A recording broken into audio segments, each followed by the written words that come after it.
Seriously. Oh God, I forgot. I forgot the chat is not chatting. Oh my God. When I honor me,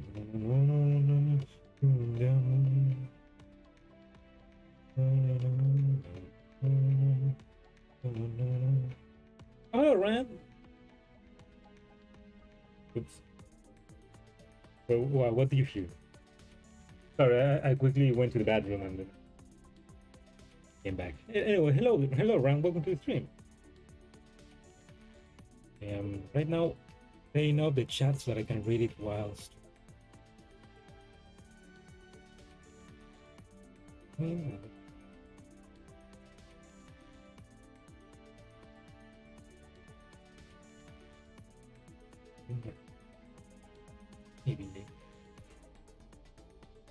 Maybe oh, I need. Oh, okay. The color of the chat is. I need to.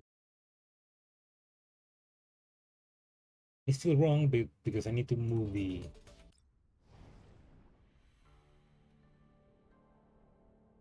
That's a bit better.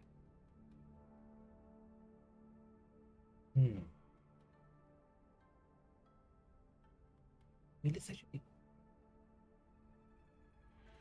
Let's move.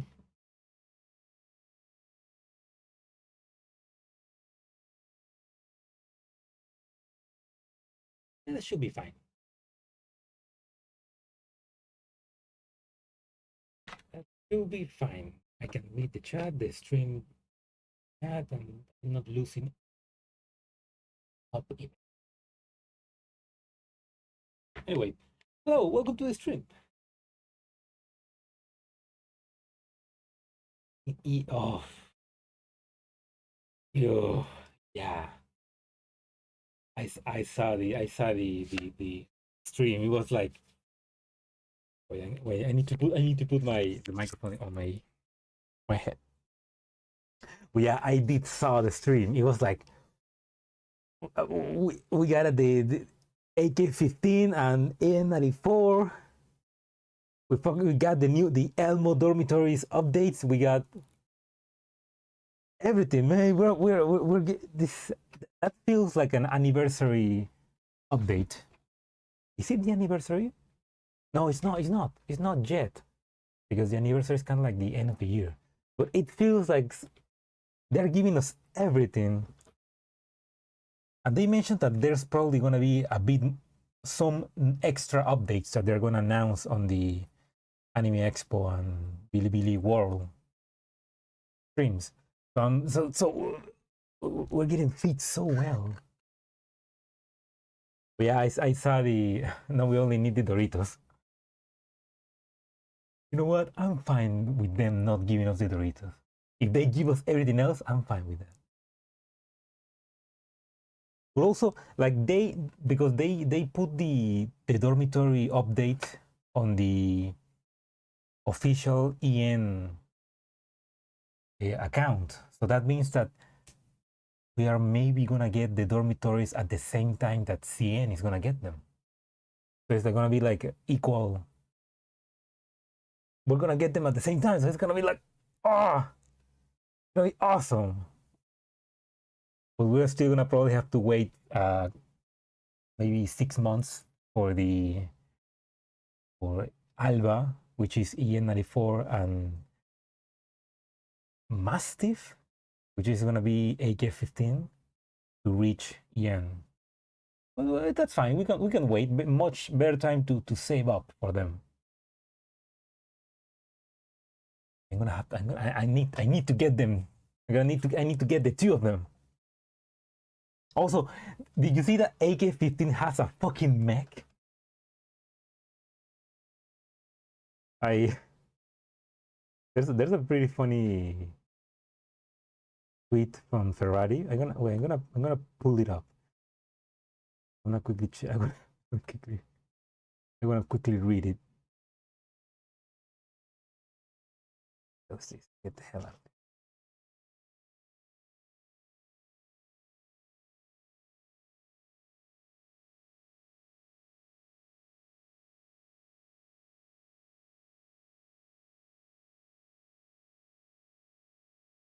Go.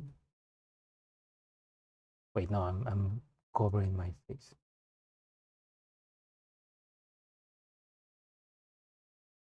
There you go. I mean, there's this. Well, I actually reshared.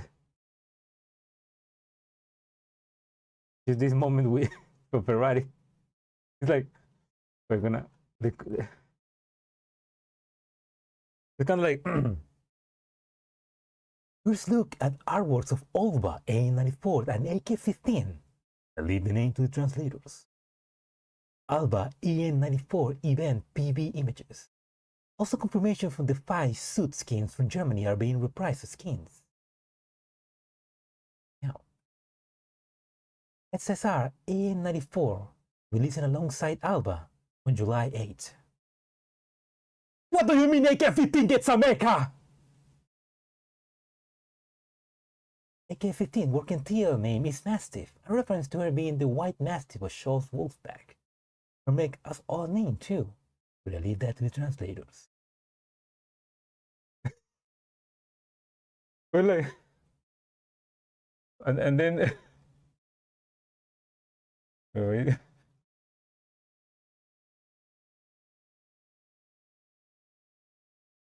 Out level cap raise, improvement to gameplay AI. Those skill sequences function for auto battle settings. New selector banner and new selector package. Girls Frontline 2 will be at Anime Expo on July 3rd and Bilibili World on July 11th. What do you mean AK-15 Mastiff get a mecha and you are going to be showing a 1-1 state of it? Number of in-game and ER collabs coming soon. Trademark. And new GFL merch income. It's like the best crash out ever. Thank you, Ferrari. Anyway, let's get back to the stream. Oh, hello, William. Welcome. Oh my boy, I need some water. But yeah, welcome to the stream, William. I was just checking the new the news that we get about GFL2 on the latest developers stream, which is probably gonna come in 6 months for EN, but the dormitory is probably gonna come soon, so we're gonna eat well in a couple of months, or maybe next month, depending.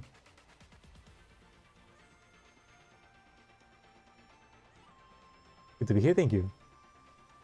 No, yeah, I mean, AK-15, I mean, if anything, giving a mech to AK-15 is kind of like a nerf, because she was already powerful. Why does she needs to be she's more powerful? She doesn't need a mech, she is the mech. But yeah, even when it's kind of like a boss, you know? The first stage is her with a mech, the second stage where she's more powerful is her without a mech.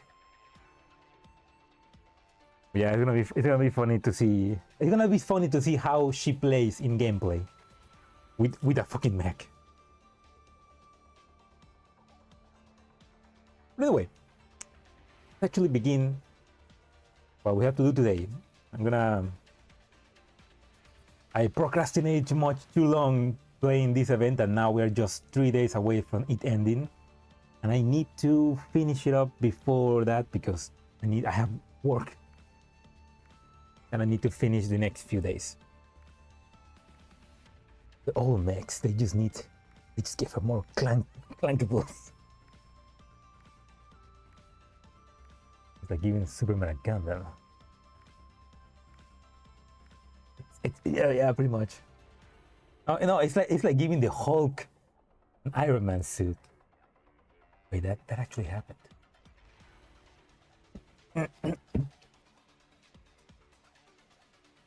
But yeah, it's gonna be fun to see the gameplay. I imagine it's maybe gonna be like Clue A, where she's got a motorcycle and she like drives around the map. Maybe it's gonna be something like that, and she's gonna like shoot everybody with a freaking mech. My cat smells weird. Before I get my allergies, I'm gonna get some nasal spray for my allergies before I get.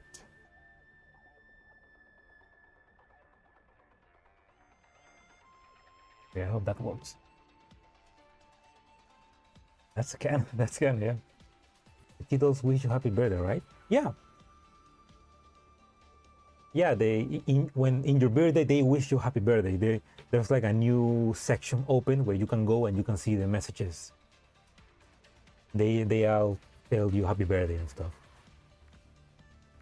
I did see mine. I forgot to. I should have streamed when that happened to see the messages. They were nice. I think once your birthday pass, the birthday messages stay in the archive. I think. I don't remember. The bro became a Metal Gear.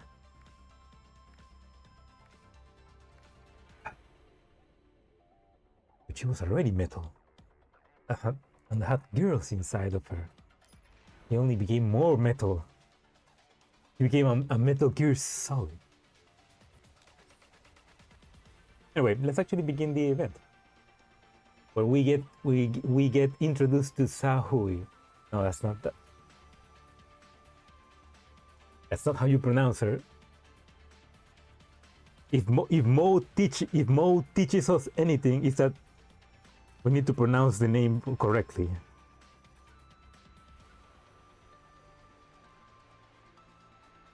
We need to check that video. Where is it?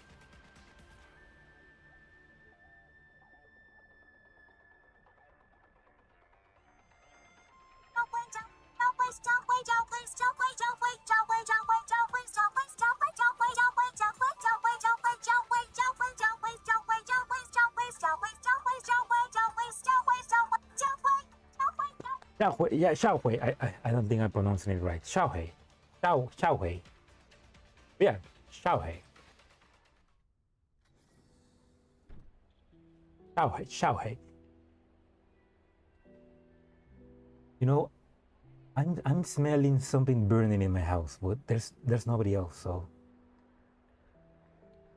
I'm getting interested. What's that? No, it was a you know, in the latest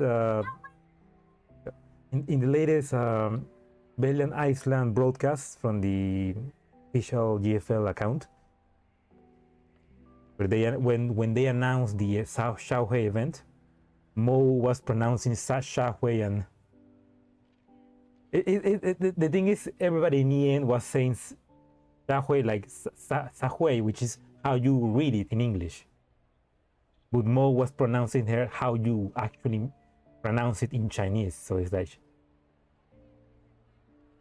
it kind of like became a bit of a funny meme. And yeah, that was Mo from the GFL account. The cute little dinner gate that we find in the control room.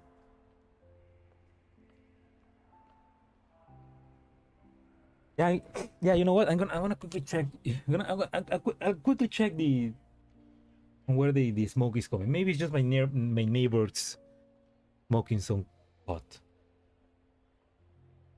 I'll be back.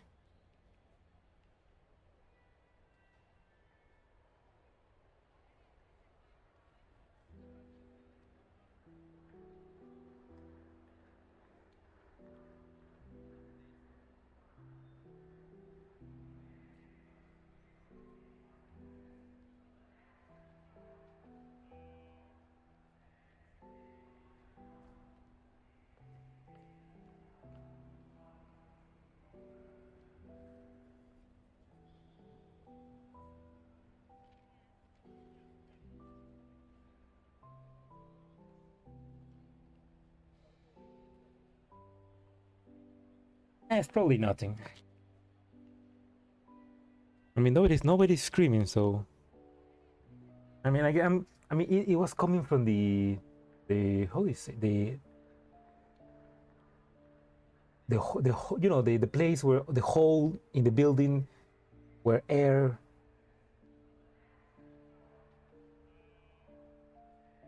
The name is on the tip of my tongue. You know, the place where the smoke, the not the smoke, the where there's air. You know, I hate I don't even know what's in Spanish, so I cannot say it.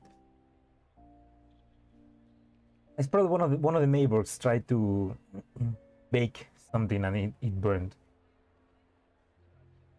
And because I'm on the first floor, all the smoke from the second floor just goes directly to mine. So I'm just gonna open my window. Yeah, but it's nothing. Anyway, let's actually do the. Let's actually begin this Zhaohui event.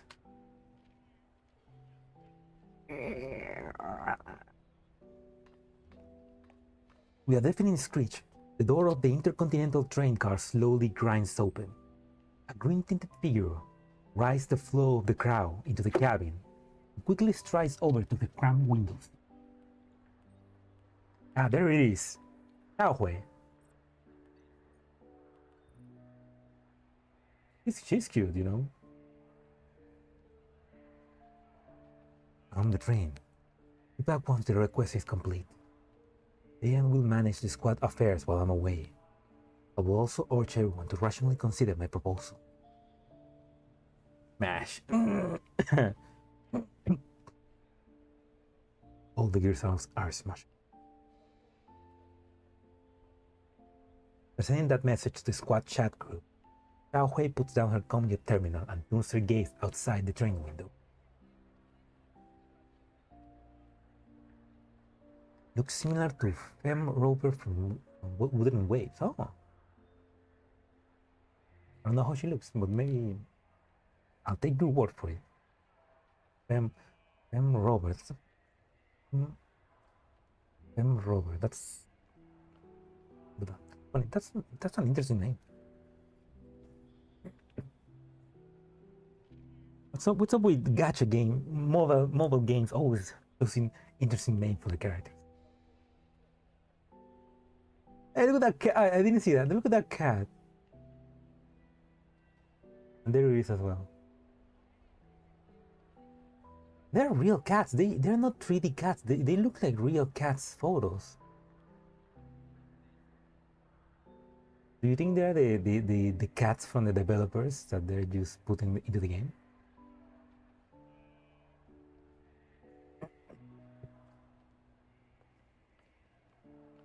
Oh, the female character of the player. Oh. So it's the female MC of Wuba then. Oh. That's a cool design, I imagine. Somewhere in a place where she cannot see, a gigantic MBV is encamped in the wilderness over 10 kilometers away from the supply station.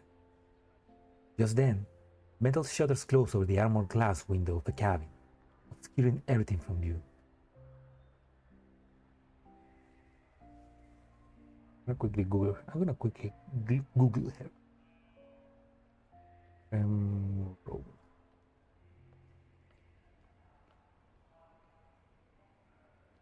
Oh yeah, she does look pretty similar to Zhaohui. I mean, more black and gold versus Zhaohui is more green.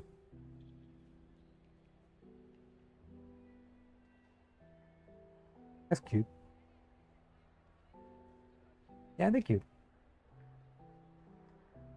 With nothing to look at, Zhaohui shifts her gaze to look inside the cabin.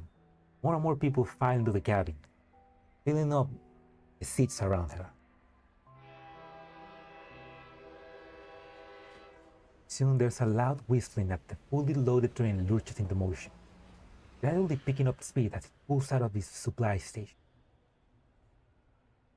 and also away from the Elmo. 1 week ago, aboard the Elmo.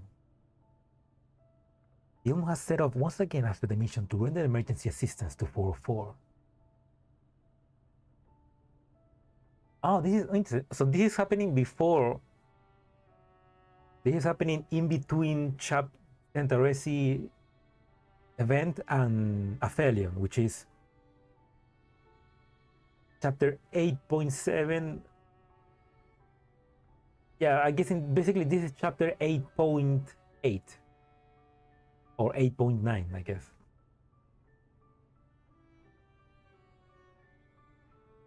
We're heading towards Leaf to keep our promises with Kalina. Oh, no, wait, no, I'm reading it wrong. The Elmo has set off again after the mission to render emergency assistance to 404. This is happening after Aphelion, so this is basically chapter 10.5.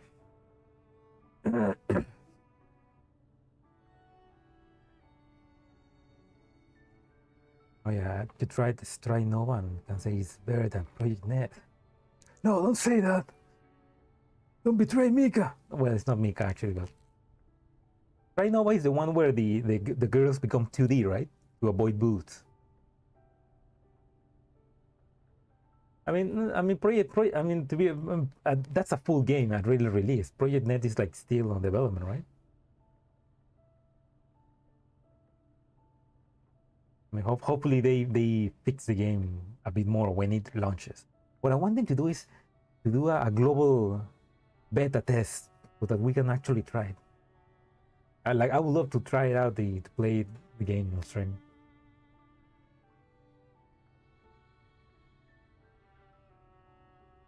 Yeah, but yeah, from what I've seen, they definitely need to fix a lot of things.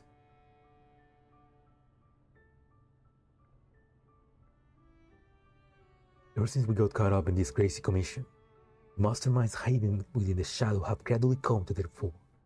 As a result, the agreement that has bound me for 10 years has begun to lapse.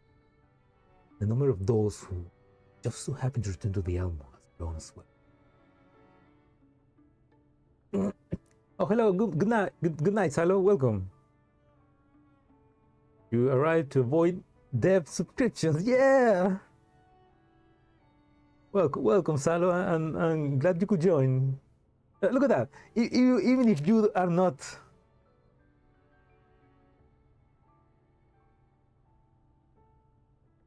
Even if you don't get the subscription, you're still number 3. That's something, Salo. That's something.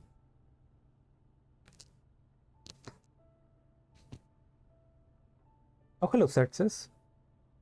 Been a while. Oh, I think. Yeah, I haven't streamed in a while. I've been, well, not busy, but I haven't had the time to actually stream. But yeah, welcome. Hope you enjoyed. We're playing Zhaohui event. There's a trash in this new beta. The old one is sniper, but not sniper.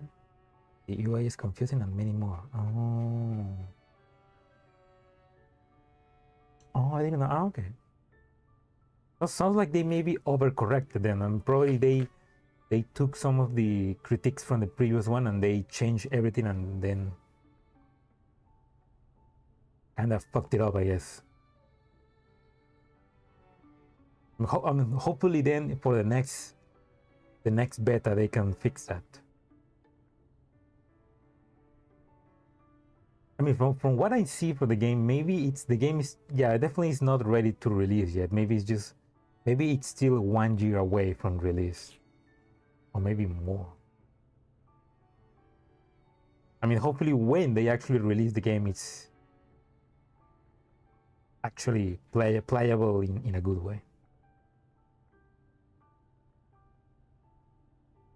I also got some pretty good story lore for it.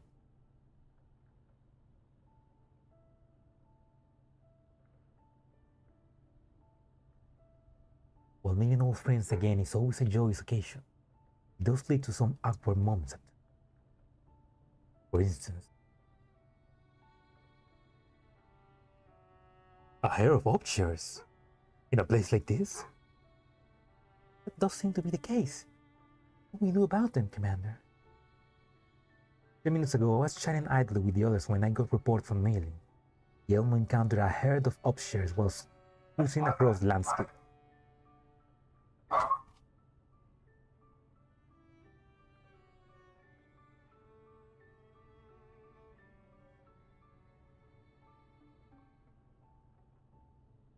I reflectively began issuing orders to the dolls around me in order to get us into action quickly, minimize the damage to the MBB undercarriage.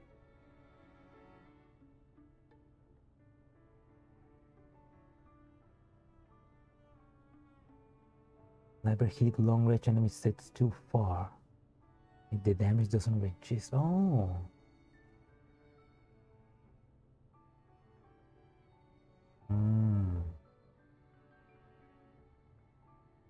I mean, I'm guessing maybe they thought the snipers were too overpowered and so they nerfed them, but maybe they nerfed them too much. I mean, hopefully as you play the beta, you at least send them, hey, the sniper sucks, fix that, so that they can fix it on the next beta. I can't believe Springfield is connected us getting drained to B6 Gluque. Man. I mean, on one side, hey, B6 Gluque. On the other side, yeah. But at least we are getting at least 40 pulls from the event, so at least you're gonna get some chances. Plus, for the duration of the event, you're probably gonna get 10 more by doing daily. So, have faith, Cersei, have faith. Me, I'm just gonna be happy to get 1 copy.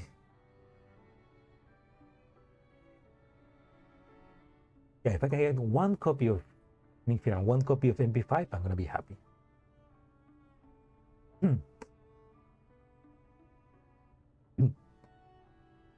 That's the reason why no one is using WA 200 and Monsoom the beta test yesterday. Okay, yeah, if nobody's using them, the sniper units, then yeah, that's definitely means that they did something wrong with them. Yeah, no, that sure that's gonna get fixed for the next time. Because fucking Get on Monsoom, they're the 2 most popular gears, and if people are not using them, then they are doing something wrong.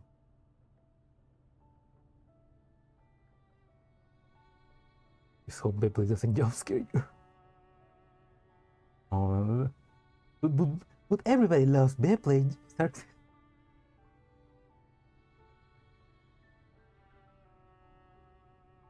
No, don't worry. I mean, no, wait.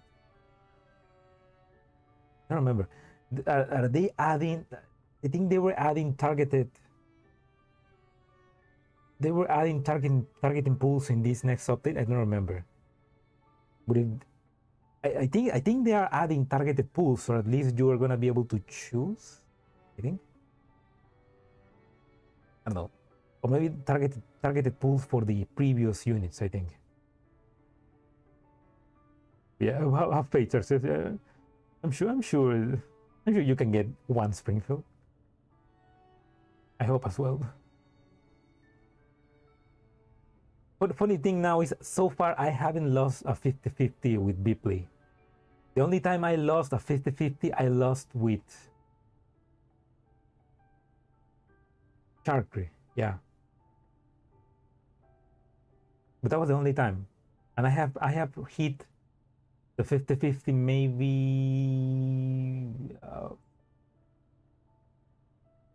8 times so far. No, 8 times? No, 7, less. But yeah, so far I haven't lost the 50-50. What I do have lost is the 50-50 with the guns. I tried to get Clue K and I fucking lost. And I tried to get the Macchiato, but I lost the first time, but I got it in the second, I think. I mean, lucky with the girls maybe, but not the guns. And the guns are also important.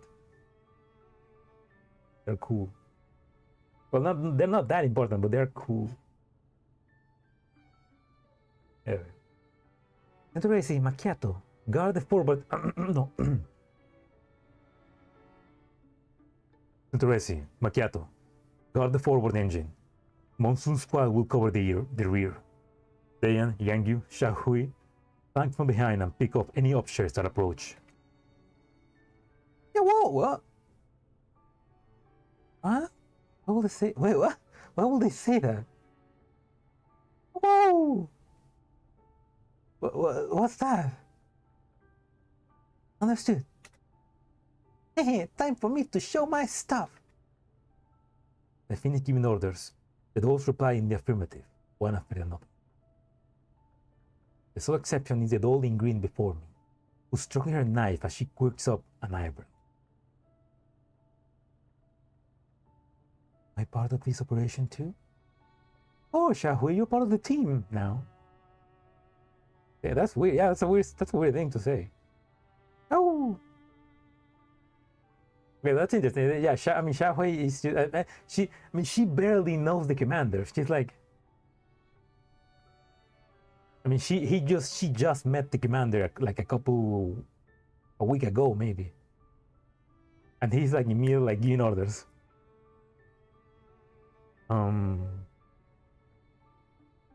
I smiled sheepishly as I look at her. Well, what? After realizing what I have done, I look at Zhaohui. A smile fades from my face. During the years since I left Griffin, Yangyu, P7075. Hey, that's Faye. Wasn't arrived in time to meet me. Found each other in the contaminations, like traveling together. They eventually formed a band come tactical squad, Monsoom squad. What? No, that's an actual term. That's Latin. No, what? It's not what it sounds like. When Diana and Yangyu came to my aid, Zhaohui, the leader of Monsoom squad, accompanied them without complaint. Oh, Zhaohui is the leader of Monsoom squad? I thought that was Diane. You understand how risk commanders are. Good enough, Zhaohui. It's enough. It only takes one event. Strictly speaking, however, he and their squad are not part of the Elmo, and such have no authority over her or any right to give her orders. Ah, okay, so she's the leader of Monsoom squad, but and they are still independent. They haven't formally joined the Elmo. But obviously Diane and Yangyu and Faye, they're like, yes sir, yes sir. But she's like still not like fully into the commander's cult. I'm sorry. After barking orders without realizing it. I didn't seek your opinion on the matter. William, what? William, where? Still, this is something of an emergency. Would you mind if I borrowed 2 of your members for the time being? Naturally, if we're willing to help up too. Don't mind at all. Thing goes, when in Rome, do as the Romans do. That said, Monsoom Squad has not conducted many joint operations with other tactical units in the past. We're really not used to it. Ah, what do you mean you're not used to it? You stay on the Elmo for a few more days and you'll be right at home. Yang Yu walks over with a cheerful smile on her face and pats Zhaohui on the shoulder. You know, I'm realizing that Yang Yu and Diane probably also have a different way to pronounce their names. If we go in by the real Chinese pronunciation, but right now to try and figure out what it is probably gonna be too difficult to remember. All the time in there, just Yang Yu and Diane. The commander's super trustworthy, you know. When it comes to fighting, just leave everything to him. Chuny? Is Chuny and funny? Right. Let's go then. Zhaohui nods and says no more. He follows Yang Yu, the others as they jog down the corridor. I watch her eyes catching the green silhouette shrink into the distance. Shake my head.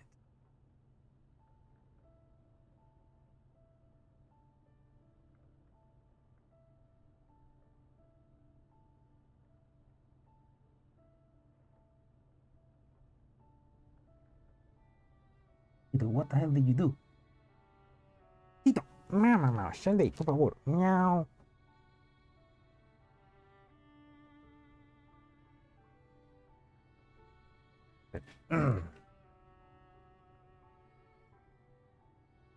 Shiny, Kuni.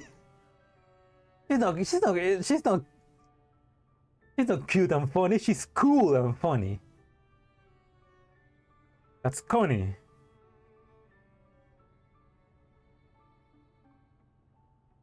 Because she doesn't really know Commander, she sees us as an apprentice. Or no, she definitely sees us as like a strange. I mean, she probably knows that she trusts Diane and Yang Yu by how much they praise the Commander. So she probably trusts them, but she still hasn't fully trust the Commander yet. And it's called Girls Frontline. So you doubt his fighting abilities? It is the Frontline.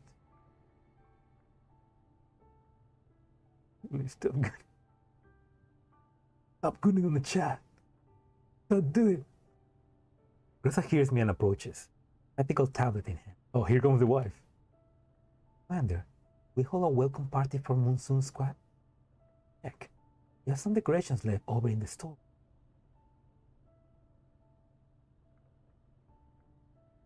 No, let's leave the welcome party for later. Remember what happened last time? Flashback to chapter 1 where the fucking command room exploded. Still don't know what Monsoom thinks about all this. He said that 75 isn't with them either. It will be very awkward if they end up declining our offer. In that case, what if we have Monsoom Squad put on a guerrilla performance? Ron, it's the wife! I just finished the emergency reinforcement mission. Having them put on a show will be a way for them to relax. We can use this as an opportunity to have a good chat with the rest of Monsoom too. Those sounds like this worth a try. You help me make the arrangement, Grosson? Just leave it to me. Oh yes, Commander, there's one more thing. She hands me her tablet. Screen shows a new email from Brief. Investigate the initial barrier activity. Brief sure knows how to saddle me with more work. Will we not take this one? We barely just scrapped together these few days of free time. Oh, little slave, I mean, daughter will cry in alcohol in the craze of money we have. Yeah, she's gonna drink. She's gonna be fine. She's gonna drink her sorrows away. Commander, the payout for this mission is the biggest we recently gotten. Guys, Brief handout the commissions based on the contractor's previous performance. Let me guess, we're in the red again. Most perceptive, Commander. And a lot of that operation to assist 404. Now that we have more people on the Elmo, we have to throw ourselves on Miss Callin's mercy when we arrive and leave. It's right. Be a mercy if we actually make it to live in the first place. Take care of this commission too. We'll head out once Monsoom squad does their show. Understood. I'm gonna die from alcohol poisoning. No, that's fine. She's built different. She's built in the jello zone. Crying in the corner. Now she's gonna cry in the middle where everybody can see. 2 days ago on the Elmo. Oh, you know what? The interesting detail, because this artwork shows this is obviously the kind of like the place where we're gonna. Oh fuck! It actually is. Yeah. This is the place in the release in the dormitory update that they just released on the account, on the GFL account. They show the how the commander walked into the Elmo, and this is the place.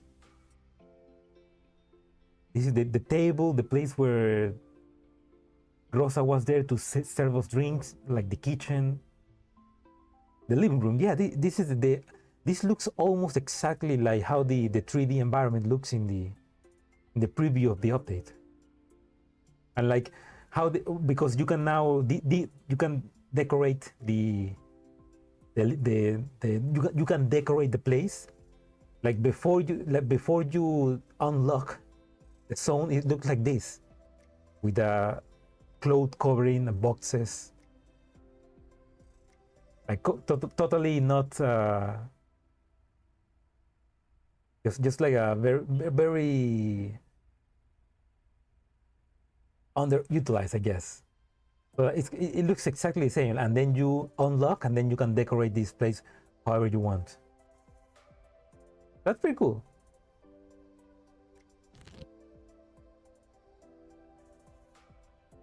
Rainfall is tomorrow? Isn't it the day after today? I thought it was Tuesday.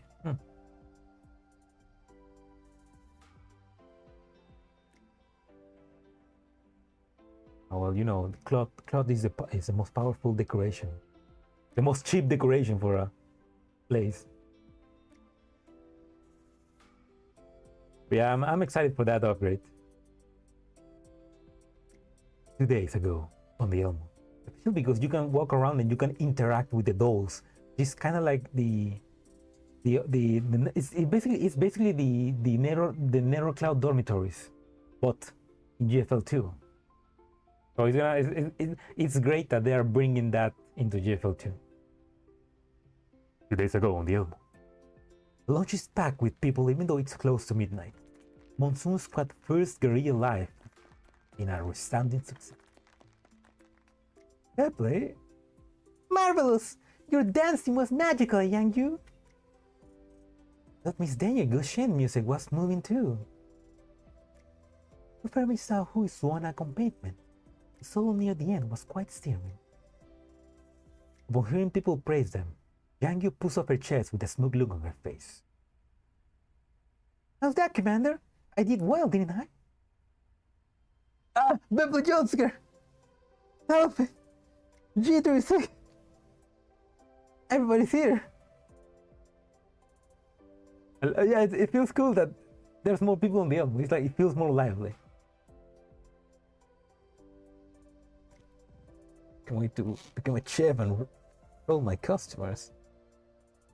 Oh yeah, because the Suchero upgrade. Yes, you did. My hands are actually sore from clapping. Too bad we couldn't do the complete show because Faye isn't here. If all of Monsoom were here, we had Faye to play the drums for us, we'd really bring the house down. Isn't that right, Big Sis? Zhaohui? Yangyu merrily grabs Diana on one hand and Zhaohui on the other, placing the syrup between them. Yes, I do hope Faye will be able to return soon. My dear sister's been rarely listless while handling the drums without Faye around to be her. So they like to fight together.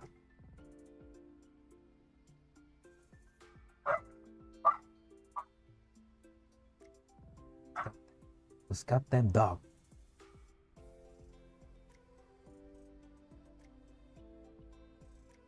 Possibly they didn't make it to the server. The server? The magazine? It's sad that Faye is not here until she will be complete. I mean, I mean, this is actually pretty. This is canon because Faye is not here, but she's gonna come. This is happening 2 days ago, and Faye is gonna come tomorrow. So it's gonna be. This is the most canon moment to read this event. Every member of Monsoom truly is indispensable. Dane smiles and squishes Yang Yu's cheek. In contrast, Zhaohui puts the Suona away and silently takes a step away from the group. It will depend on the circumstances. Sometimes, removing an unnecessary cord improves the peace of the home. What that's supposed to mean is when the big sis put unnecessary stuff into their work. There aren't any in Monsoom compositions, but the same does not apply to us. Zhaohui shoots me a meaningful look. Huh? What do you mean, others? You're just looking for a reason to slack off, aren't you? Big sis, see what she's doing. There's canon and non-canon. Well, canon is complicated. The Womb Force is non-canon until it's proven otherwise. Anger pulls in annoyance. Zhaohui pays her no further heat, merely nodding to me in acknowledgement before leaving the group entirely. She finds a quiet corner and begins looking at her communication terminal. Launch is warmly lit, full of light, yet the screen figure seems to radiate an aura that deters others. Occasionally, curious dolls try to approach her, but in the end they are driven off by Zhaohui's cold intensity. I should take this opportunity to speak with Zhaohui. No, Salo, she's not. I mean, he's not. I mean, she technically was a woman for a second, so she. Canon is military. What? That's true, William. That's the true definition of canon.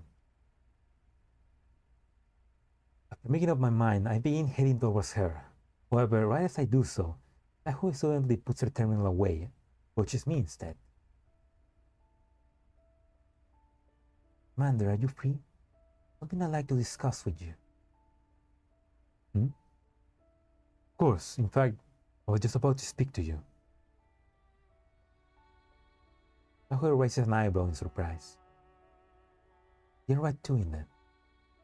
Commander, I would like to leave the Elmo for a while. No, we know! I had to pull Springfield so my cat can't stop serving corrosion coffee. Yeah, please, Macchiato, no more poison, please. But also, Springfield is gonna have some cooking classes, so maybe she can learn something. Oh yeah, this is a flashback. This is happening 2 days before the present, which is Zhaohui was on the intercontinental train doing some kind of mission. But yeah, this happened 2 days before. Pardon? Please don't get me wrong. It's really a personal matter. A friend of mine needs my help with the commission. I think that it's a good chance to consider the future. For you, me, Monsoom squad. Our words takes me completely by surprise. Still, she has a point. This is a good chance for her to take some time and consider the future of Monsoom squad. By all means, I have no objection to that. Thank you, Commander. What I have to say. Do you wanted to speak to me? All the words I had in my mind seemed to lose all meaning in the face of Zhaohui's calm expression. Oh well. Perhaps now is not the right time. Now then, we'll talk about it when you get back. You're heading out. You should talk about your teammates about it.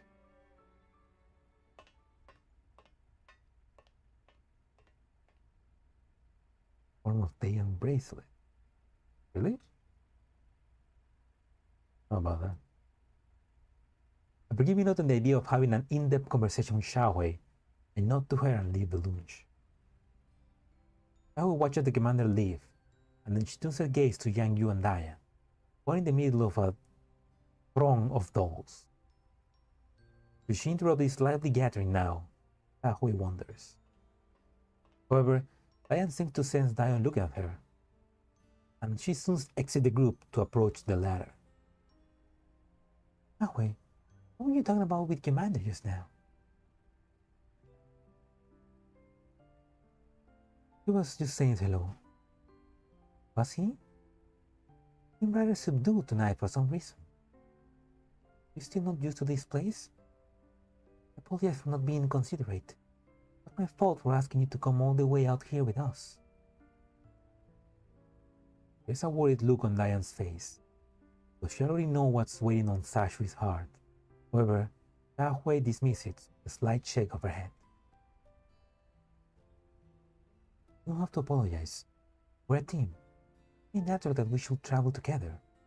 Trusting in you was also a collective decision, and Faye will have come to if she were able to. Oh, we're gonna give CN players a PTSD. Oh, please. No more drama.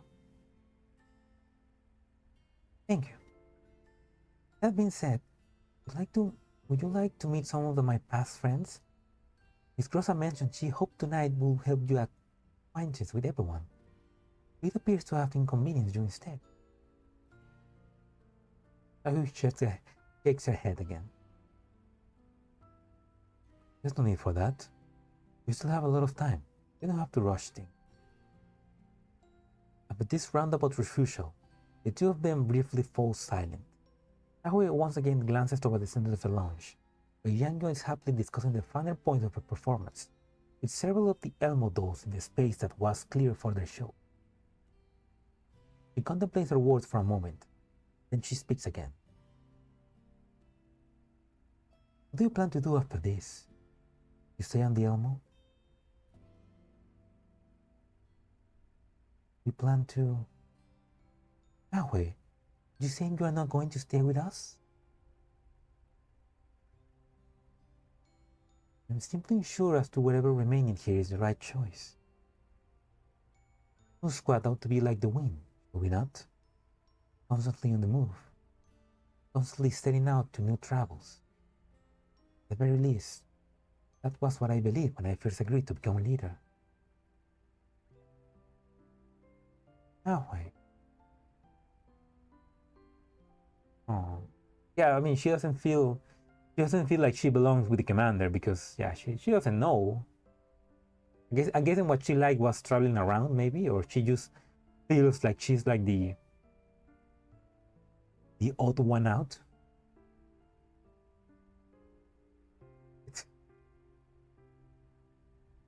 Just think about it's a different universe, a universe where Lunacia didn't help and the commander died earlier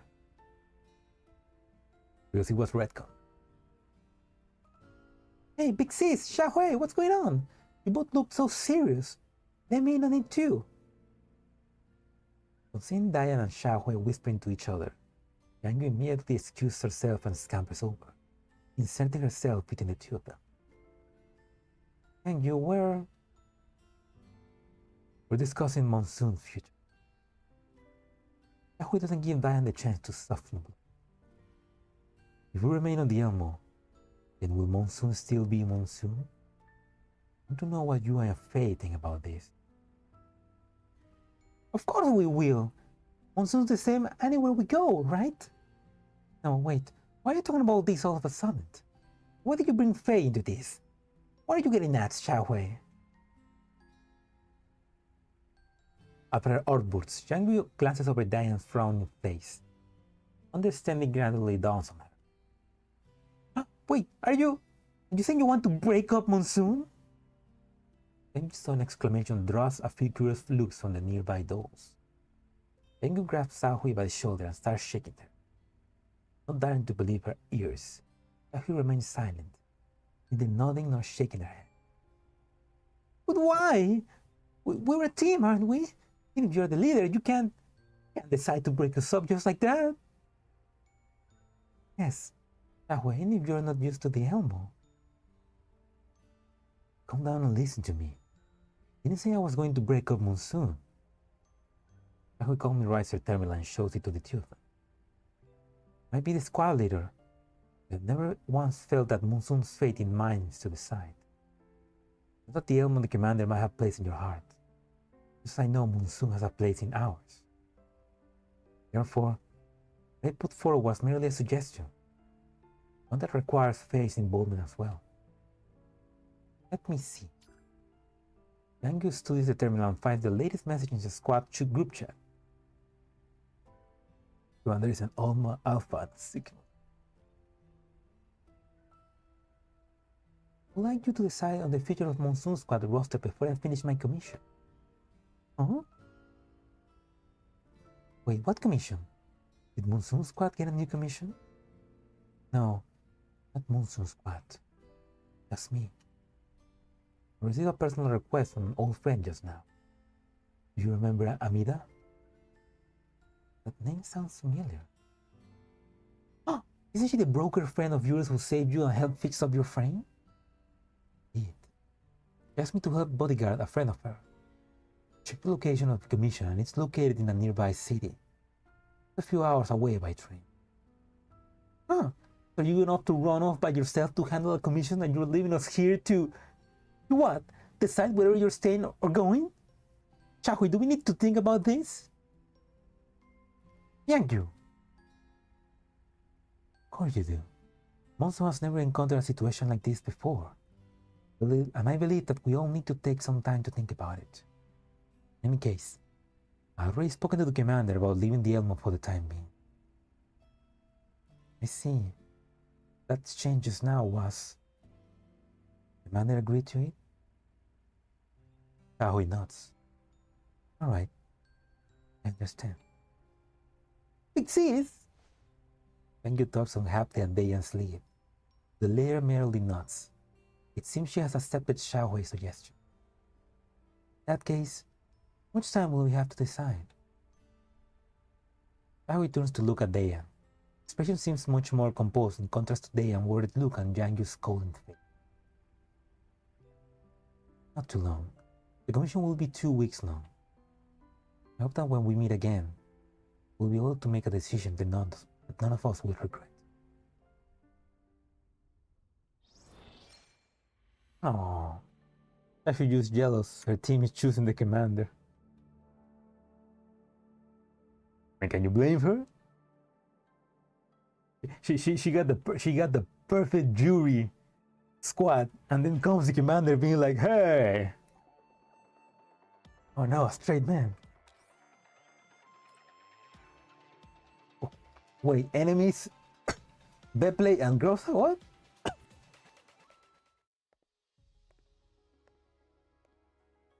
The crisp sound of footsteps echoes down the alley.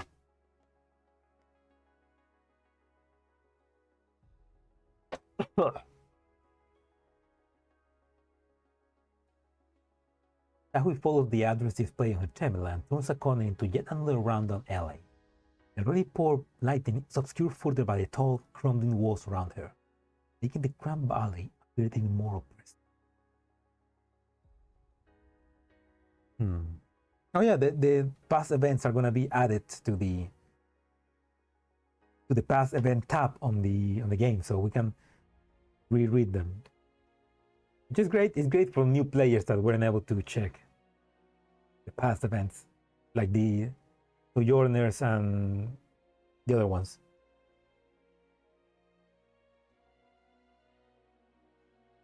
Are Ida and Talia's troop really located here? Zhaohui comes to a halt as she eyes surrounded in suspicion before checking the terminal again. However, the terminal indicates that the blinking icon of her destination is close by. Looks like they are. Gather forever in the Elmo. Still, this commission of Amida is really another flashback 2 days ago on the Elmo. Zhaohui terminal has been vibrating through the show. Upon noticing the name blinking on the screen, Zhaohui quickly excused herself and leave. Is that suspicious? Who? Ida and the other one, Talia? After finding a quiet corner, Zhaohui takes the call. What's the matter, Amida? Zhaohui, you free? Can you help bodyguard a friend of mine? The treated troop is going on tour on the Yellow Zone for a couple of weeks, but she's been really unlucky lately and keeps getting harassed by weirdos. I'm a little worried. I wanted to hire a PMC squad to protect her, but she said the troop couldn't afford to hire security. We're worried that the security people will interfere with the performance because they don't know about showbiz. Plus, she said she didn't want me to pay and basically just shut down all my suggestions. I thought about who I knew that could fight and understand this theater stuff, and in the end, only you came to mind. If you want to set bodyguards, then how am I supposed to protect her? I got a brilliant plan. You say you're a friend of mine and that you want to join the troop as an assistant to gain some performance experience. She's a nice person. And I'm sure she'll say yes if she hears that a friend needs help. I didn't say I was free to take the commission. But you answered me.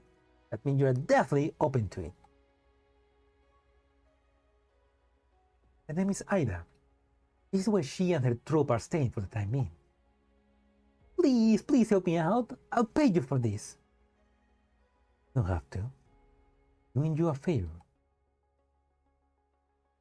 After ensuring that the address is correct, Zhaohui heads into the depths of the twisted alley.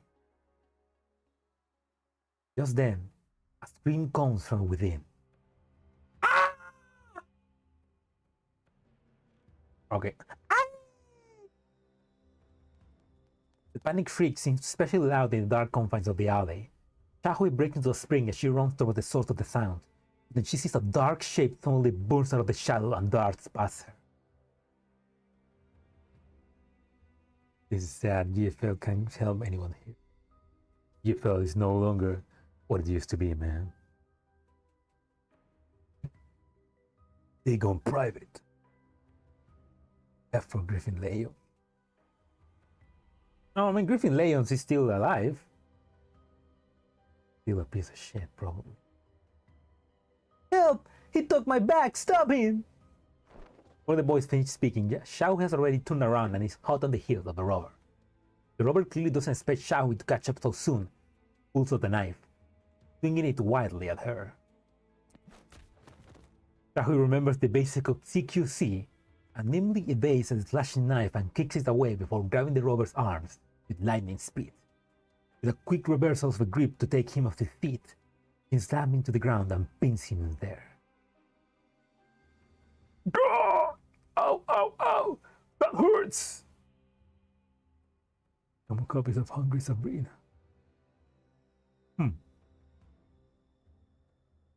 Oh yeah, I need to get my my monthly copies of Sabrina. You see, it's around Snake and the balls. Zhaohui ignores the robber's cries of pain and unwinds the cloth from her arm, using it to hog-tie the man. After that, he picks up the bag the robber was holding and heads back to the depth of the alley. There is a boy there who is struggling to get to his feet. A hat lies before him in the dusty alley ground. Zhaohui walks up to him, picks up the hat before stuffing it and the bag into the boy's hand. Here, your things. Oh, yes. Boy is clearly still shocked as he numbly accepts his belongings from her. Zhaohui gently pats his shoulder. He's trying to console him. Okay, catch your breath. Contact the police. We'll send someone over to take care of this soon. Thank you. Oh, diamond dolls. The diamond dolls.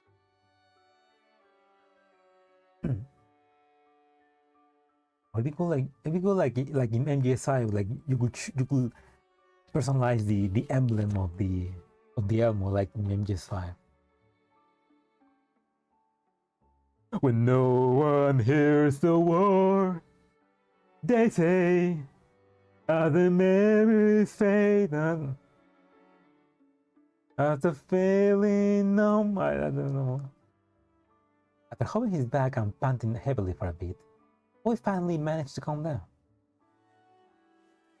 Hands up, dusts himself off and puts his hat back on his head before bowing slightly to Zhaohui. Oh, thank you! Thank you very much for your help just now. In stark contrast to his tidy clothes, Boy's voice is clear and compelling. Don't worry about it. Nothing. Why did you come here by yourself? Do you live here? Nice voice. I think. Thank you. I don't think it's my. I don't think it's. I don't know. I'm not able to reach high notes, but I mean, it's been 2 years since I last did a karaoke. Maybe I should do a new karaoke stream to try again. And Invisible will be a good one. It looks lively. I mean, when you are poor, living in a yellow zone, I guess, yeah, bro is not having a good time. Oh, I guess sort of. The truth is, I'm here to collect inspiration. Not an acting troupe. We have a play which we're going to perform while doing a charity tour in the yellow zone. But my gut told me that there was room for improvement. So I asked everyone in the troupe to come here to take in all the surroundings so we could understand the audience better. Okay, so he's the one she's got to protect, or I guess he's part of it.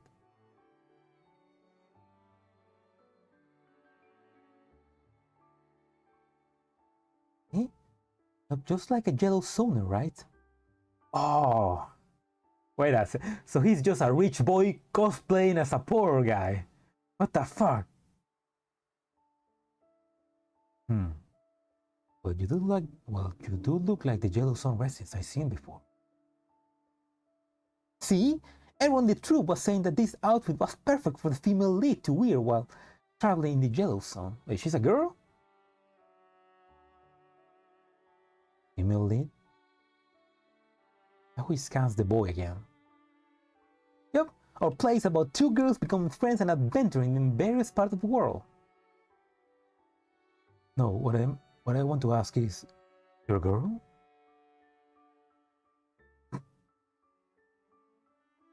The boy blinks, then reaches up to his hat. Removes it, and a shock of soft, combed hair spills out as she laughs merrily. Yep, 100% girl right here. So my immersive style of cultural inspiration was a great success. Smash!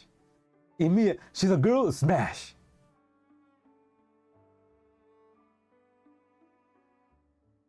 Yo. Oh, thanks, William. Voice is nice to her. Immersive style? This outfit might look... I need to change the voice again.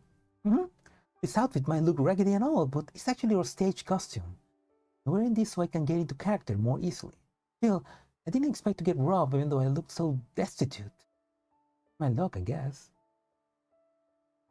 Oh, I mean, she looks poor and she was robbed. So that other robber must be even more poor. Yeah. And although, when you think about it, it's quite common for people in these areas to get robbed too. We'll try and work this part of the script as well. The girl pulls out her terminal and quickly notes this down. Girls panic from just now seems to fade as she gets more and more into her immersive cultural inspiration. It's only when she finally finishes making her notes that she realizes that there is someone beside her, waiting patiently.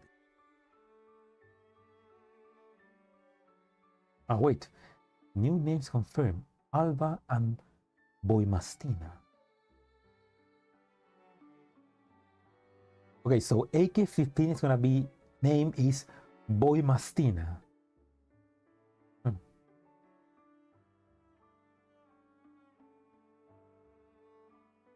You know, sounds weird, but sounds like something that AK-15 will choose. So yeah, that fits.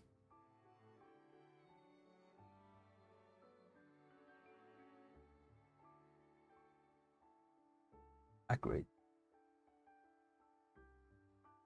Yeah, she does look like a Boimastina, I guess. Maybe it's pronounced in a Russian way. Boimastina. The girl panics from just now seems to fade as she gets more. Oh no, I read it. Oh, I'm sorry. I ended up carrying away and babbling nonsense. You must have been bored, right? We looked at the girl. How much is the flour? Flour? I mean, thank you very much for what you just did. I'm an actress from the Thalia group. May I know who you... Hello, I'm Zhaohui. Zhaohui holds up a hand to her. A faint, slightly rigid curve tugging at the corner of his lip. The mission success. Do you know perhaps Miss Ida of the Thalia troop? Eh?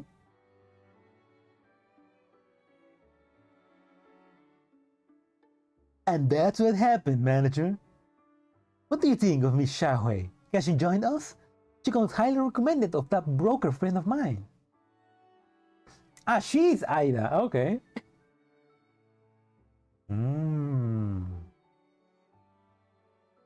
I hope she looks better when she's using normal clothes.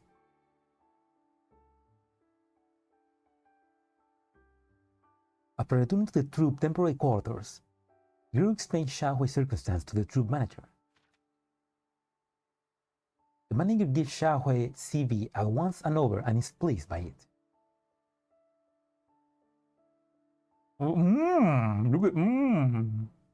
Look at that manager. She's got the hentai protagonist hair.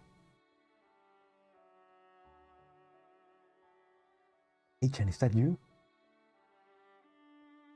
Didn't expect you to be a dog with bots. Oh, they're all humans. Okay. Oh, okay. So this is the first time that. Oh, okay. Good. They don't look to be racist.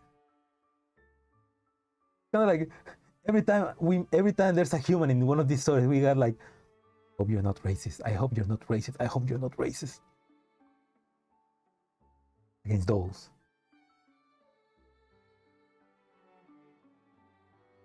I didn't expect you to be a doll with both stage and combat experience, Miss Zhaohui. That broker friend of yours who's vouching for her, the one who burst into tears while watching our previous show? I'm not wrong. The name sounded like yours. Something... yeah. That's her, yes. Her name is Amida. Might be small, but she's a big figure in the underground broker's business. Yes, I remember her. Contamination zones really do breed talented people. Bread.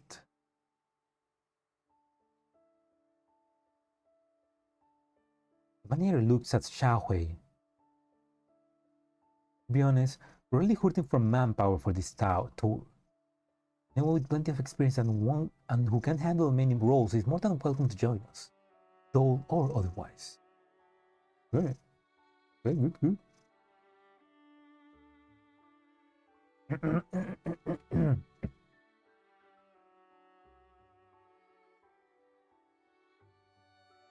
However, this is a charity tour in the contamination zone. We won't be making much in the way of fees, and the troop budget is... well, your salary might be... The manager smiles bitterly. Ghosts or Yandere. Yeah, she got the look. Road races, welcome to Girls Frontline. Just another day on this universe. It's alright. I'm here to get experience being paid for it is secondary. Glad that doesn't bother you. So is that a yes, manager? Of course. Frankly speaking, I need to thank you for joining us on such a short notice, Miss Zhaohui. The troop manager looked at Zhaohui and holds out a welcoming hand. Glad to have you with us, Miss Zhaohui. The Tyler troop welcomes you. Besides the manager, Ida laughs and pats Zhaohui on the shoulder. Yup. We'll be travel buddies going forward, Miss Zhaohui.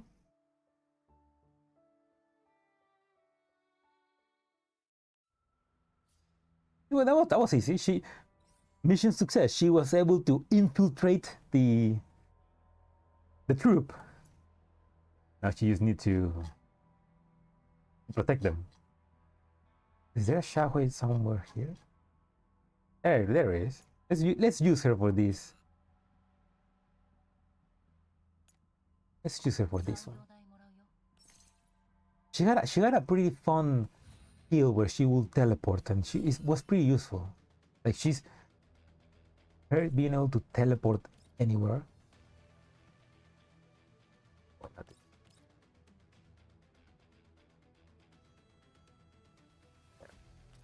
Here.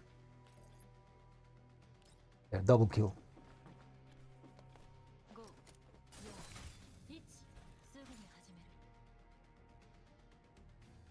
Yeah, now I can select the arrow and teleport there.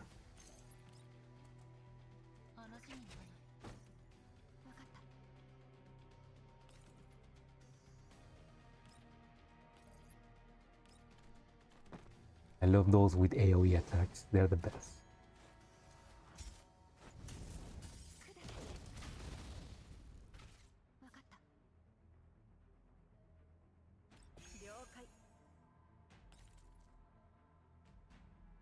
Yeah, there's Groza and Bepley. Why are we fighting them?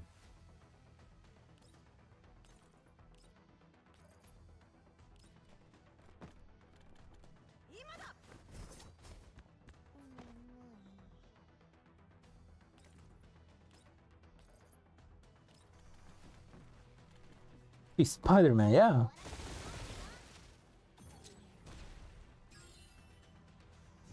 I mean, I'm guessing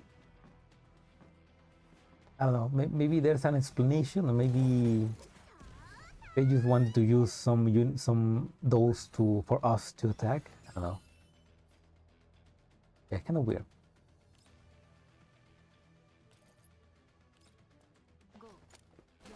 So they are so weak.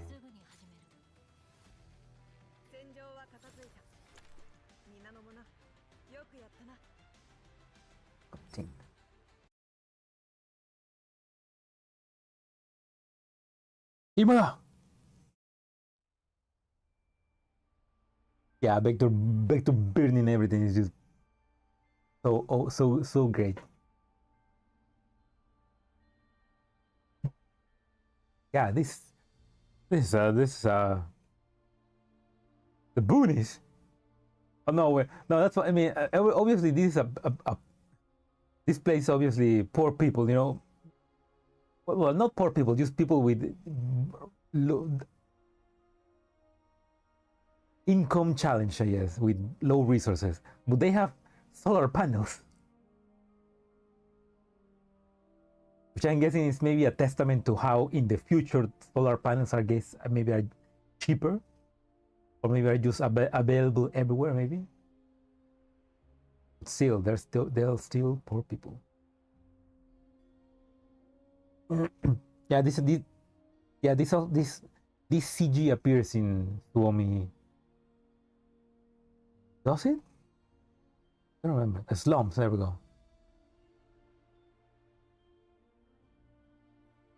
I don't remember if this appears on the Suomi event.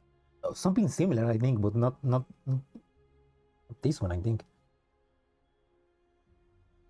It doesn't say anything that, oh no, will become enemies that make confusion like this. At least you said in Salters. Eh? Texan, you mean? Memories grows in the enemies explain. What?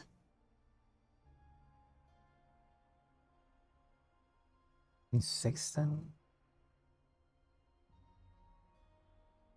The teletroop convoy pulls slowly into the settlement and comes to a halt amidst loud cheering.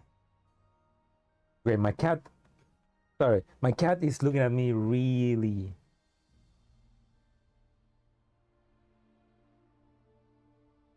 I don't know if you can hear him. Heavy breathing.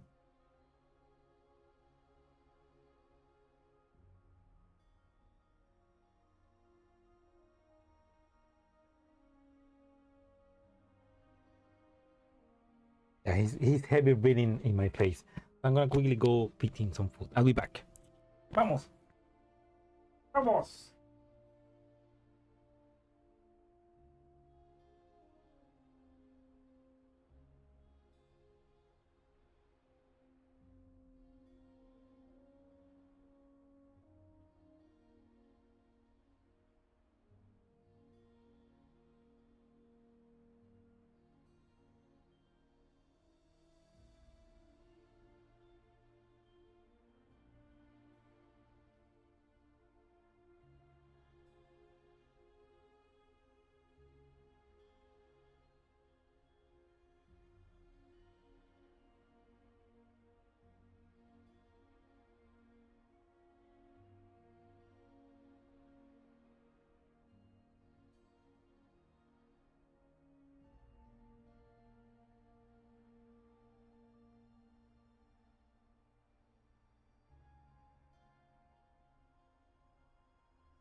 Now I have invisible my mind. Talia todavía existe en el 2047. ¡Ah! Es Salo, Talia es inmortal. Es como Chabelos.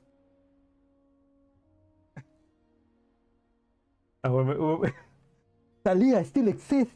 Is still alive on 2074. Oh my god. He's eternal. I'm talking about the Mexican singer Talia. She's Mexican, right? Yeah. Y sigue con las novelas. With the novels. My god, Talia. She never gets old. She never gets old.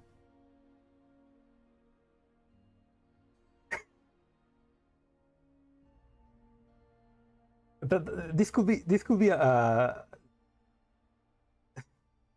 like a meme where the Talia troop, and then you put a red circle and pointing to a picture of Talia. Talia speaks Mexico because of the cat. Hey, that's not Mexico. That's Spanish. But yeah. So my cat doesn't know. If I try to speak English to my cat, he doesn't understand. So I need to speak to him in Spanish. Because I mean he is Spanish, so he understands Spanish, not English.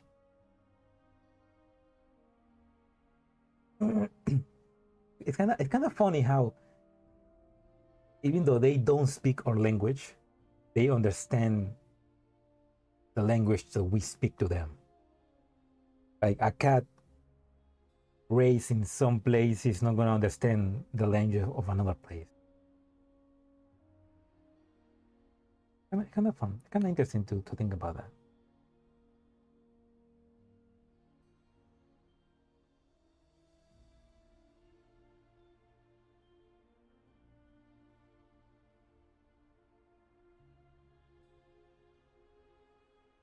Against it starts out poor and it's just a multimer by the end of the event.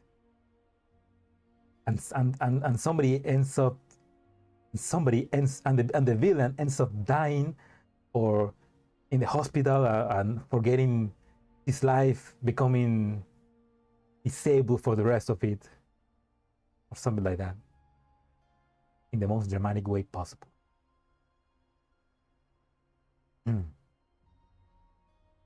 Yeah, Catholic. I mean, Mexico is not a language. Mexico is just the place, you know, the country. Spanish is just the language that we all speak in in South America, except Brazil, which they speak Portuguese. But there's also a country that is called Spain, and they also speak Spanish there. But yeah, it can get complicated to remember. Actually, yeah, Spanish came from Spain. And Spanish is like it's from a Latin language. It's one of the Latin languages alongside French and Italian. Yeah. The Tala troop convoy pulls slowly into the settlement and comes to a halt amidst loud cheering. Yeah. The vehicle door opens and the troop dismounts, disposing huge crates of patch of open ground. Throughout their heat gives everyone present a breezy greeting. The wrinkles between Zhaohui's eyebrows soften a little as she takes in the boisterous crowd outside. She drags a couple of heavy crates from the cargo bed and follows after the girl. Where are we putting the crates? She's still using the fucking poor people cosplay. Just put them beside the advertising billboard for now. Zhaohui, those crates are kind of heavy, aren't they? You should let the prop department move them. That's alright, it's no trouble for me. I'm a doll. I can carry 10 times my size, my weight. No, maybe not 10 times, maybe just 5. I'm thinking she's not like a practical doll. What's the understand? Now I thought languages is just name based on the country, like American, English, British, Japanese. Oh. I mean, I'm guessing that English American and English British, the bigger difference is just the accent, you know? Like it's more like a like English British and English American, they both understand, but the difference is just the accent from the both sides. The nation. But Spanish didn't originate from Mexico. Spanish originated from Spain, which is in Europe.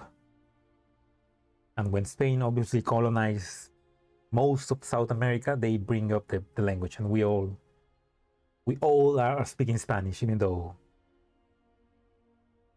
the Spanish are no longer here.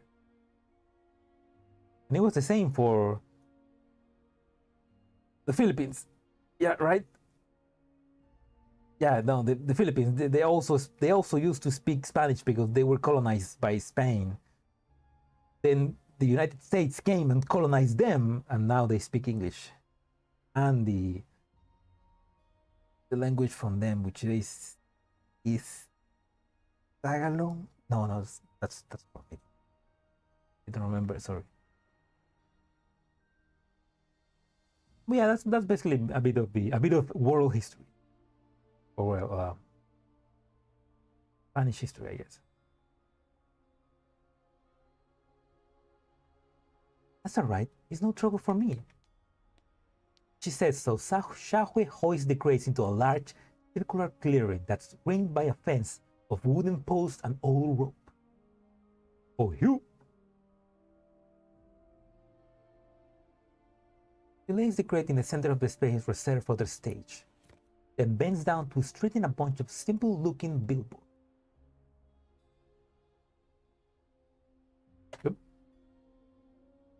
learn something new every day. Yeah, the more you know.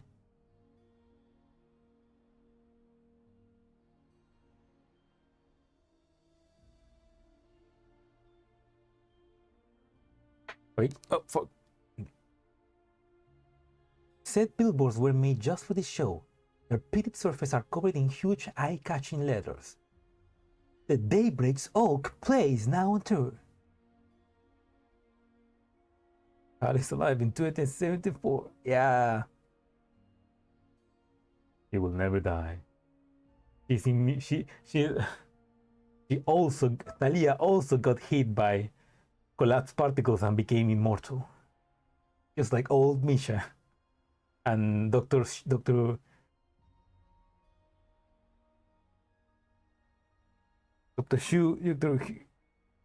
I forgot the name. Oh, Dr. You know the doctor, that guy. Hume. Dr. Hume. I don't know why I forgot. You see what Zhaohui is doing? Girl off and heads over to help. You're way too nice. When we took you on as assistants, you ended up doubling as an escort and took out all those elites too. Well, it's been hard. You don't need to take all these other takes as well. Yeah, Irma's dad, yeah. No, I'll be myself by doing that too. There aren't many troops out there who welcome dual assistance. I like more show experience myself. Yeah. Don't say that. You know the stage or troops in. We're lucky enough to have people wanting to help us. We don't have the right to be picky. Speaking of which, are you trying to build up this experience because of that band of yours? I remember Amida said something about that Monsoom or something. A nice name. Going wherever you like, you please like the wind. Must have been a lot of places in the past, right? Zhaohui hand freezes mid-movement. Only for a moment. Yes, we've been to many satellite cities. You need to travel and perform with your friends. Yes. Aida smiles, then sighs quickly. Quietly. For some reason, there's a hint of sadness in her expression. Aida? Something wrong? Miss Aida, aren't you traveling with the troop too? Yes, everyone here is a friend of mine. There are times when I wish I had a closer friend around.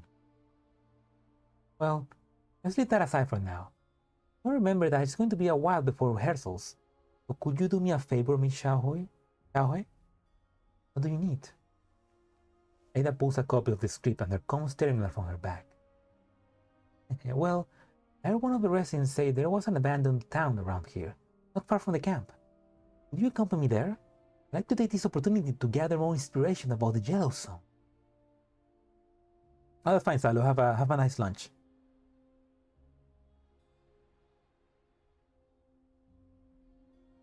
The manager and the others will feel better with you around, right, manager? Ada waves to the manager, who fairly close by. Ran. No, Ran, don't do it. I think I know what you're gonna do, but be careful. In her sunny smile, the manager has no choice but to wave back. Go ahead. Don't take too long and stay safe. We fight with Miss Zhaohui around, don't worry. No, Ran, don't do it, no! She can hear you, Salo. She's got AirPods. Oh no, what? No, I didn't read that. No. Hey, let's head out then, Miss Zhaohui. Our jeep is this way. Thank God the stream was at a delay.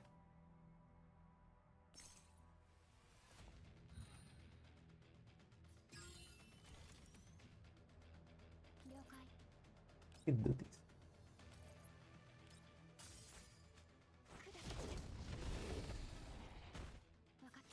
The people now. So now it's really a 5-in-1 chance. Truly a gamble.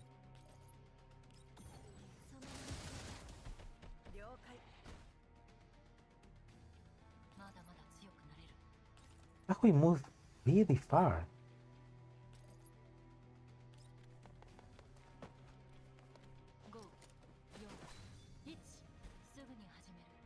Now I can move even further away. Okay.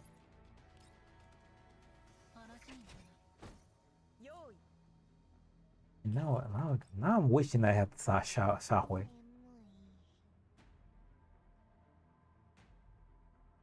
No, run, no! No! Well, welcome, defaults. Welcome to membership. Well, I'm glad you're. I hope you're enjoying the stream, and yeah, welcome to the membership. I hope you're enjoying the stream. No, Brian, why? Why does the universe hate Salo so much?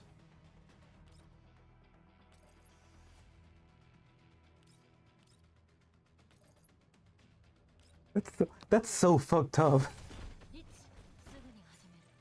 That is so fucked up. Like, this is.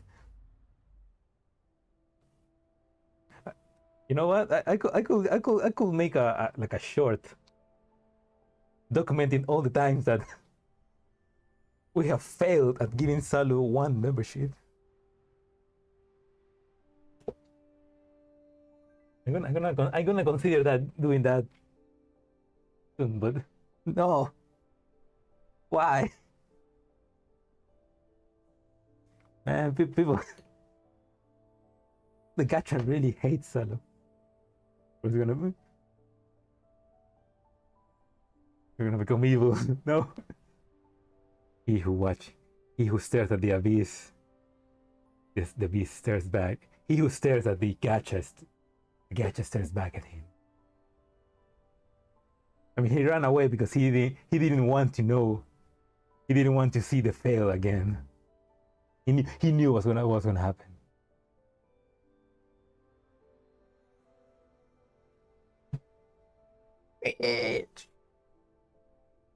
But I think he doesn't run out. I mean, his account is still on the stream, but he just like walk away from his computer, I think. Yeah, man, what a bad look. In keeping with Ida's request, Zhaohui brings the jeep to a halt on the streets of the abandoned town. The moment it stops, Ada practically bursts out of the door and runs over to stand in front of a cluster of ruined buildings. I kind of don't like that she's like basically cosplaying as a poor person, but it's everything's for the artistic integrity. Wow, that's cool. How many times he lost it? I think 6. I mean, the previous stream it was a lot, but I think even more. I think we're at 6 right now. Yeah. These look pretty intact. The walls on the side have collapsed. The pipes are all rusted through. Still, I make a good reference. Along with the abandoned cabling here. Get footage of the cracks of the walls too. More than 10 now. Yeah, I need to check the past stream and count them. You know, at least Ida is not making like a blog. Hey guys, welcome back to this blog and on the Jello songs like that.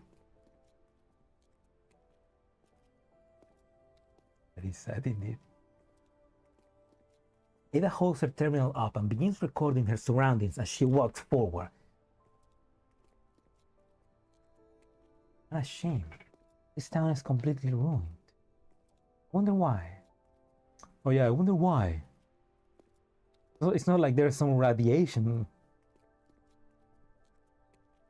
Lights, collapsed radiation, barjaggers.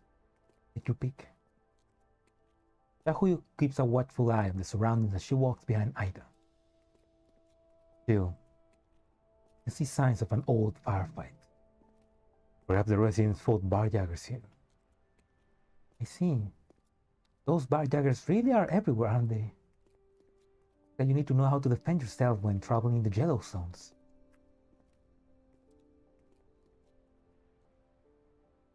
Ada's mood turns morose all of a sudden. Morose? Wait, morose? What that mean?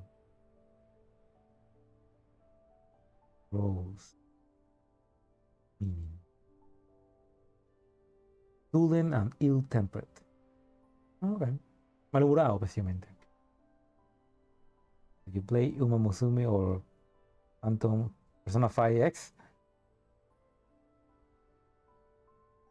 I was thinking of maybe trying them out. I mean, Uma Musume looks fun, or at least interesting. If anything, I will try it out for Gold Ship, which is like out of all the designs I've seen, Gold Ship is probably the cutest one. I will try that for her maybe. Persona 5X, I don't know. I'm not. I mean, I bought Persona 5. I didn't finish it. I didn't got stuck. I just stopped playing in the first palace. So I feel like maybe I should finish it up before. The thing is, I have a PlayStation 3. I bought Persona 3 for the PlayStation 3. And I was excited to play it, but quite literally, like a couple of months later, they announced Persona 5 Royal, and I was like, fuck. And they didn't announce it for PS3, so like now I'm stuck on the old version. And if I'm gonna play, then it's better to play the Royal version, right? So yeah, I'm stuck. I will need to play it again, but I will need to buy it again for PC. And Persona X, I don't know. I feel it's kind of weird. It doesn't call to me.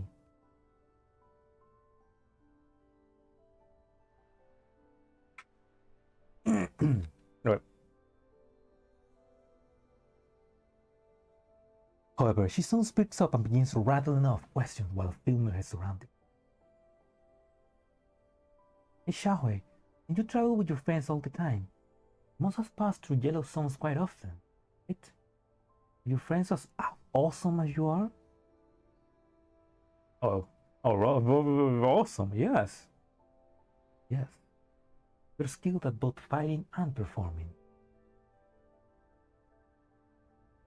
Wow, that's amazing. Then, are they on tour recently? Why didn't they come with you? They got stealed away by a man.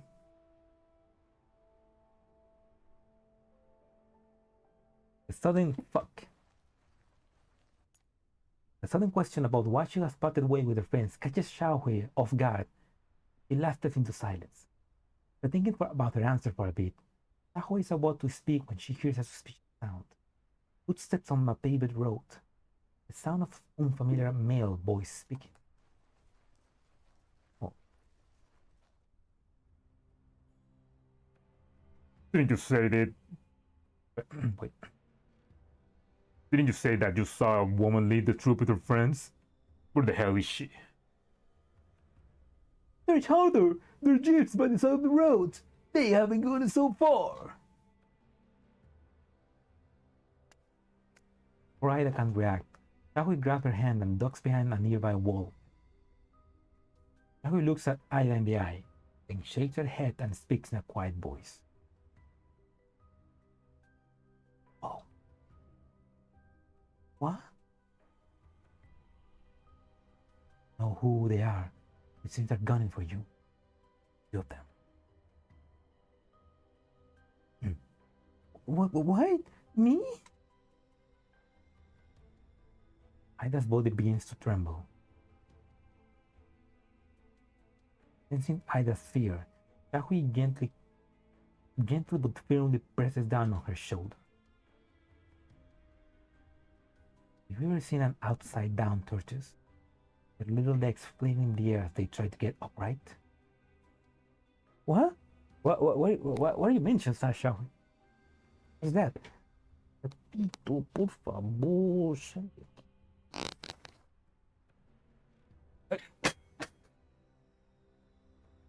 That's your fault. What? Stay here and don't move.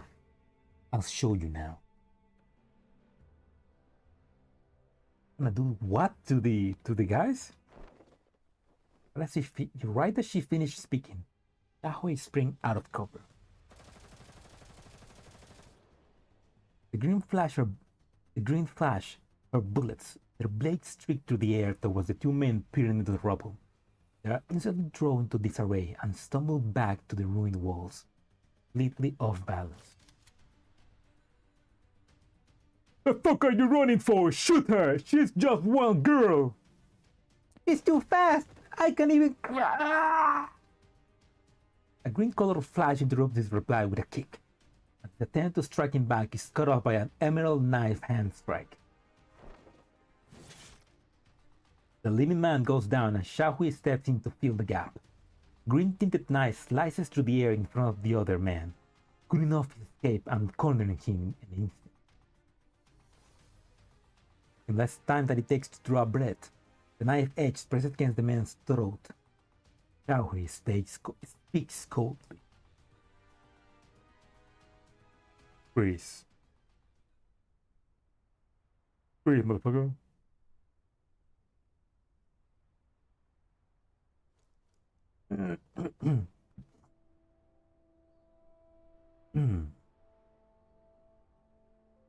Using rope from the jeep, Zhaohui thrusts them up like turkeys and leaves them tied up upside down by the roadside. He then dusts off her hands before lightly clapping a hand on Ida's shoulder. Oh, welcome back. Welcome back, Tarsus. What do you miss? Well, Zhaohui just beat up two guys that were trying to kidnap Ida, maybe? We don't know why. But yeah, she just kicked their asses like it was nothing.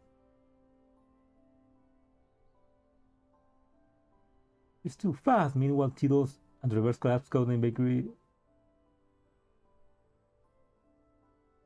Bones? Hydro. Yeah, someone's suffering, basically, yeah.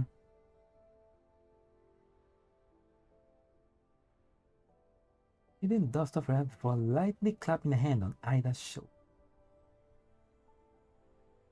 Ah, that's the reference she was making. She left those two guys like upside down tortoises. See? Upside down tortoises. We're winning any races with bunnies, that's for sure. Alright. What a clever reference. You feel proud? You feel proud of that reference, Zhaohui?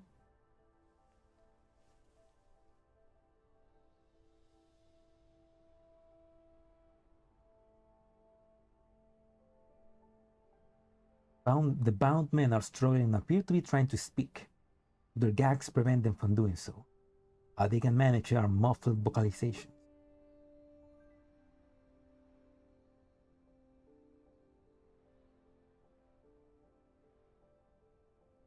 Ida watches them squirming their bonds. The tension finally leaks from the hair and she laughs.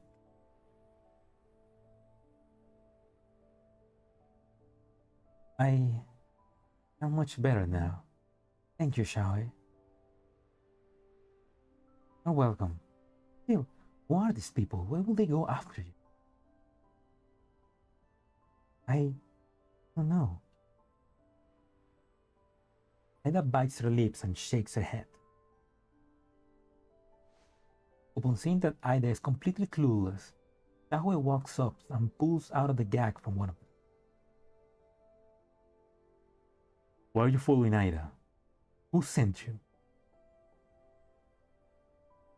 Our employer told us to follow the lead actors of the troupe. We were just doing this because we were paid. We don't know anything.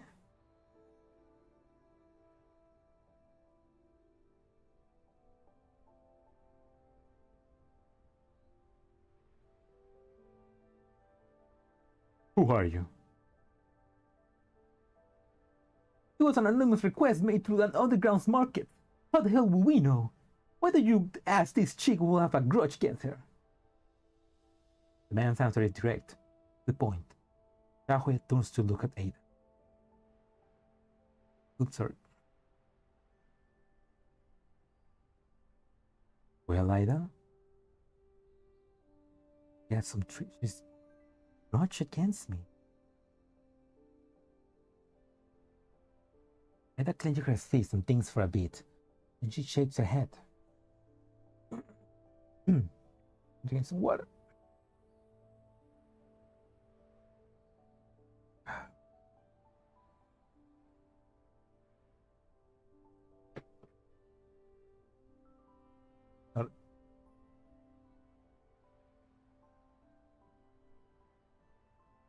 Ada clenches her face and thinks for a bit.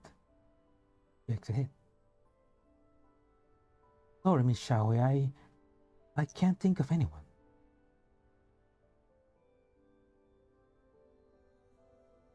I'm hearing my cats fighting.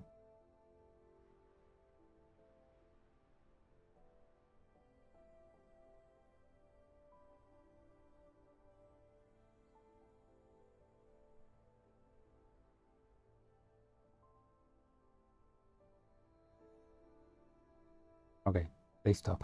Sorry, I was hearing them fight, and then if they begin fighting too hard, I need to go.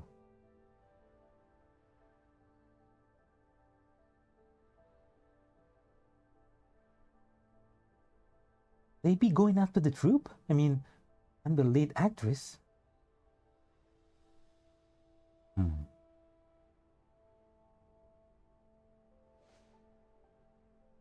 Zhaohui falls silent for a moment, then turns back to the bound man, her knife raised.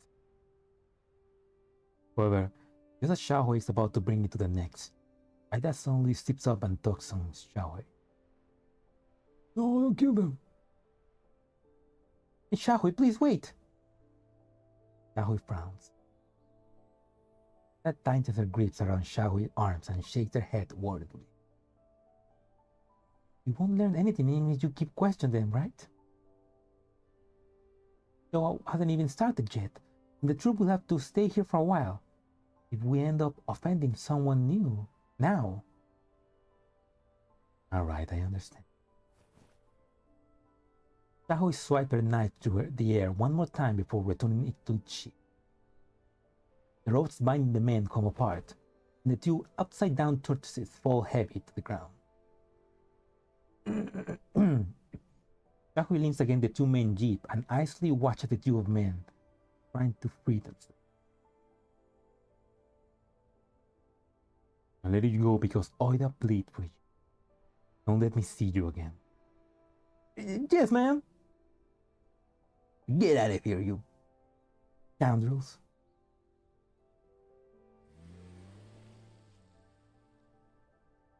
The two suspicious-looking men quickly drive away under Zhaohui's watchful gaze.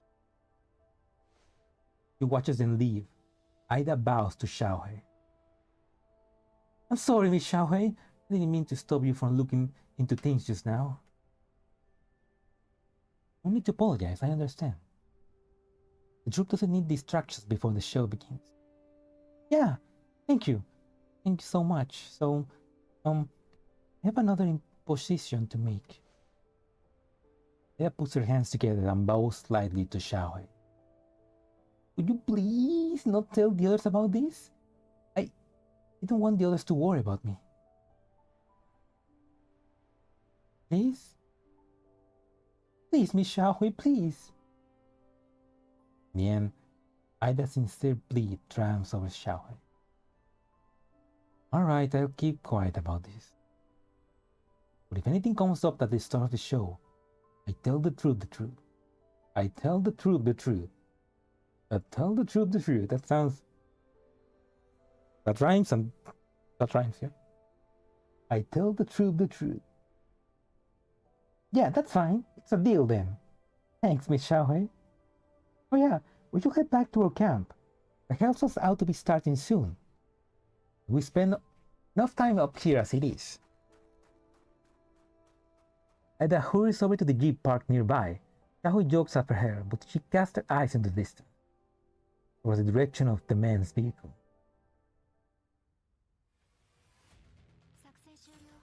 Maybe it's a competitor, or someone that is jealous of Talia's group.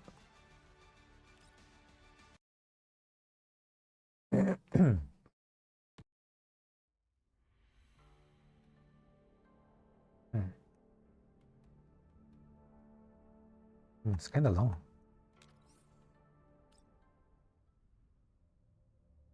Night falls, and the troop campsite, which was bustling with activity during the day, has calmed down as everyone retires to the nearest their quarters to rest.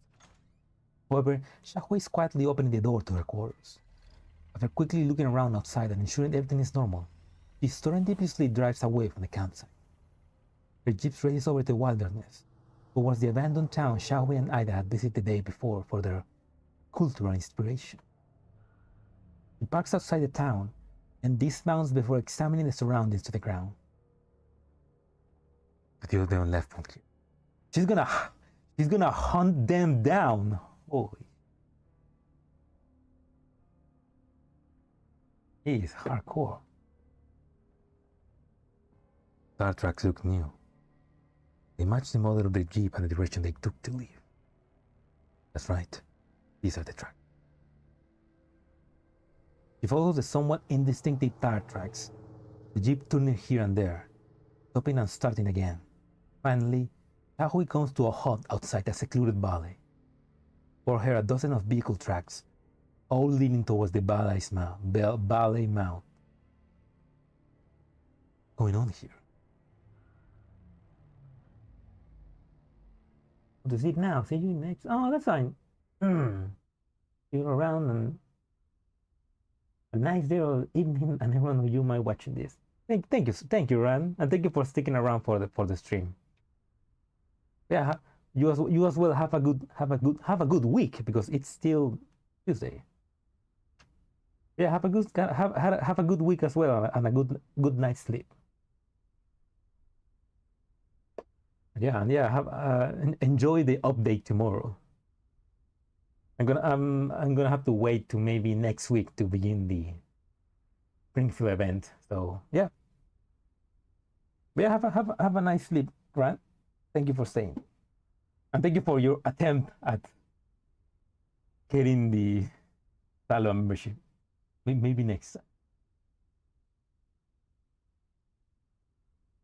Zhaohui parks her jeep in a secluded corner and cautiously approaches the mouth of the valley. She looks for a good vantage point where she can use to peer deeper within. At its floor, she sees several rows of dilapidated houses. Their lights illuminate freaking allergy, sorry.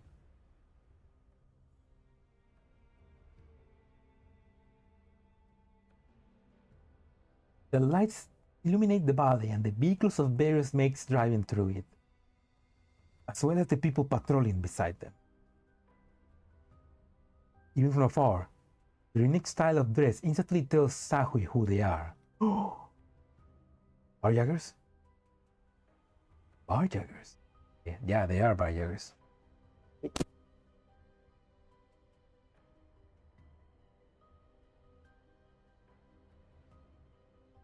God, thanks.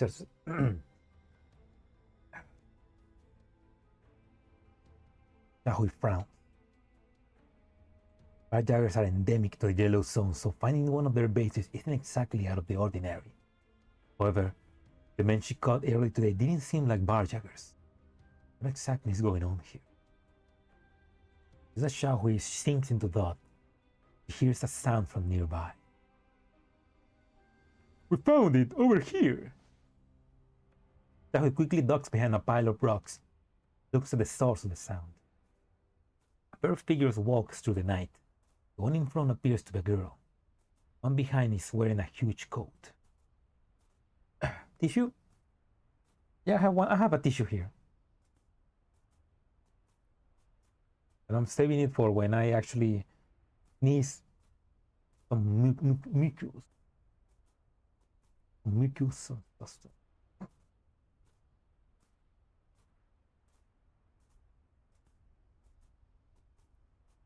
Wait, what? A pair of figures walk through the night. The one in front appears to be a girl. The one behind is wearing a huge coat.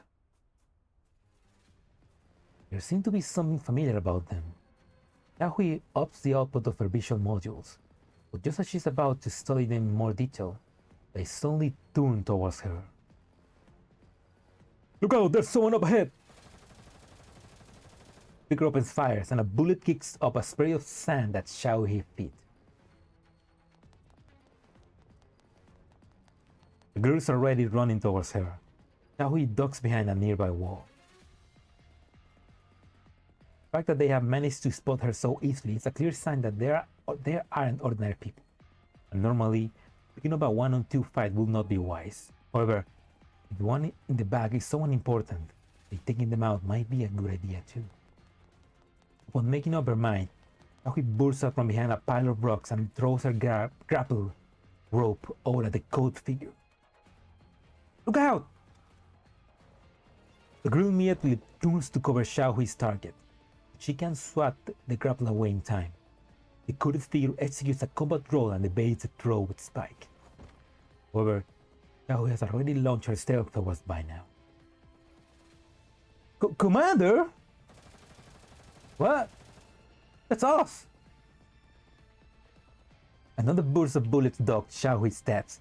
Drowning out the girl's words, Zhaohui evades them with a rapid dash and her hands tighten around her knife as she leaps forward again.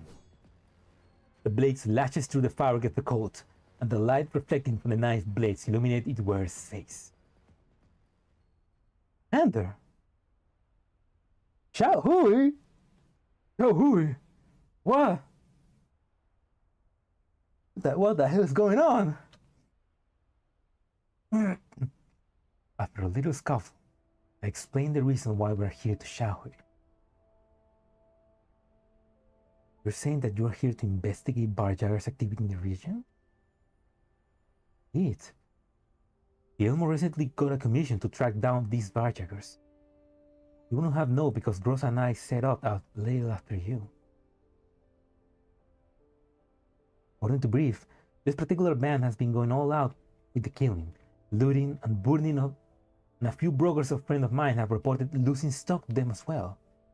They're very familiar with the terrain, and we only just managed to find their base today. Huh? But enough about us. What about you, Zhaohui? Suppose someone as capable as you must think nothing of coming to a barjacker stronghold by yourself so late at night. It was merely a coincidence that I ended up here. Didn't expect that barjackers would have their eyes on my client. Seriously? Who is this client of yours anyway? An actress. Her troupe just arrived in a settlement yesterday and they're preparing for a show. No idea why the barjackers will go after her. It's just a misunderstanding. After all, they're a performing troupe from the Green Zone, so perhaps they appeared like plump sheep for these hungry wolves. That's a weird way to mention that, but I see. Still, she only arrived yesterday. People already have their sights on her. It's surprising just how eager the barjackers are about this. Not like maybe Ida is hiding something. Maybe there's more than meets the eye. Maybe she's a criminal and she's actually escaping from something as well. What do you plan to do now, Commander? Going to wipe out this stronghold? I'm not in a hurry to do so. My assignment was to conduct a discreet investigation, so in principle, you're supposed to remotely observe. The important thing is to get a feel for their overall situation. I won't be making contact with them or entering their hideout unless I have to. Besides, since this barjacker has some kind of boss in charge of them, they have more than one base, so leaving them all out is going to take a while.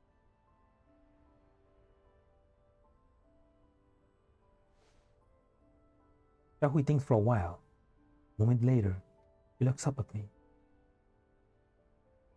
In that case, I have a proposition, Commander. Go ahead. First, I thought that this was just an ordinary case for someone trying to intimidate my client. Things are clearly not that simple since the situation involves the barjack. After taking into consideration the troop safety and the secret investigation you're conducting, you'd be willing to join the troop protection mission for the time being and work with me? The troop serves as both bait and a cover for investigation. That sounds like a win-win situation. Yes. Also, if anything happens, the client and the troop will be safer with you and Miss Grossa around. If you don't mind, the client and troop, on the other hand, I'll speak with them about it. However, the troops found are limited and they probably won't be able to pay you too well. There's no need for that. Ultimately, we are both making use of each other here. Besides, Monsoom has done their fair share of free labor for me too. You happy with that, Leader Zhaohui? I chuckle and extend a friendly hand to Zhaohui. Oh yeah, so now we're working with Zhaohui. We're working under Zhaohui, I guess. She's silent for a moment, and then she extends her hands to me, one that's covered in scars. Yeah. That's strange. Then when was Zhaohui such a miser? Fixing this level of synthetic skin damage shouldn't be cost that much. When I can ask further, Zhaohui nods to me. To be working with you, Commander. So that's how we slowly gonna get Zhaohui trust. We're gonna be working with her together. Also, that's interesting because I guess it was Grossa. So basically, she fought with Grossa for a little second, and basically got the almost killed commander. So he's like, holy shit, Grossa must not be happy about that. Like, dang, she bested me.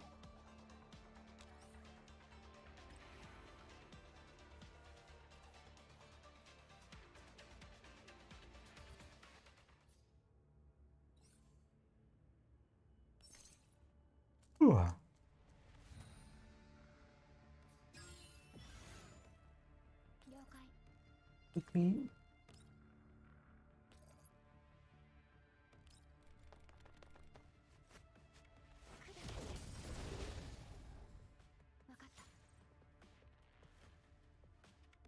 Where is this?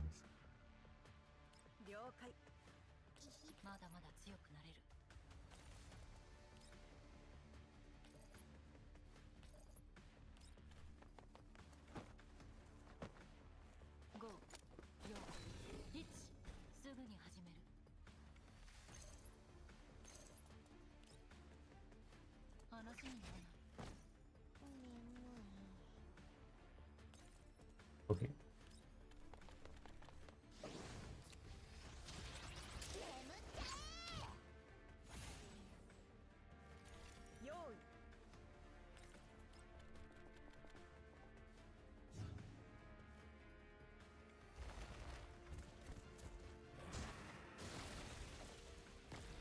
Didn't see that guy. Okay. Die.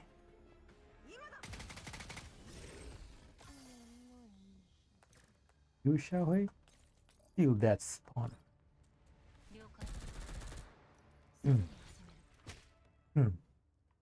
After returning to the campsite the next day, Zhaohui introduced me and Grossa to the troop. Just in case, I have a set of credentials ready to prove my identity. However, since my concerns are unfounded, once we reveal that there's a barjagger camp nearby, Zhaohui has no problem at all convincing the manager to take us on. Soon, the troop has freed up temporarily bunking space for me and Grossa, while Ida has cheerfully taken up upon herself to show us around. Over here, this way, please! After leading us to our quarters, Ida quickly shows us around the facilities and briefs Grossa and the troop activities. In any case, that's our performance schedule. If you guys need anything, feel free to look for me or the manager. Thank you, Miss Ida. You're welcome to look us anytime too. So the commander and sorry. So the commander and Grossa are together on a mission away from the Elmo, huh? Interesting.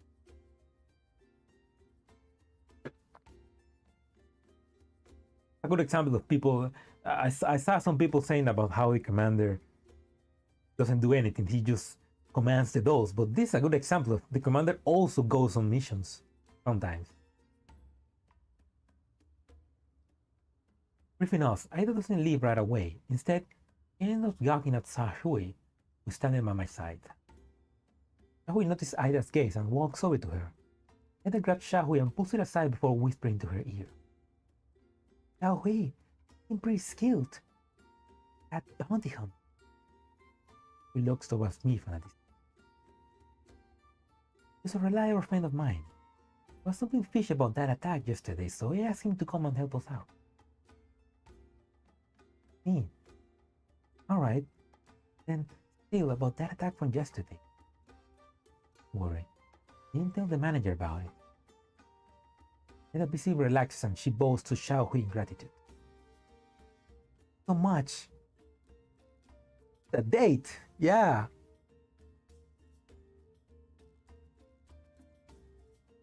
Grossa, we need to go on a secret mission away from all the other dolls.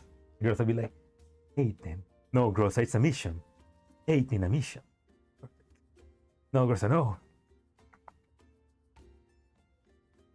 Much, I don't know how to show it, but I'm really very grateful to you.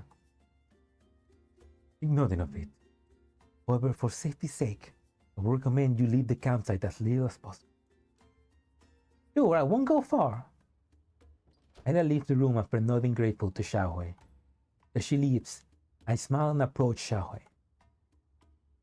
Well, that's a leave of Monsoom for you. Sure, Diane and the others must have had a much easier time that travels with you around. Zhaohui turns as she hears my voice. Just doing my job as a leader. Don't be mad, Commander. Don't be bothering me. Since Miss Ida doesn't understand the true identity of her attackers. That does not seem to concern your mission, Commander. I mean to pry, of course. It was just a reminder. Rather than quibble about that, I have a suggestion. This settlement seems quite lively. Would you like to walk around with me and get a picture of what's happening on the ground? Alright. We're leaving the troop campsite, which is still under construction. Zhaohui and I walk down the street of the settlement. The roads are covered in sand and gravel. The houses are run down. The people are all poor. Settlements like these are everywhere in the Yellowstone. The only difference that the one we're staying is fairly large. It's more likely why the troop chose to base themselves here.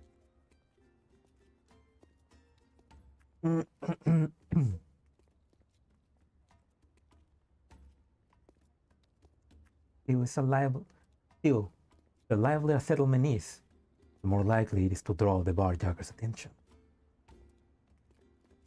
Through my eyes outside the settlement as a thought crosses my mind. Piles of rock and drifts of sand hide the land and sky in the distance. But I know that there is a lurking threat hidden in the distant valley. As I'm about to head outside the settlement, Zhaohui comes to a halt. Commander. You asked me to go with you. This is meant to be a secret investigation. A chance that secrecy could be breached. We're working together in this assignment, after all. Better that we interact and get to know each other. Just an excuse for the commander to spend more time with Zhaohui. Slowly raising her up.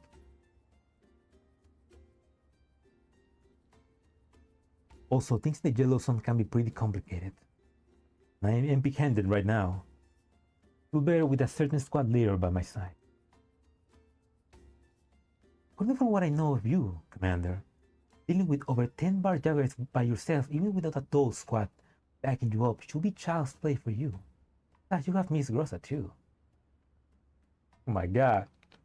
How much glazing did Diane and Yang Yu did about us? Indeed, is why it is only part of the reason. The other reason is you. The truth is, it was something I wanted to discuss with you on the day Monsoom had their concert. Unfortunately, we didn't get the chance to do so. That day, yes. Unfortunately that we could not speak. What do you wish to talk about, Commander? Monsoom and the Elmo. Not that you are the leader of Monsoom's squad. You are not part of the Elmo. Not easy for a gust of wind that's used to freedom to have assembly accept a new environment. Careful for the fact that you were willing to stay with the Elmo for the sakes of Diane and the others. They are my friends. Yes, and you're a good leader. That much goes without saying. Even though you're the leader, I can sense that you're changing too. Right now, the way you're talking to me is completely different from when Monsoom first came to help me. We bounty hunters have keen noses. So feel free to talk about anything you want with me. Zhaohui does not answer. Perhaps we could discuss it with Monsoom. Do you think it would be better that way? I won't take long for them to come here from the Elmo. There'll be extra hands for the commission. Zhaohui remains silent, her face still blank. According to Yang Yu, her facial actuators were damaged in combat. As a result, she does not show much in the way of facial expressions. But sometimes this poker face of hers is a perfect camouflage for her. So she's got a stuck poker face. I look straight at Zhaohui, silently waiting for her answer. Just then, I hear the sound of an argument from a nearby hovel up ahead.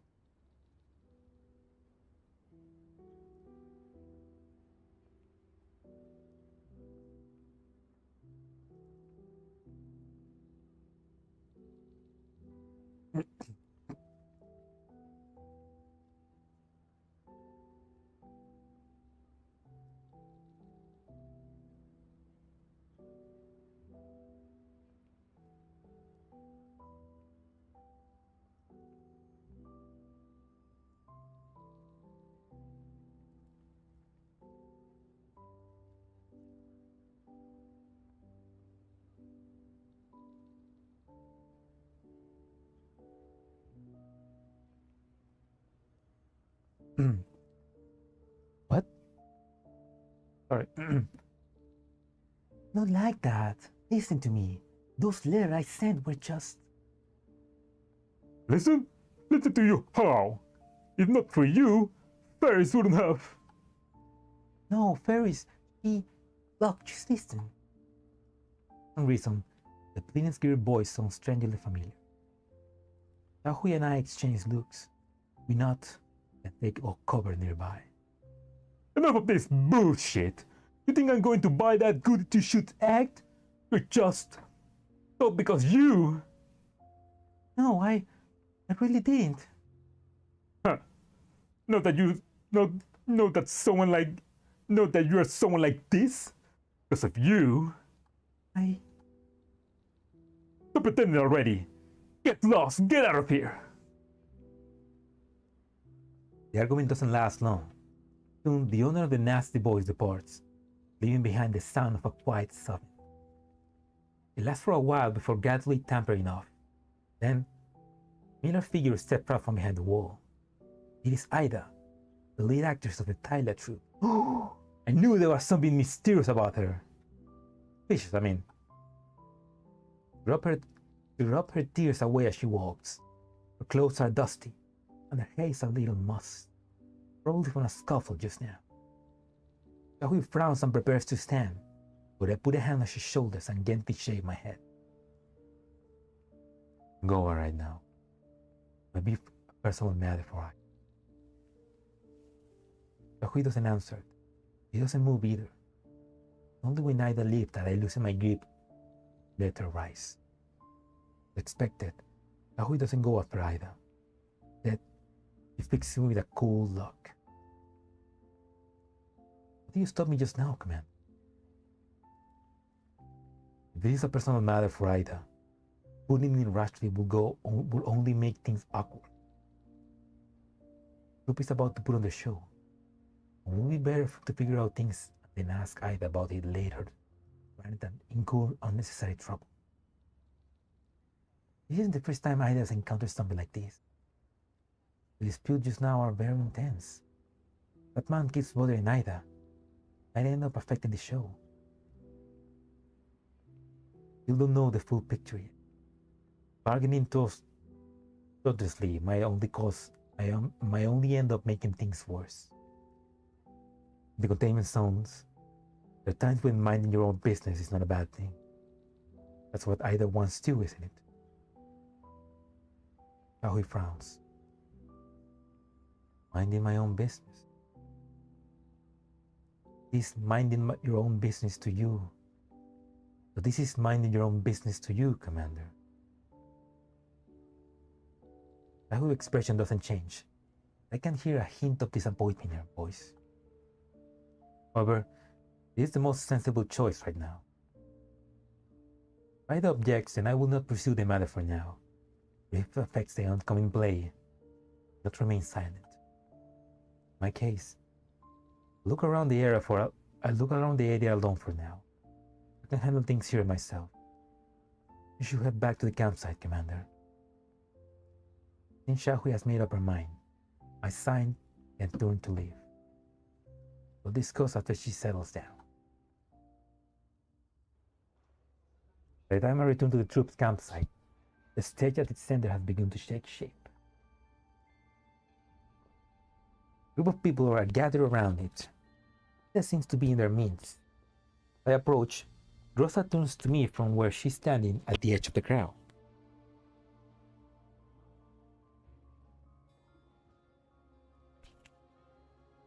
Don't sit on my mic.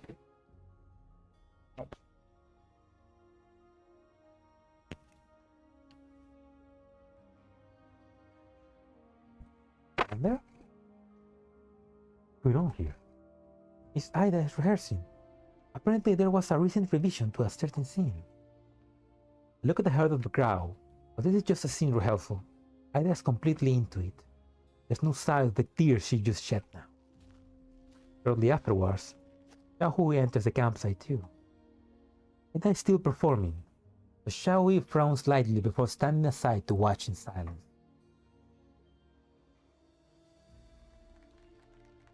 Soon the scene is over, and the audience erupts with thunderous applause. Bravo! Bravo! Wow, that was a great change! Even more moving than the previous version of the scene! A better tour is going to be a great success! Alright, I'm happy that everyone's so confident about our tour. But I'd like to hear from our audience too. I steps out of the crowd and beckons to me and Zhaohui. Ah, you two? You saw rehearsal just now, right? What do you think? It was very compelling. As for the fine details, Zhaohui, you got the experience. Maybe you'd like to field this question. I smiled and glanced at Zhaohui. She considered her words for a moment, then began speaking in an earnest voice. I think your performance was very professional. While I arrived late and only managed to see part of it, the group saw that you play was lively and animated, very likable. Final promise to her friends was very stirring too. I'm sure it would have won the hearts of the audience even in a green zone. However, the delivery of some of the lines seems a little unpolished. Further practice might be required. Sounds harsh, but a hard price coming from Zhaohui. By hearing her words, Ida scratches her hair bashfully. But that's to be expected after all. The character was modeled after Ida. Was? Oh, it's nothing. Right, I need to go check out my costume with the director. If there's nothing else, let's all go take a break for a bit. Either? Are you looking for me, Zhaohui? Upon seeing Zhaohui's hesitation, I cut into the conversation. Zhaohui, shall we talk about the campsite security? Yes. Wow, you guys should work hard. Leave it to you then.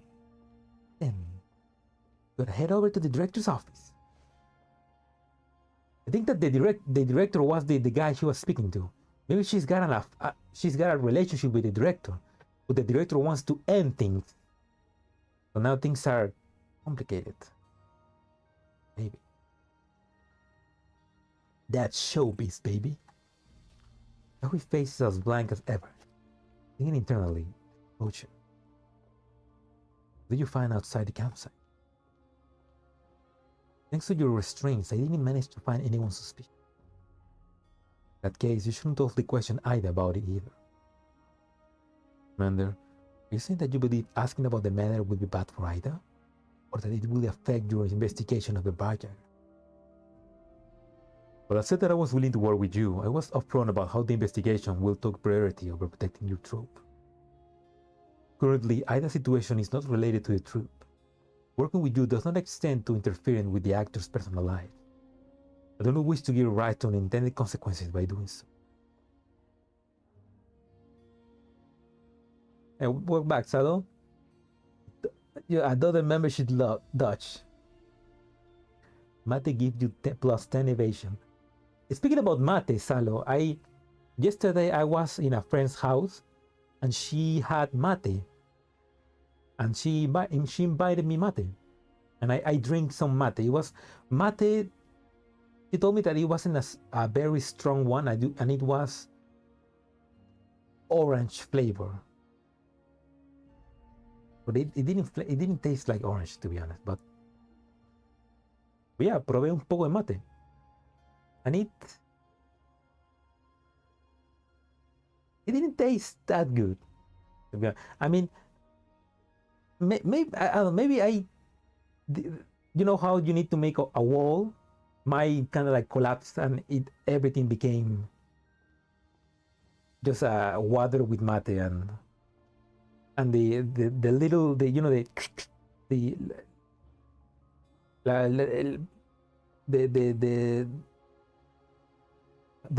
thing that you use to suck the water kind of became stuck and things began getting into it, and I was drinking water with the mate, so I definitely was not doing a good job.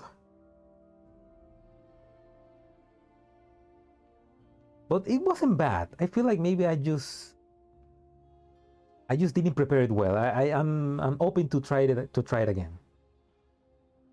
Siento que no lo preparé bien y se desarmó, así que no estuvo tan rico, pero la próxima vez tal vez lo pruebe de nuevo. Pero no estuvo mal. Siento que fue como que bien. Me despertó un poco. Maybe if I add some sugar, it will be more of my taste.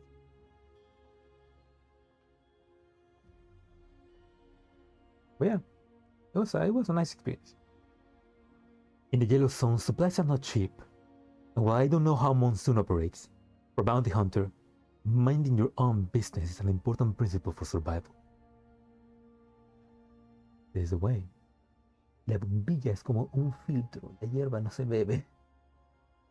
Yeah, I guess maybe this bombilla was wrong because I was maybe la bombilla que tenía no era muy buena porque estaba tomando la hierba con agua, así que tal vez necesita más calidad. Like coffee, you make it to your liking, sweet or more bitter. Oh, so puedo agregarle azúcar entonces. Oh.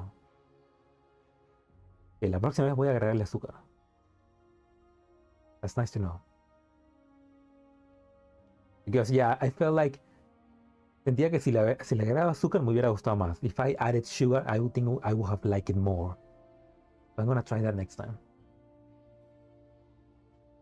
Zhaohui falls silent as though she hadn't expected me to state my position that frankly. She frowns slightly, but in the end, she simply fixes me with a calm gaze. You decide to prioritize the investigation. I have a request of my own. Hope that you will not jeopardize the show for the sake of your mission, Commander. Of course, I have my principles too. I'll inform you if I discover anything unusual. Know you will keep your promise, Commander. Zhaohui turns and leaves after saying those cold words. I watch her go, a rub between my eyes and investigation. This misunderstanding is only going to get worse at this rate. Is there a way to soften Zhaohui at the attitude? What will Monsoom Squad do when they have this? Monsoom Squad. The idea springs into my head. I pull up my terminal and find the names Diane and Yangi. Sorry, girls. Seems like I need your help again. Eso de el mate se toma amargo es de viejo rata que no quiere pagar por el azúcar. Ah, she looks cool. Oh, this Zhaohui is like full oat with her personalized gun skin. Ooh.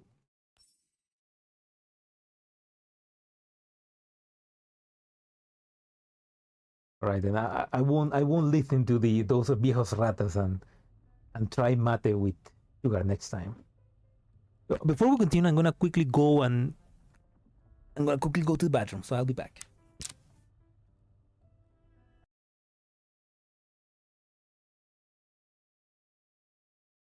Be right back. Be back. Whoa.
Sorry, I went to get something to eat, so I served myself a little bit of cereal. So sorry for the sounds.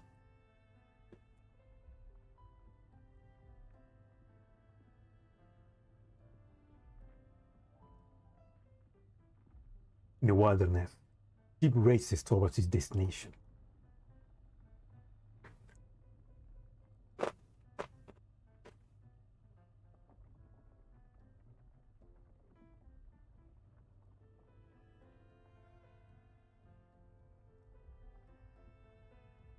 The doll in the front passenger seat leans against the window, idly rapping on the scratched glass.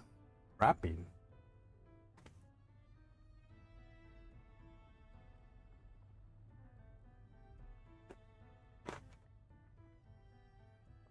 He's a rapper.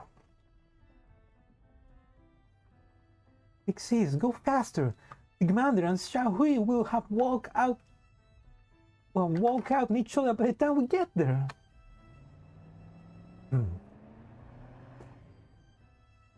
Oh fuck.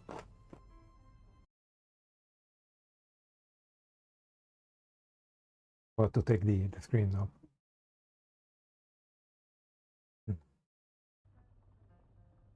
The doll in the driver's seat stomps the gas pedal once again. But the only reply is the low humming of the engines as it strains on its weighty burden. Yang, we've been driving at top speed for a long time now. Any faster than this jalopy will probably come apart before we even reach the campsite.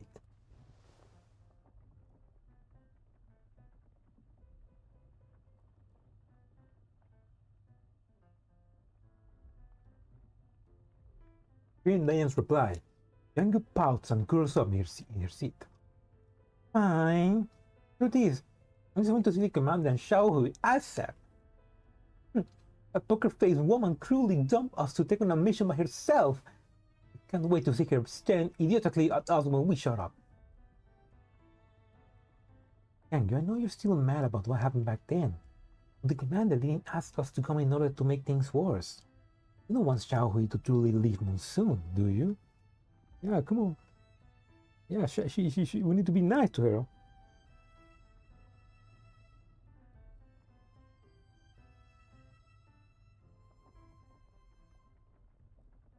Heck no. Why else will be rushing like this? Oh fuck. Wait. Oh fuck. Damn it, the screen. No.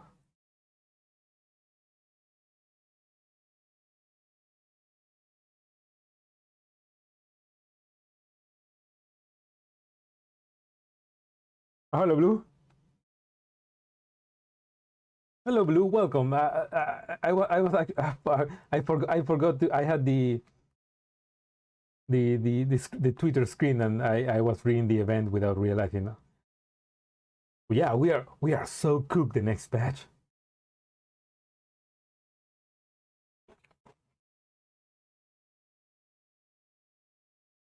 Gorilla Gundam husband on the background.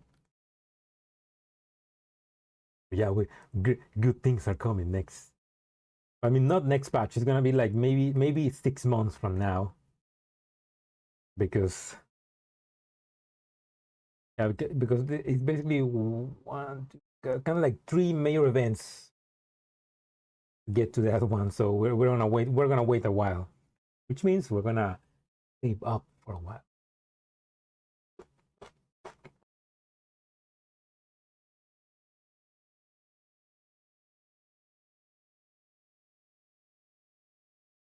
Yeah, sorry. Well, welcome, Blue. We are right now. I mean, the Zhaohui and the commander are just not. They're working together, trying to protect this Ida from this other traveling troop group. So they're having a bit of, and there's probably barjaggers trying to kidnap her. But there's also something weird, mysterious about her. So the commander is going to investigate that. A Monsoom squad is coming in to help. Well,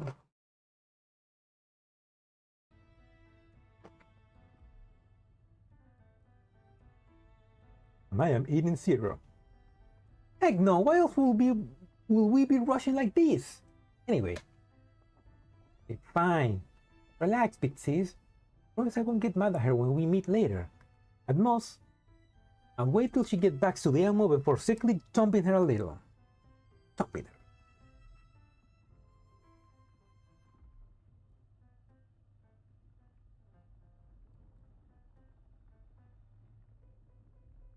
That's if she comes back at all. We can't convince her. She will leave for you.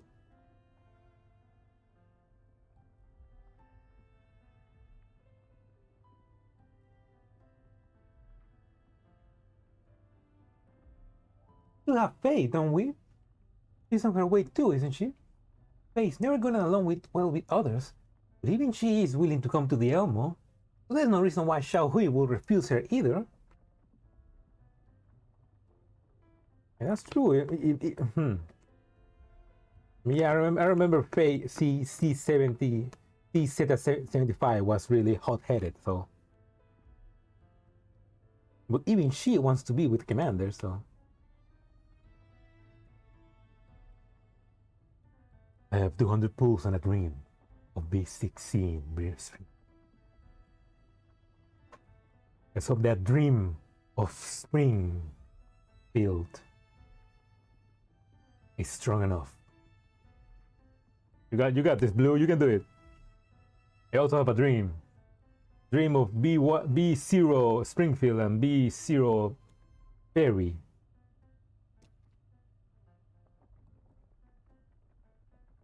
I hope I can get them the two, because I want the two of them.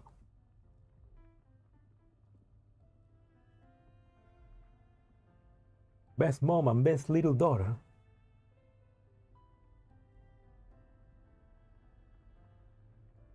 Hold on, Twist. We're gonna welcome as well. How much is 200 pulls in pieces? Good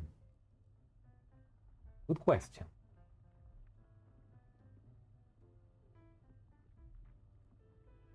Wait. 1500 es 3.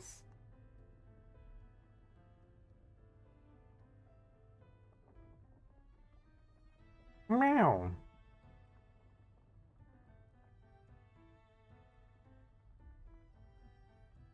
I'm trying to do math.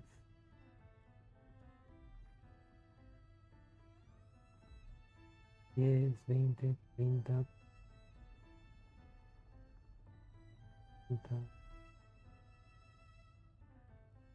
It's got like 20 something million thousand, but I mean 20,000 something collapsed pieces. Even MP5 since Sharky Motkey. Oh. But Sharky Motkey is free if you got her cores upgraded. Yeah, I hear that she's gonna get extra strong too. You do a random advice. If you have you do a random advice. If you don't have Springfield VA gun, it's no good. Oh.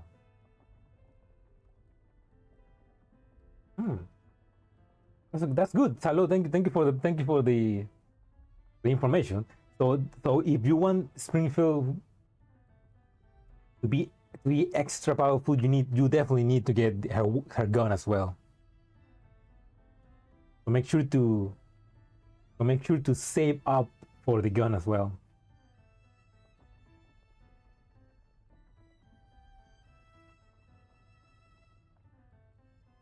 But yeah, maybe get B1 Springfield and then maybe roll for the gun, and then if you have anything left, go for more Springfields.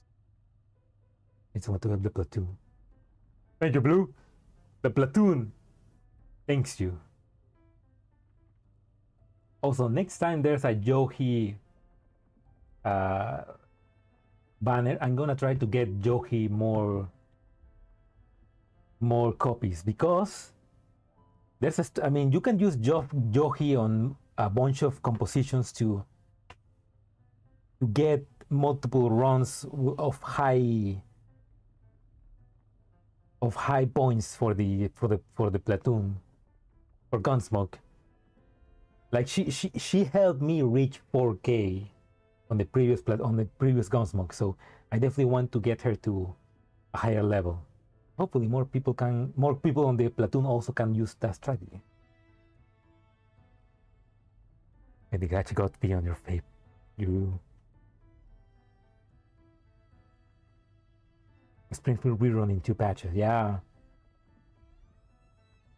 That's true. Then if you want Springfield, you need to get her now, or we're gonna wait for a while.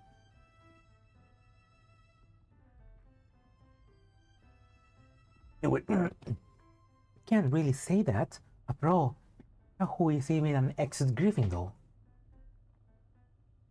This is such a pain. Monsoom's still Monsoom, the Elmo. The commander's really nice guy too. Do we have to choose between Monsoom and the commander? Why is Zhaohui making things so difficult for us? Indeed. Perhaps this problem isn't just for us. For all the Monsoom too. Daryl the Jeep is silent for a while. Leon frowns as she gasses into the distance, then floored the accelerator once again.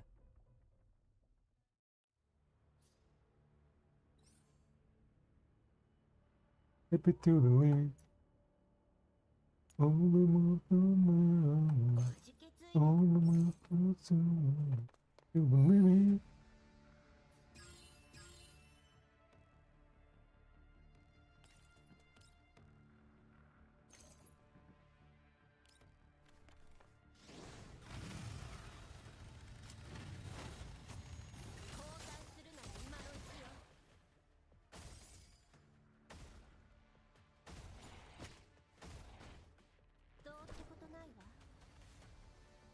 Hey.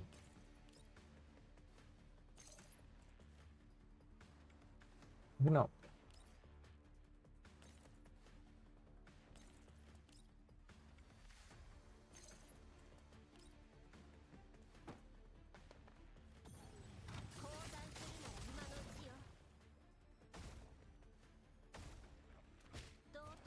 Good sound. Step it to the limit. Step it to the limit.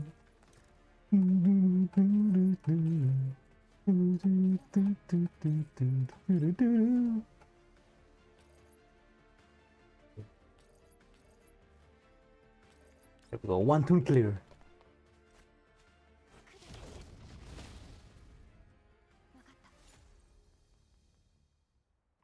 It's a good sound. Maybe that's what they're hearing while traversing the yellow zone. It's a fiery afternoon. The Talia troop campsite is as boiling hot as you expect. The troop members hurry back and forth, rushing to set up the stage, rehearse and prepare props. We, Rosa, and I are infected by this industrious mood and find ourselves taking Poor too.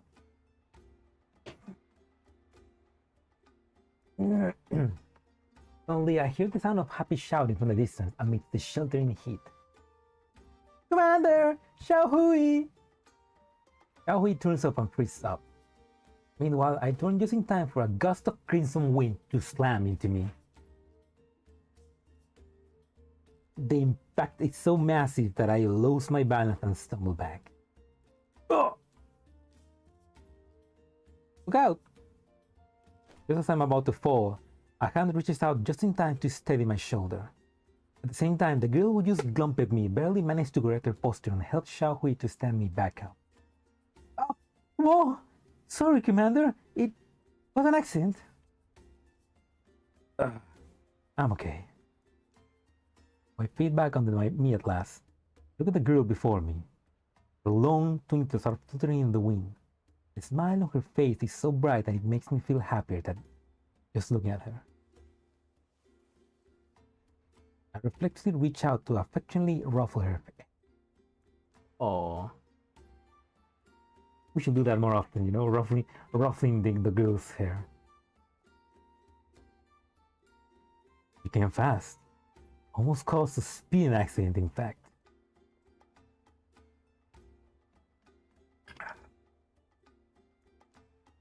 I wanna try Limbus Company. I seen a little bit of gameplay. I seen another streamer that I watch. I see them play a little bit of that, and it looks interesting.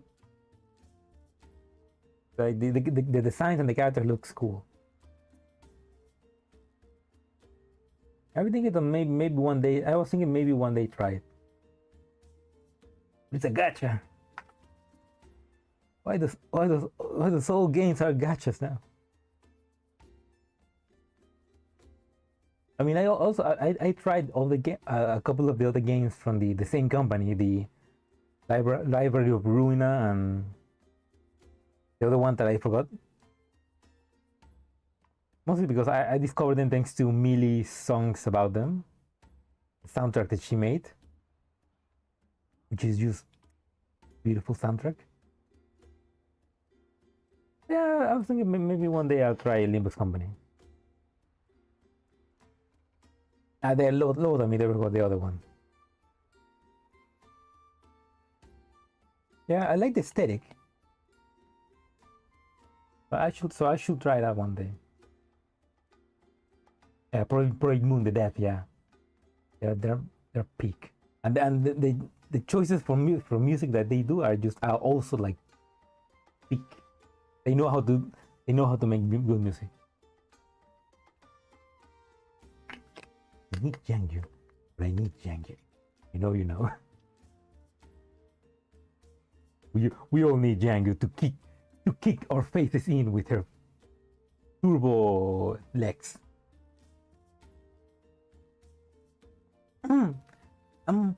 It's just because I missed you so much and I didn't want to be apart from you for a second. Beauty. Commander, I guess I miss Zhaohui too.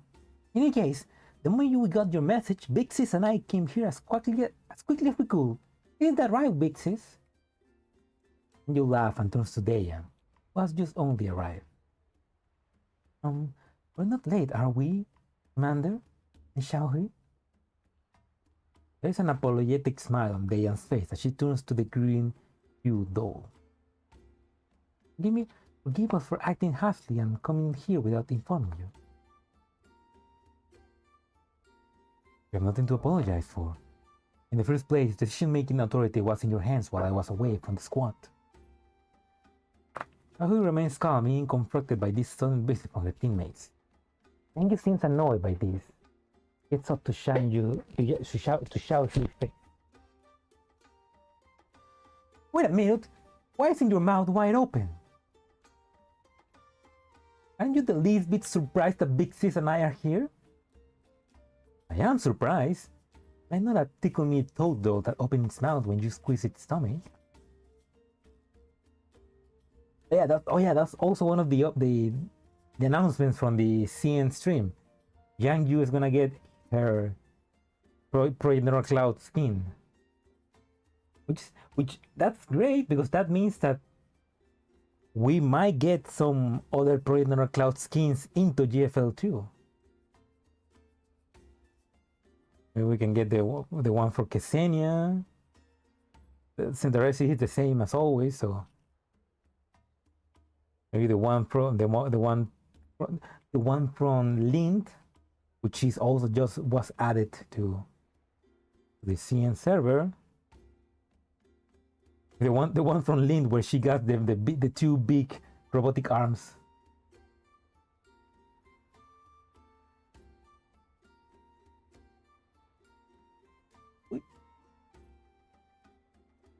PNC collab is forgotten.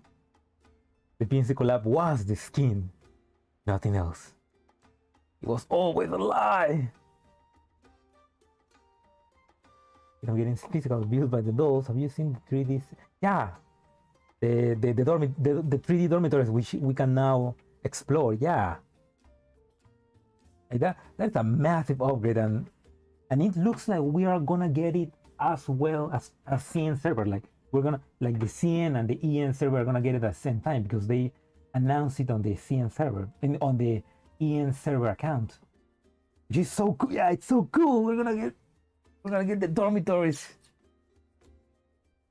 And it looked just like the dormitories from Nera Cloud, where you can walk around and you can see the dolls and speak to them.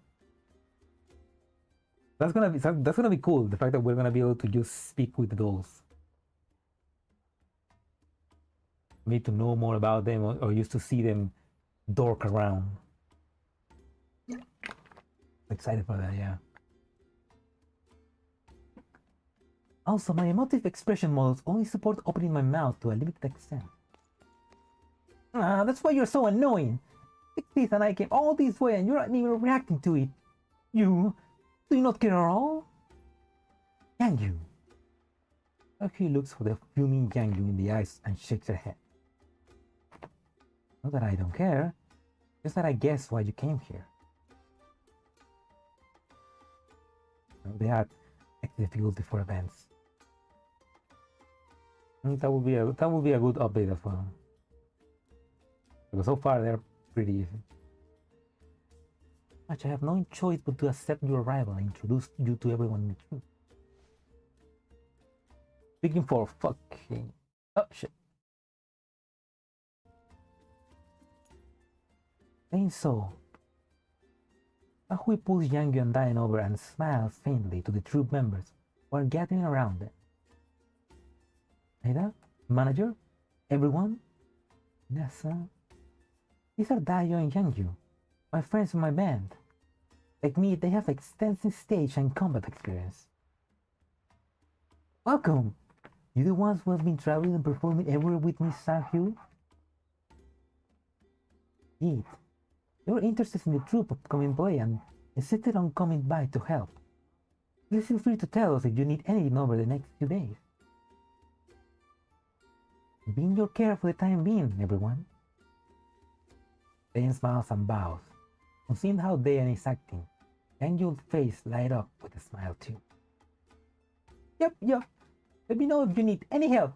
I can work, fight, and perform. Oh yeah, I can do kung fu, sing, and play the drums too. He knows kung fu. Whoa, really? Miss Yangyu, can I consult you with some of the finer points of fight things? I end up being useful in a play. Of course! In fact, I can give you a demonstration right now. His face. There we go! Come on this way! Yangyu drags Saida off to the side and proceeds to give her an energetic display of martial arts moves. Then shakes her head with a smile as she watches Yangyu antics. He really does go full throttle all the time. Still, there won't be any trouble with blending into the group now. Well played, Commander. Impressed. Zhaohui looks at me and her smile fades. Please forgive me. We did not want to cause any misunderstanding between us. Believe that we'll be able to get along better with Dayan and Yangyu around. And as for the future, thank you for your concerns, Commander. Zhaohui interrupts me halfway through my explanation. We'll carefully consider the future of Monsoom Squad.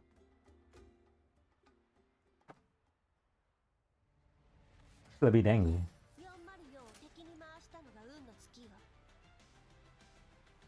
She's definitely considering leaving still. Never played Nero Cloud to leave to me, reminded me of the base overview for GFL1, like ultimate version. Fully open space to enjoy and decorate and upgrade.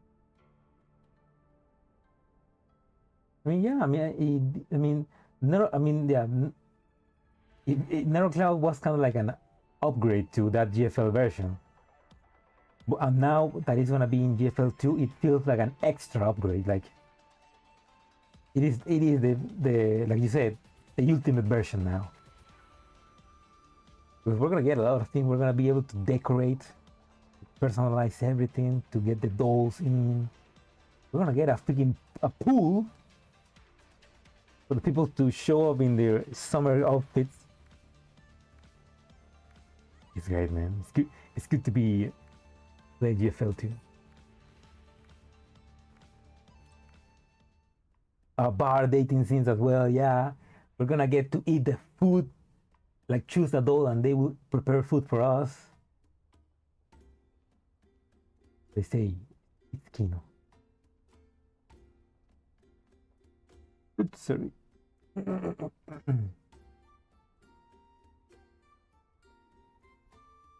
Where's my phone charging so?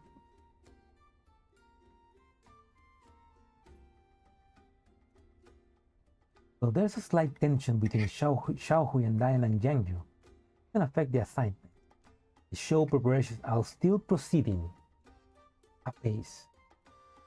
The stage is finally complete by our 4th day in the settlement. The troop decides to conduct an internal test show that night. The music stops, replaced by enthusiastic applause from the audience. By one, cast members take their bow. The director waves sagely to the audience from the stage. And that's a wrap.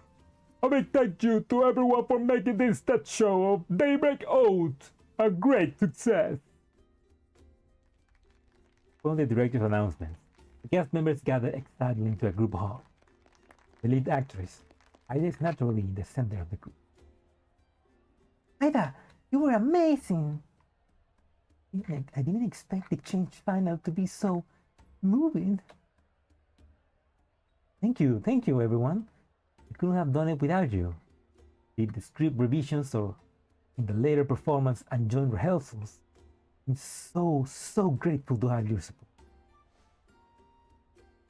Ida bows deeply.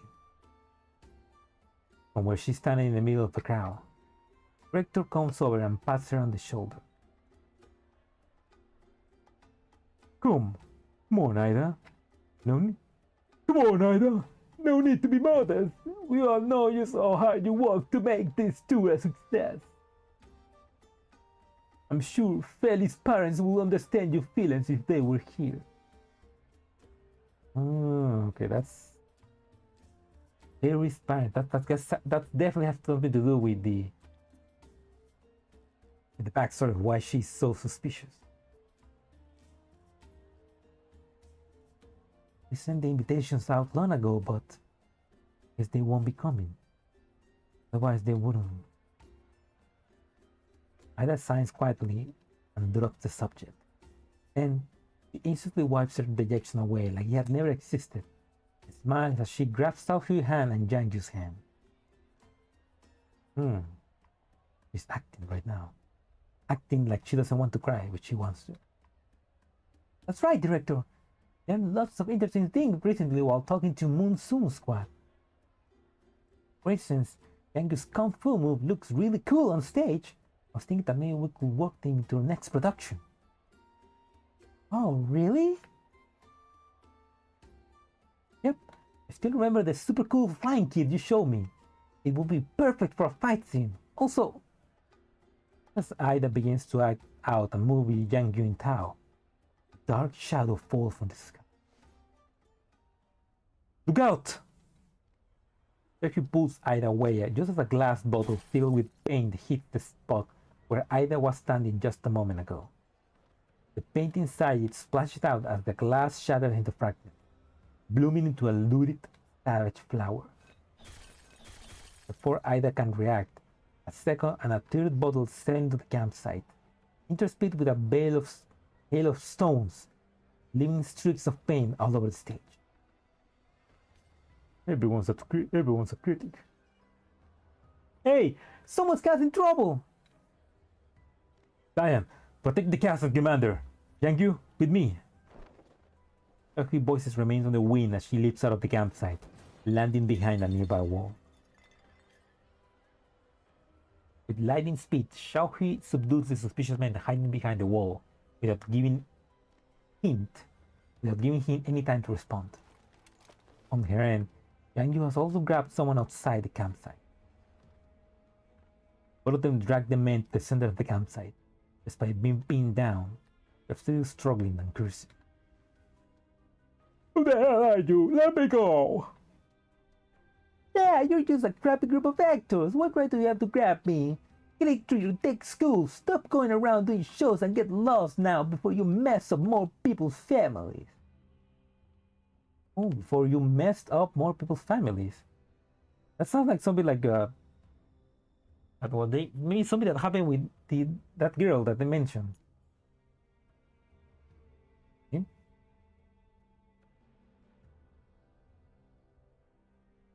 Fairies. Something happened with this to these fairies, I guess.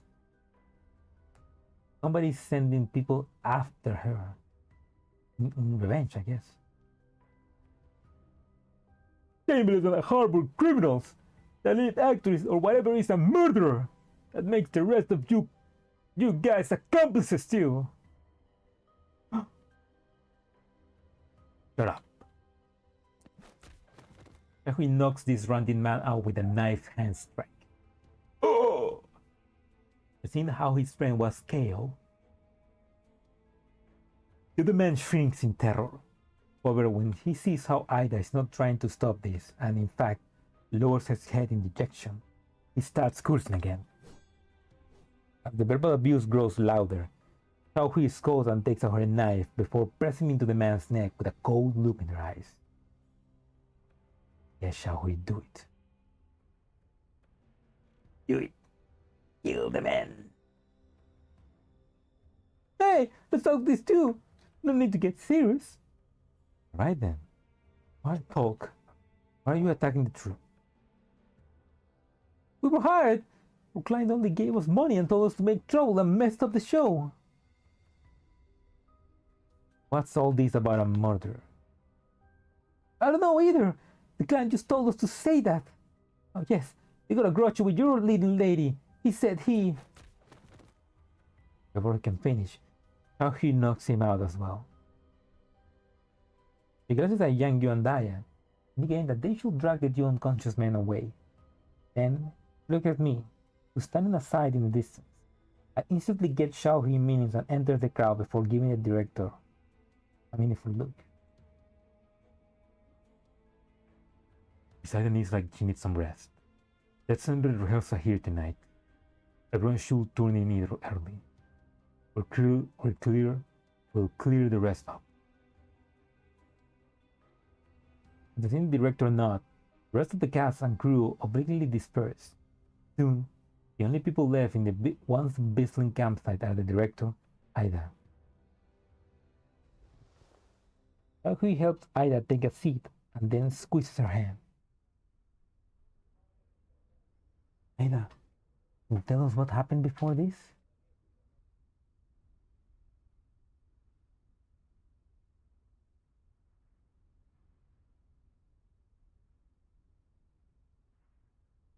Yeah, Ida, it's time to come clean. What happened? And who did you kill? And who's that Ferris girl? The only Ferris I know is a femboy. A cute cat femboy. With her head still lowered, she remains gloomy and silent. After seeing the state Ida is in, the director shakes her head and sighs. Maybe I should do it. I'm not wrong. My guess is that the clients who hired those people to attack the theater were the parents of Ida's former friend, Ferris. Former friend? Called Ferris? Yes, Ferris was a good friend of Ida's and an outstanding young actress. The truth is, she was supposed to be the lead female for Daybreak's Out. Back then, Ida and Ferris joined the auditions for the part and they made it through both of them. Ferris was the female lead and Ida was the second female lead. Ferris and I both loved to act. I remember the day we meet each other. Ida, who has been silent all this time, slowly lifted her head. Looks at the stage, but it seems more like she's gazing into the depths of her past.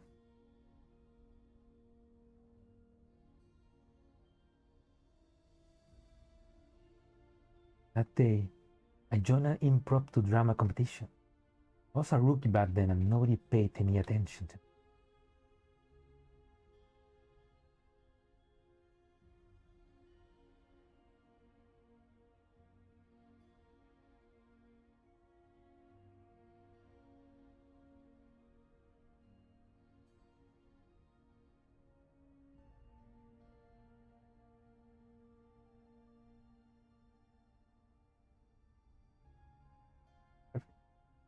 Sorry, I'm answering the message from work. This Tuesday, I'm gonna be recording a closed circuit event for heavy machinery, like tractors and a plan, those machines that crush the streets. You know, those heavy machineries for construction. I'm gonna be recording them for an event, a live stream event and stuff like that. I'm gonna be flying drone as well. And hopefully, I hope that I'm gonna be able to like do a shot where the drone goes in between the tractors and everything, because it will look so cool. But yeah.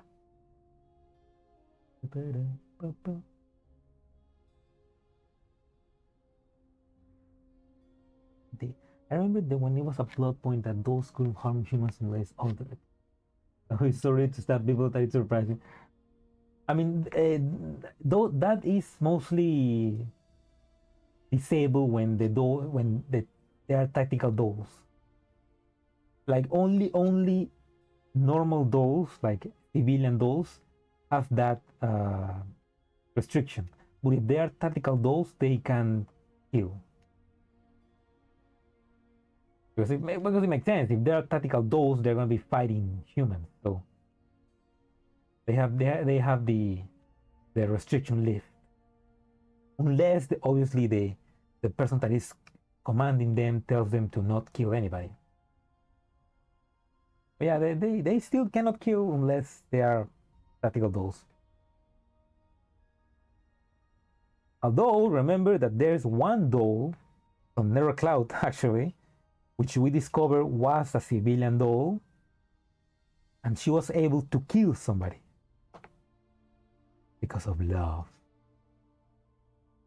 Like love was powerful, was so strong that she was able to ignore her programming and kill somebody. It's a cool story. Anyway, rookie back then, and nobody did that. But by the time the competition ended, we ran over all of the stuff. He praised me for doing a good job. He even pointed out all the little details in my act. We ended up talking for a long time. She told me her name was Ferris and that she wanted to become a pro actor, just like me. I need to hard out that one on the Elmo for no reason in particular. I mean, we got Papasha mech that can do heavy work. I mean, we don't need heavy machinery in the Elmo. We got the dolls for that. Although it'd be cool to drive them around. Ida smiles as she recalls her past with fairies. After that, we became good friends. That time, all we had were beat parts. But no matter what roles or script we were given, we always rehearsed them together, so we could critique and further refine our acts. Over time, we only became able to play supporting roles. And then, we both made it through the auditions for Daybreak's Oath, began practicing in Yellowstone together, looking for cultural inspiration together, going on tour together, doing everything together. Sorry. Sorry. Those days were really happy. But I then stopped speaking as though she thought of something. Her smile turns bitter. 2 years ago, when Ferris and I were out in the contamination zone together, we were attacked by barjaggers. The PMC assigned to protect us was taken out by barjaggers. Very still. Double base. Yeah, thank you. Success. Thank you. The PMC assigned to protect us. Who was it? Griffin? Or Mangi? Those big bastards. Then, so she was attacked by the barriers, huh? I passed out back then and was mistaken for dead. But a pacing bounty hunter saved me. Everyone in the troop was heartbroken over Ferris. We lost a great friend and a great actress that day. After that, everyone in the troop was grieving for her. The lead actress role for David Oates sat vacant for a long time. Later on, I remember that Ida and Ferris had act opposite to each other. After tried out for the position, he did well. We decided to permanently assign it to her. I didn't expect that my decision would lead to a misunderstanding by Ferris' parents. I thought that Ida had gotten Ferris skilled in order to become the lead actress. Did you not try to contact Ferris' parents? Oh, we tried many times. But Ferris' parents thought the troop was in on it with Ida, keep refusing to talk with us. Ida also tried looking for those barjaggers. They never been easy to find. The situation was very chaotic back then. With all the time gone by, we couldn't find any evidence at all.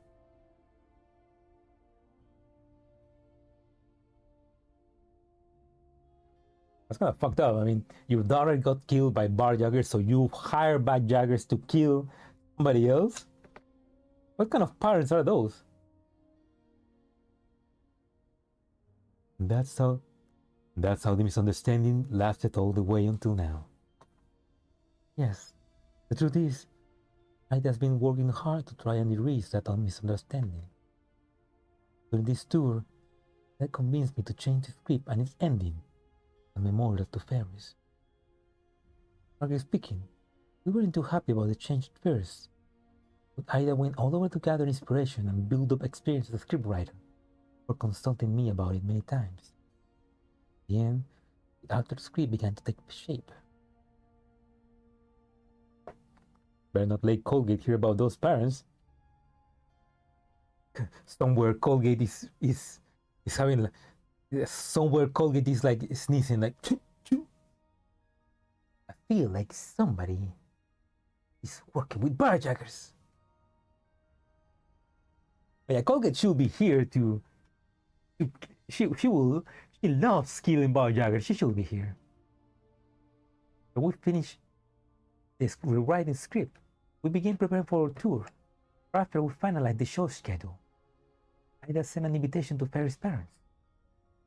You know how that went. One person goes silent as they look at the glass shard and red paint scattered everywhere.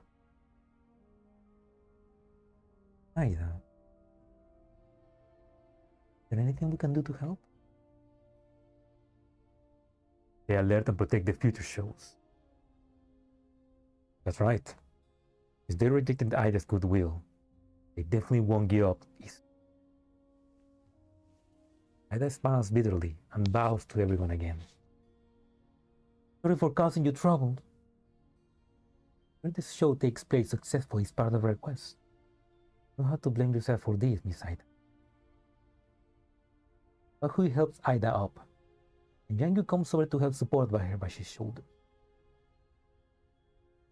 Yep. Nothing's going to happen to the troop with us around. Nothing to you all in the future then. It's late. I also need to take care of troop business. Oh yes, about those two attackers. Leave them to us. We'll kill them. Miss Zhaohui, would you go easy on them? After all, it was because of me that... Relax. We know our limits. We know our limits and everything goes dark.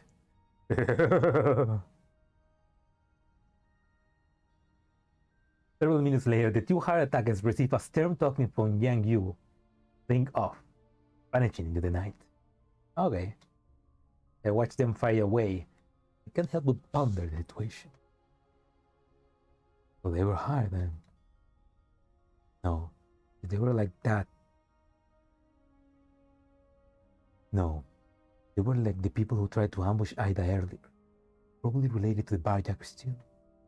Or the two men can flee into the darkness. Call out to Grossa. Grossa, follow them and see where they're headed.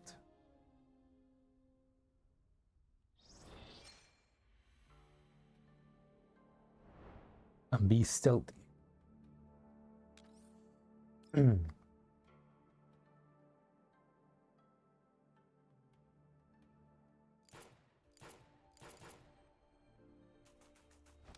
Out in the wild, a petite doll is racing through a herd of Eli. She places shot after shot with deadly precision, driving away the Eli that are swarming her. Is this Faye? T-7075? Yeah! There she is. There at her stupid axe with a scope for extra precision. He looks so cool. The Elite corpses ringing her are piled high like gruesome sandbags. Her gun is starting to heat up, but Faye shows no sign of stopping. Instead, she begins counting the bodies on the ground. Smash! Get a smash.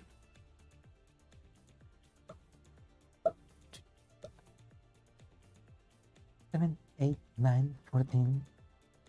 Still not enough. Oh my, again. Oh no, don't look at me like that, Faye. Faye scolds, then lifts up the slope of the Elite pile. Another Elite launches at her as her gun is moving between targets. Faye swirls and throws her tomahawk, which cleaves deeply into the creature's throat. Cootie, ooh! I mean, she's cute. But I don't know if she's funny. I mean, she looks pretty angry. But she's cute and angry. Crangy. Kruggy. Wait, Faye? That's right, sexes. This is the introduction to Faye. Who will be coming to the Elmo the day after tomorrow because she's free. On the next event. He's cranky, yeah. Yurt. Another body hits the floor. Oh. The impact shatters the glass crystal in the corpse. Fragment lands at Faye's feet. Faye quickly bends down to pick up the chunks, wipes up the icky stuff on them, and shoves them into her pocket. What you get for trying to ambush me. Soon, the gathered Eli are all being dealt with. They pick up the last glass crystal piece and pass her bulging pockets. It'll be enough, right? I hope to be able to get a present with this. Or is it? According to the art of human interactions, in a gift after meeting an old friend following a long separation is a sign of your sincerity. But this means I should collect more crystals? I have enough time to kill more of these Elites. Plus, the pieces will get worn down in processing. It'll be bad if I don't have enough. But she's trying. She wants to get a present for the commander. Faye looks up and gazes into the distance. A wisp of smoke curls into the air. It seems there's another Elite pack up ahead. Lollykratus returns. She's out for vengeance.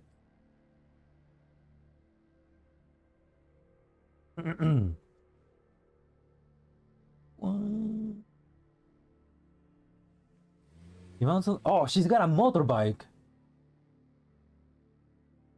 Man, the Elmo is getting the Elmo's garage is getting full of vehicles. Right, we got Cluquet's bike. Now we're gonna get Faye's bike. We're gonna get AK-15 mech. We got all the cool vehicles.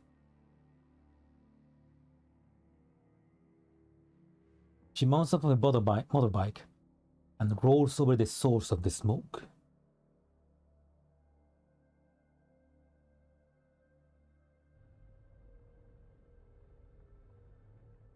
However, he approaches the smoke. They gradually realize something is wrong. All those vehicles at the commander is a passenger princess. Yeah. The commander is the best passenger princess while the dolls just driving around everywhere. Don't worry, she enjoys it.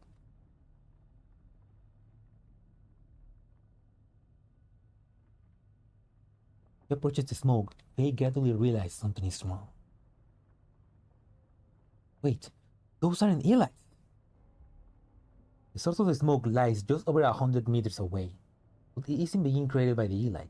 Rather, it comes from a weirdly modified barjagger vehicle. They seem to have found something.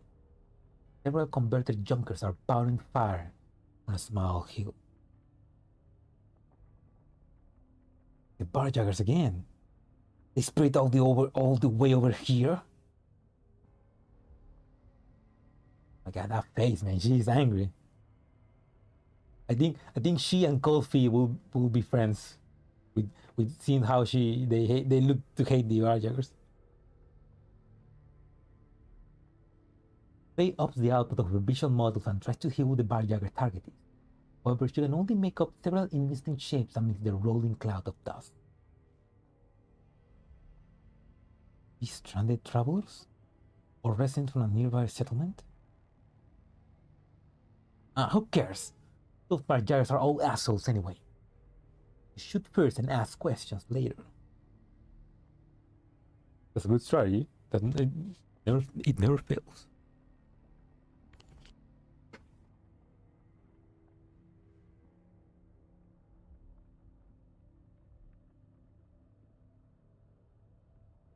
¿Qué? ¿Esto? Cosa.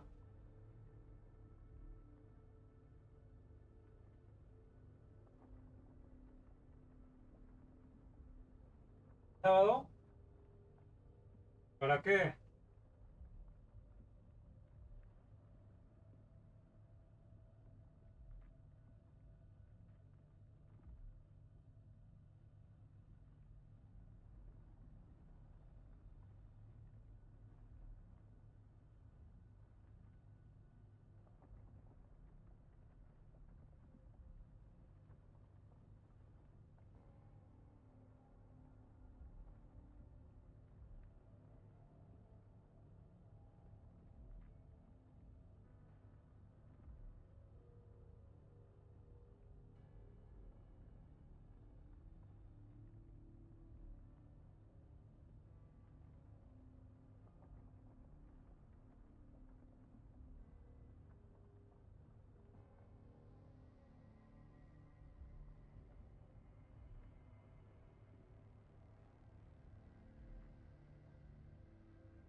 Eso también si no, no vas a traer a alguien más.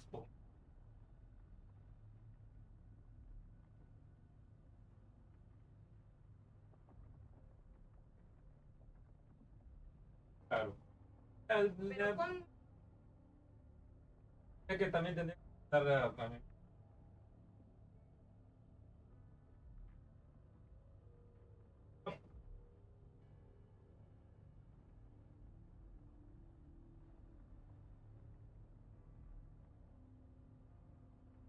Pero ya, yo veo. Ya te vi. Ah, shit. Sorry. My mom came asking me about a job. She came and she flashbanged me with a job application. No, no. Somebody from the school where she goes was asking to me to go and record and take pictures for a party. And I gave her my price, and it's a high price because I don't want to do it. But if she accepts to pay me that price, hell yeah, I'm happy to go and take pictures of your daughter quinceañera. Or not, or if not, I can just give it to a friend to maybe ask for a different price.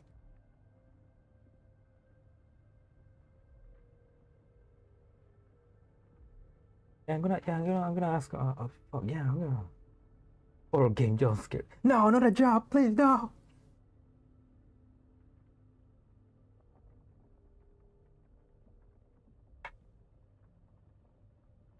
Oh, give me a second. I'm gonna quickly record a message to my friend so that he will give me the answer.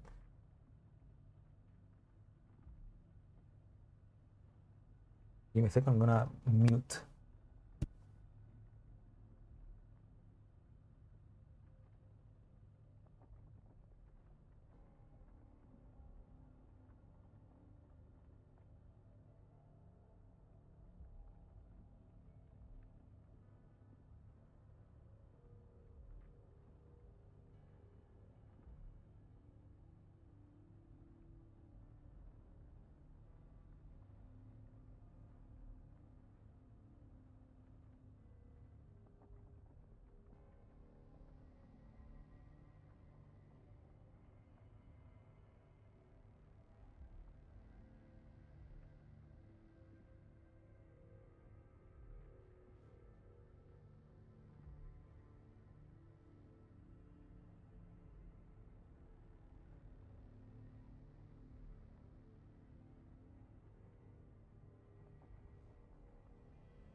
Okay. Also, I shouldn't be accepting those jobs because, frankly speaking, I'm not a photographer. I'm not a photographer. Because I kind of don't like taking photographs. I mean, I like it, but just as a hobby. I'm more of a videographer. Like I record. Well, although, frankly speaking, there's no difference. It's just semantics. But anyway, I just offered the job to a friend of mine to see if he's probably gonna ask a bit. Probably gonna ask a bit less money, but if he can get the job instead of me, then good for him. He's gonna owe me one. Anyway, let's continue the story. Pay reps her motorbike and right into the heart of the cloud. Hey, over here!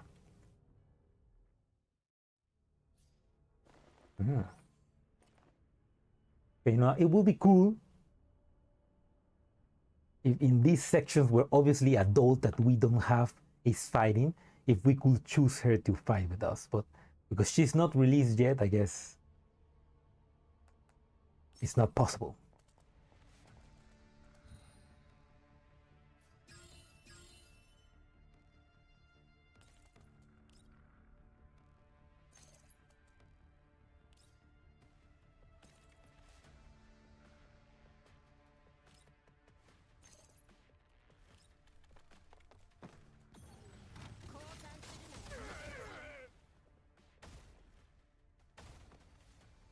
as well.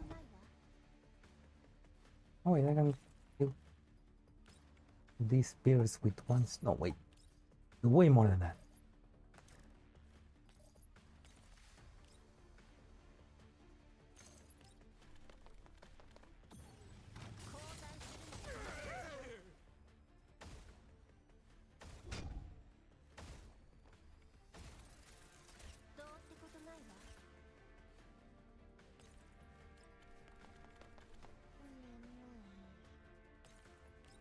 Come on, Mechi, do this. Kill them. Nice. Okay. Oh, that's a new CG. Hey, look, one of the tractors I'm gonna be recording this.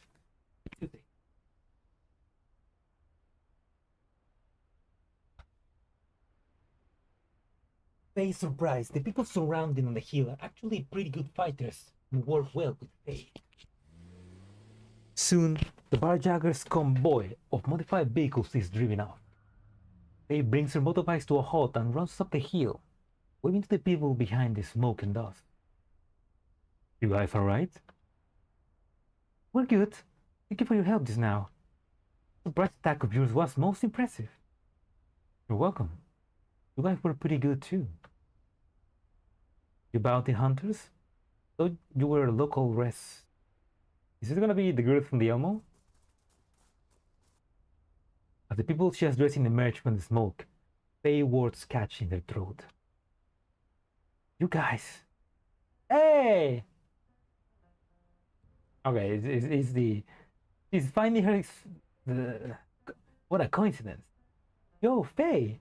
Surprised to see us? See, Commander? I told you it was Faye. There's no way I would mistake anyone who looks and acts around with her all day long for anyone else. Hey, wait a second. In a while, C7, C-Zeta 75? I mean, is Faye? Hey, wait a second. I know you, Grossa. You are just trying to look like you remember her. But you don't. I know your game. I know your game.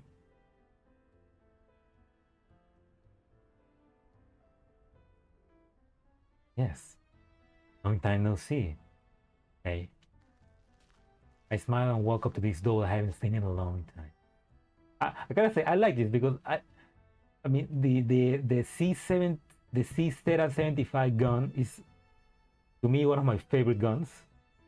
So, and I really love Faye. When she was released in GFL, I was really excited to get her. So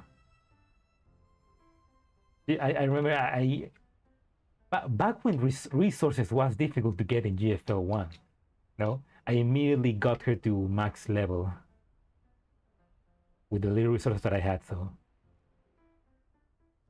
I'm excited to see her again. Also, she's red, and I love red. I smile and walk up to this doll I haven't seen in a long time. 10 years have passed. She's changed her outfit. The brilliant red hair still burns like a fire. The spirited look in her eyes changed a bit.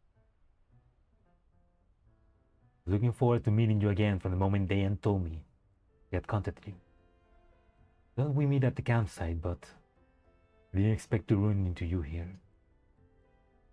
We reconsider it fate that our reunion took the form of fighting side by side. Oh, come on, you're just being a romantic. Faye seems to want to say something, but she spaces out after hearing me speak. It's like time stop and she's seeing the commander with roses and pink and everything. Her mouth hangs half open. Her face turns red as she struggles to find the right words to say. Oh, you're a cutie. Oh. You still need her. You know, body and no Grossa does too. I mean, low side. I mean, no, Grossa needs her original memories, not body. Yeah. Oh, Commander, nice to see you again. I got a gift from when we met again. I was planning to get the gift for you, but I haven't managed to get it yet. But I got the funds ready. And so, Faye reaches into her pocket. Then she freezes up. Ah! Faye exclaims in shock and looks down her pockets, unable to believe her eyes. It says it's 10,000 fireflies. She feels around inside. Oh, she is shaky, yeah. Her pockets, which had been stuffed to the brim with a short while, were grazed by bullets during the firefight just now. All the collapsed crystals she worked so hard to collect had been scattered everywhere, with only a few pieces sparkling forwardly in her hand. Ah, how good these collapsed crystals! Faye? Faye clenches her face in frustration, then grabs her head. Looks like she's struggling to control her emotions. For a while, she looks up with a bitter expression on her face. I'm sorry, Commander. It looks like your gift will have to wait. Ah, you're up. So you drop all those collapse crystals you collected. So what? You just pick them all again. I'll help you. What's important is that you met the Commander again. Not some present. That's right, yeah. That's right, Yangu. It's the thought that counts. And I count this as a really nice thought. Thank you. Yeah. Yes. And you hear what matters to me. God bless the Commander to make this a nice meeting with Faye. I pat Faye's shoulders and tries to console her. Faye has seemed on edge ever since we met. She hasn't said much. What little she said comes off as nervous stuttering. What happened to her? I remember she was rather hot-tempered in Griffin, but not like that. That's what 10 years without the Commander does to a doll. Maybe I should ask her about it later when I get the chance. Thank you, Commander. I'm happy to be able to see you again, too. Ah, that's right. What are you doing here, Commander? It's a long story. You know about the troop, right?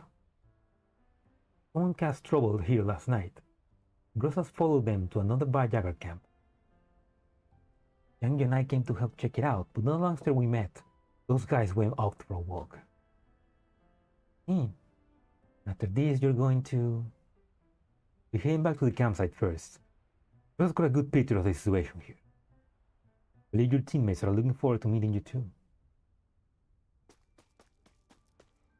When we return to the settlement, Yang Yu practically flies into the troop's campsite. Big Sis, Zhaohui! Big Sis, Zhaohui! Look who I found! On hearing Yang Yu's voice, Diane looks up from where she's walking by it. Hey! Diane approaches with quick steps, enfolding Faye and Yang Yu in a hug. Zhaohui walks out of a nearby tent, inheriting a motion. Hey, what are you doing here? Zhaohui reflexively glances at me, and I raise my hand defensively. It really wasn't me this time. I just ran in to see Faye.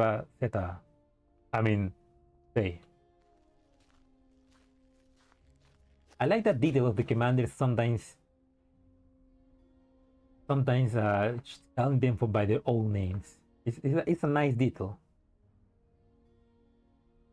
Zhaohui then turns to Faye, who walks over and punches Zhaohui's shoulder. Diane gave me the location. What the hell? You can go off by yourself and nobody's allowed to follow? The previous happy mood in the air suddenly freezes over. Diane sighs before walking over to the pair, taking a green-colored arm in one hand and a red-colored one in the other. There, don't get mad. You will be happy that Monsoom feels reunited after so long. Yeah, that's right. They came over to help us out. In fact, they helped us beat up a bunch of barjaggers just now. So don't be so stiff, Zhaohui. Yeah, Faye's skills were amazing. Also, do you have anything to say to Monsoom Assemble? Alright. Zhaohui presses the spot between her brows in resignation. I was hoping that this brief period of independence action would be enough to spur you ladies into calmly considering our future. Surely that plan has failed. That just means it was the wrong thing to do. It's better to just be frank and speak up rather than having us stew in our rooms by yourself being miserable. Isn't that right, Big Sis Faye? For once, I agree with Yanju. Yes, I agree that face-to-face discussion is the best form of communication for Monsoom. Much like when you play a song, one must be on the scene to properly judge the audience reaction. Zhaohui, this was a private commission. We're still part of Monsoom. You allow us to help you with this commission for the next few days? I mean, your business is Monsoom business.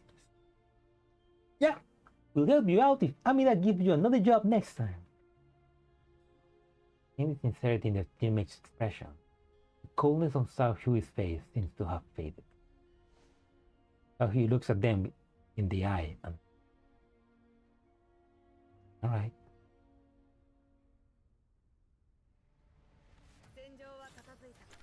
Yeah, I guess she I mean, including the fact that her expression doesn't have any emotions because of they're broken.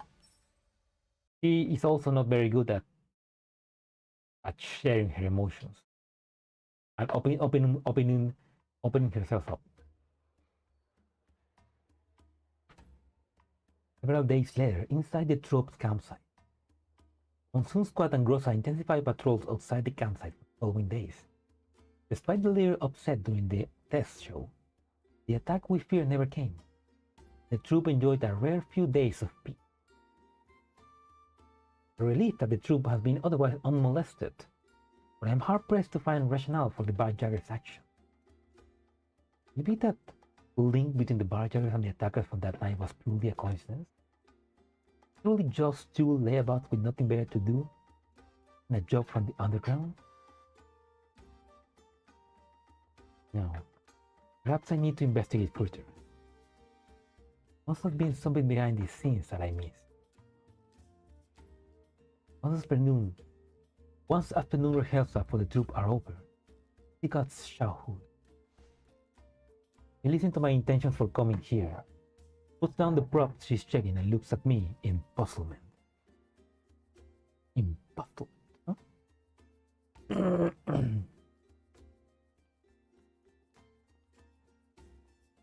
You intend to investigate the barjaggers outside the camp? Right now?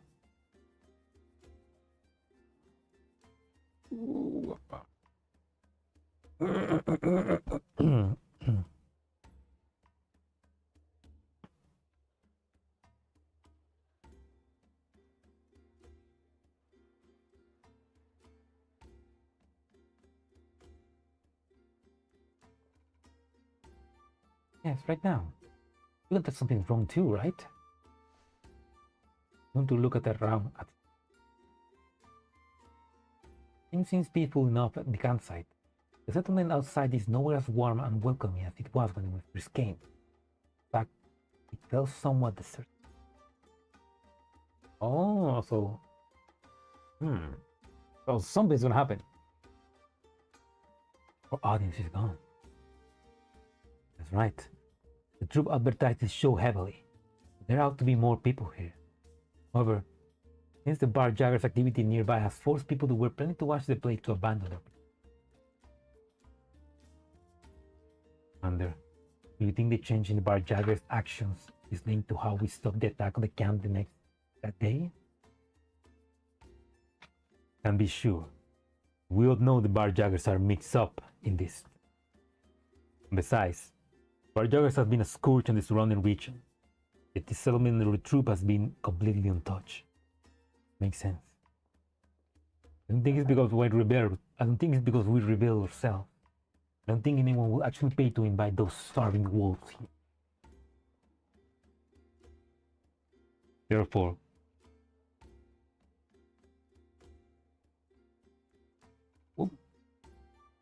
I need to head out there on foot to figure out what's going on. It is very likely that Ida is involved. I need the help of Monsoom squad too. Understood. Can accompany you, Commander. Oh, me too, me too. I haven't gone out investigating with you in a long time, Commander.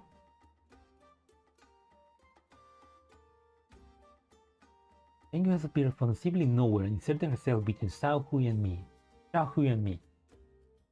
Followed closely by Diane and Faye, who turned up in front of me. Why didn't you just tell us you needed help, Commander? Yeah, Zhaohui will have monopolized the scouting mission with the Commander if I hadn't secretly followed you. See the looks of anticipation in their eyes. I can't help but chuckle. Eventually, I harden my heart and shake my head. Barjackers are still roaming around out there. I need to leave someone behind to protect the campsite. Zhaohui and Yang Yu will follow me. Diane and Faye will stay behind to protect the campsite. Woohoo! Understood. Then I will mind the campsite. But please be careful, Commander.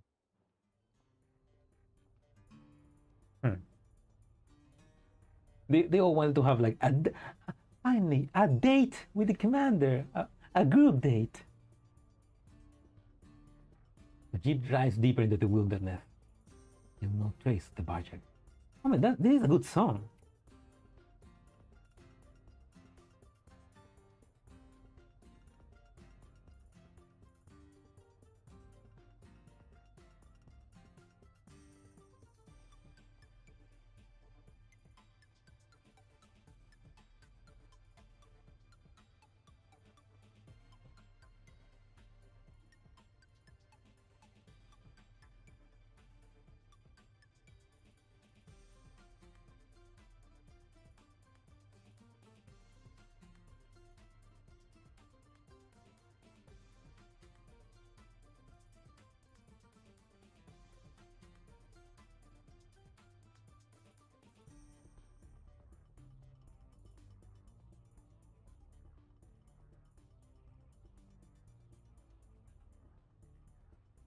But yeah, that's a good song. I like it.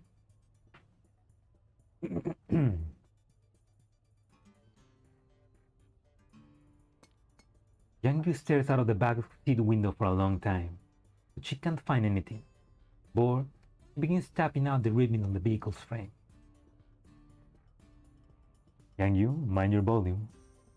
Okay, fine. Stop now. Being reminded by Zhaohui, Yang sticks her tongue out and grumbles under her breath. These barjackers are such a pain. There's no sign of them anywhere. Just a waste of your time, Commander. I can't believe we're spending our precious time on those barjackers. I'm so mad. After complaining, Yang drops herself over the back of my seat. Still, glad I got out with you again on a mission, Commander.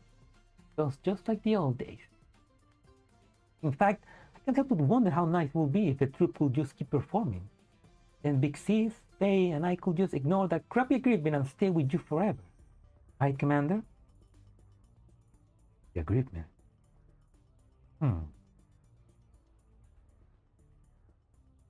I mean, wait, what? Okay, this actually, Cousin sent me a secret transmission about a month ago. I was Assistant 404 regarding new changes in the agreement. This is the first confirmation we have about the agreement actually changing. Because before this, we were just acting out with, you know what? Fuck the agreement, we need our dolls back. But now this is new. This is like, so they are changing the agreement. Griffin is changing the agreement.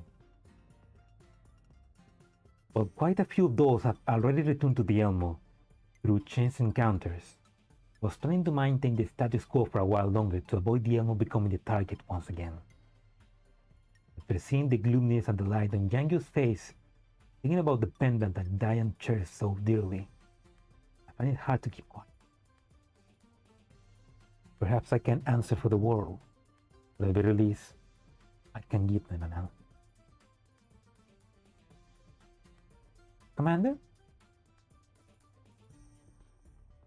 Actually, you can do that right now. You don't have to worry about the agreement anymore. Eh? Yang Yu's jaw dropped and her eyes go wide. I sighed and then smiled as gently as I can. Okay, so yeah, this is confirmation. The agreement is over. We are free to gather our dolls again. Just last month, the Non-Military Forces Administration secretly lifted part of the agreement restriction for various reasons. Okay, part of it. That said, it was done in secret. I didn't tell everyone because I didn't want to alarm certain people. Also, just a penniless bounty hunter right now. All I can do is wander the land doing jobs to make ends meet. Our life. I'm feeling that also because if suddenly it was public that the agreement was over, every single doll from Griffin will rush over to the Elmo to join back with the commander. And obviously the commander will be like, I don't have resources, please girls, stop. I mean, can you imagine that? Just every single Griffin doll just received a message for the agreement has been lifted. You can now join the commander again. And everybody just rushes to the yellow zones to get back in. Like the Elmo will be extra full. So that'd be cool. That'd be pretty good. It's a pretty cool image to think about. The commander will not survive. He's barely surviving now. Can you imagine the... Oh no, we will get the crazy events again, you know, the Christmas event, the Halloween one, the Valentine's one. Back to the crazy shenanigans. Definitely is going to happen. Oh, true. Eventually it's gonna happen. And we're gonna get back our 400 strong dolls.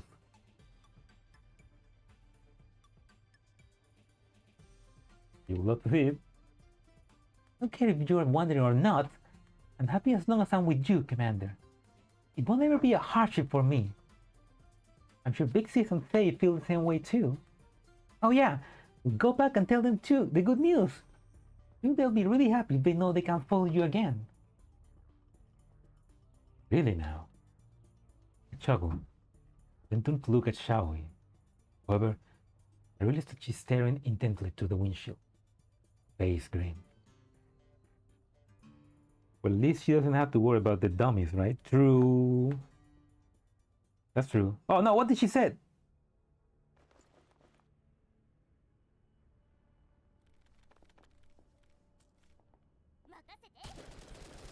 Hey, Matasaki. Problem solved.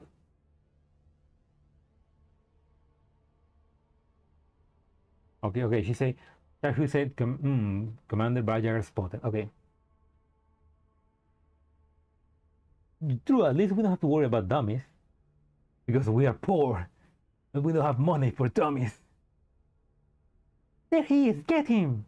The roar of robot waifu stampedes toward the commander.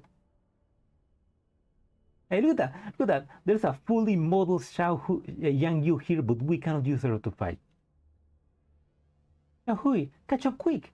We can wrap things up and share the good news with our sisters sooner. Don't rush. Take care of the enemies first.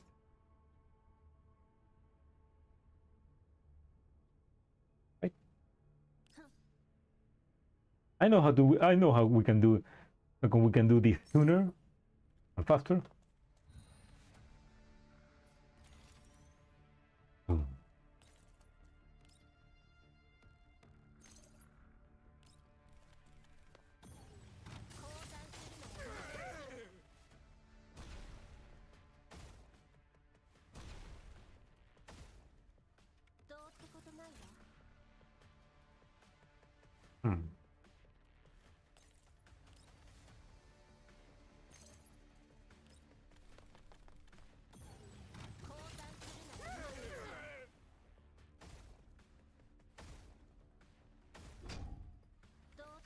Trademark. Perfect. Oh well. One back to destroy them.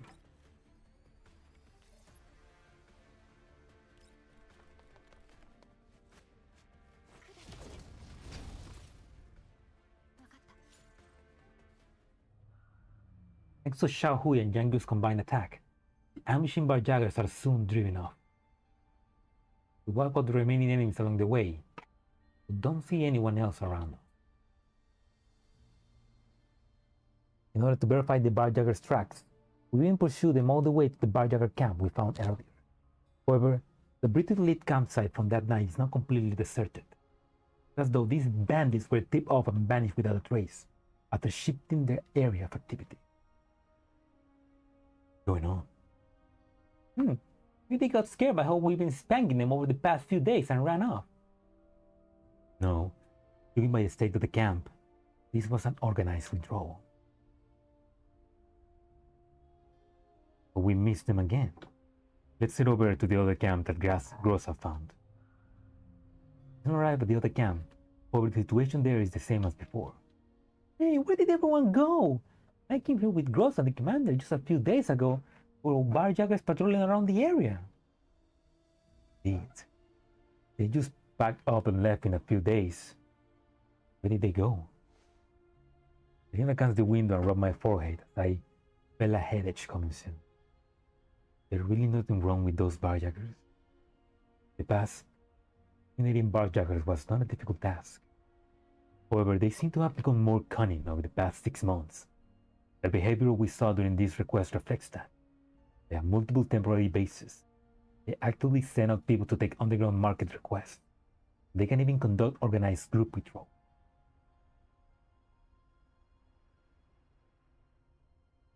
A vague feeling that there is something wrong about all this changed in my mind. I'm so used to playing at 3-speed in missions that I thought the gameplay on stream was actually lagging. That happened to me too. Like when I changed to 2x, I also was feeling like, oh man, this is so slow. But after a while, you get used to it again, and I feel like 2x is better. I mean, it's not as fast, but it looks better because 3x just feels like it looks weird because it's so fast, but 2x is kind of like the middle point. So I think I'm gonna be playing in 2x from now on, just to to enjoy the animations of the girls more. Almost as though someone is directing these crude bandits from the shadows. Unfortunately, no clues or proof regarding them at the moment. Don't be so down, Commander. If they're gone, the troop and the settlement will be safe. You should be happy. Good for Ida, yes. It seems the bounty the Commander will receive for investigating the barjaggers is going to be much smaller than expected. You don't hold back at all, do you? You're right. I'm sorry, Commander, I didn't think about that. Still, there's no need to worry. Now that the agreement has been loosened, Monsoom will help you out with missions as long as we get to stay on the Elmo. In short, you don't have to worry about starving with us around. Aww. That's so. I'm looking forward to that. Hey, me too. There's all sorts of fun stuff on the Elmo. And a lot of old friends. Well, not just guys from Griffin. Lots of new friends too. We'll be able to make new friends too, right? Yeah, I wanna have fun, yeah. Oh fuck. Oh William. I was about to say I have to hop up for now. Dude, oh 80 birthday, dude! Welcome to jail. Dude, William, happy birthday, man. Or how we say here, feliz cumpleaños. Man, happy birthday. Welcome to being able to boat, to drink, to drive in most parts of the world. But yeah, welcome. Congrats on your birthday. But yeah, but thank you for staying around for this in streaming up for a while, man. I appreciate it. So go and have fun and enjoy your birthday. Take a drink something. Drink something from. In moderation, of course. No, never drink till you get blackout drunk. I mean, you're young, so you can do it. I can't. Like if I try that at my age, I'm gonna die. Yeah, have fun, man. Thank you.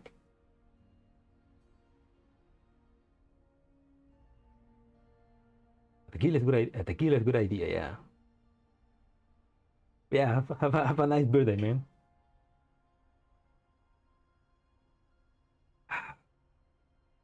Man, 18 years old. Wish I could go back and be 18 again. I feel old.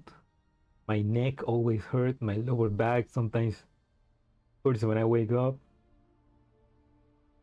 I cannot stay awake for like 24 hours like before. I need to actually train to keep my body. Oh man, I wish I could be like the commander, always with a perfect body. Oh, anyway. Yang Yu Tangi agrees on the steering wheel and the eyes sparkles. She fantasized about what the future holds. Zhaohui says nothing, only listening quietly. Making me feel old now. I feel old too, man. God damn it. Only I could just melt my body and transfer my mind to a new body so that it was a younger body. Man, I want to head back to the campsite right now and see the look on Big Sis and Faye's face when I tell them the agreement's being loosened up. Okay, Yang Yu, I get that you're excited, but keep saying that and Zhaohui is probably gonna snap and be like, well, not everybody cares about that stupid agreement, something like that. Like, come on, girl, chill.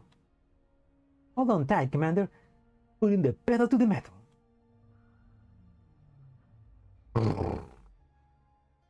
Where's my PNC Dolphin, Mika? Where's that merch? I mean, we're getting old, but let's hope that we don't get too old before those became a reality. Yang Yu mutters about the agreement to herself as she speaks all the way back. Soon, the jeep lurches to a halt. We're at the campsite. Well, there we arrive. Yang Yu eagerly dismounts and runs up to the nearby Diane and Faye. Flurry of wheel gesticulation that follows tells me, even without hearing her words, she's informing them about the agreement. Sure enough, Diane and Faye runs up to me a moment later. Commander, if what Janju said really true, is the agreement a noob?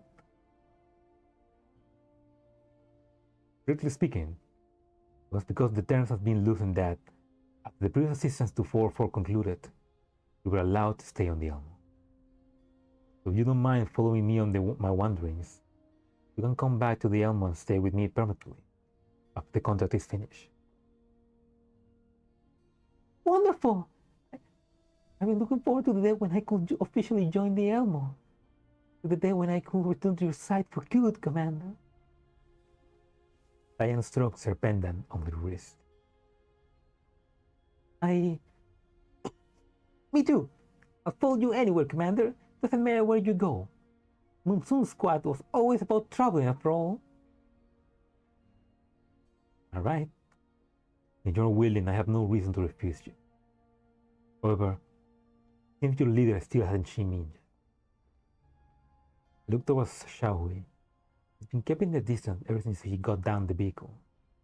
Yang Yu and the others all looked expectantly towards her, expecting Zhaohui to respond with a smile. That expression is colored further with mild concern and worry.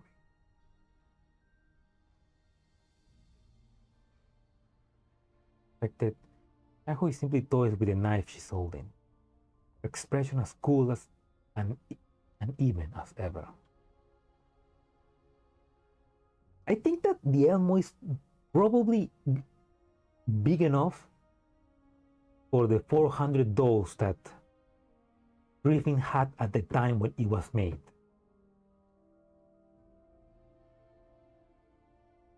Like, remember that we got the Elmo right after the base was attacked in Point K Recurrence, I think. But going back to GFL1, we got the Elmo after the base was attacked, and we quite literally lost like 95% of the dolls. So the Elmo was pretty empty From that point on towards the end of GFL1. Like we only had like the most efficient dose at the moment. But let's remember that the Elmo was being made before that happened. So it was probably made with the idea in mind that it was gonna house at least 300, 400 dolls, which is the amount of dolls that there is in the Griffin. $400 is crazy, yeah. Yeah, it is crazy to think that. So maybe not, maybe it's a bit less, maybe 200, 300 maybe. I mean, keep in mind that we don't really know the true size of the Elmo. We know that it's big, but we don't know how really big it is. There is no confirmed length. So maybe it could fit, maybe not. But then again, maybe we are definitely never gonna get the 400 dolls from GFL1 into GFL2. Maybe 200, 250, something like that. What I would like to see, which I think it will make sense, is if the doll commune that Suomi and Ulrich and Lotta are part of, if that doll commune eventually like joins with the Elmo and becomes like a town, you know, where dolls can stay. So like imagine that all the dolls from Griffin come back to the commander, and obviously not everybody is in the Elmo, but most of them go back to live the doll commune, which then becomes a city for dolls. And when we need one of them for a mission, they come to the Elmo and stay on the Elmo for a while. I think I don't know. I think that maybe that's something that we are maybe building up to, you know, just like in Project Nether Cloud. In Project Nether Cloud, we have the dolls, and we have the Oasis. And remember that the professor was taking charge of managing the Oasis, which was basically a city for dolls and agents. So imagine they bring that over from Nether Cloud. We now have to manage a whole city, which is basically the power plant converted into a city for dolls. Like, that'd be pretty cool. That would be a nice a new function, new upgrade too. And again, that will be another thing that they're bringing from Nether Cloud into GFL. It'd be pretty cool, yeah. And yeah, they also announced Batilda as an MG doll, and she looks even more like a reference to Meryl from Metal Gear Solid. And like I said in a tweet, I don't care for Batilda because I don't care for Batilda, but if they make her a bigger reference to Meryl, I will be interested. And they did, and now I'm interested in her because she looks so cool. She now looks cool with the new design. I hope her attitude is a bit better though. Anyway,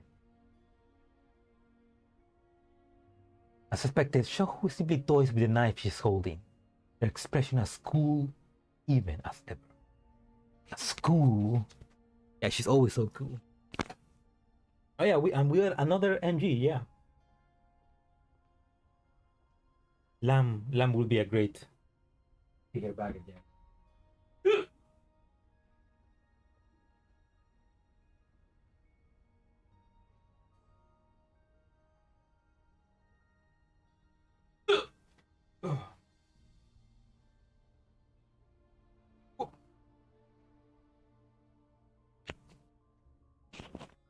I feel like at least all the dolls that were in Project Nether Cloud, they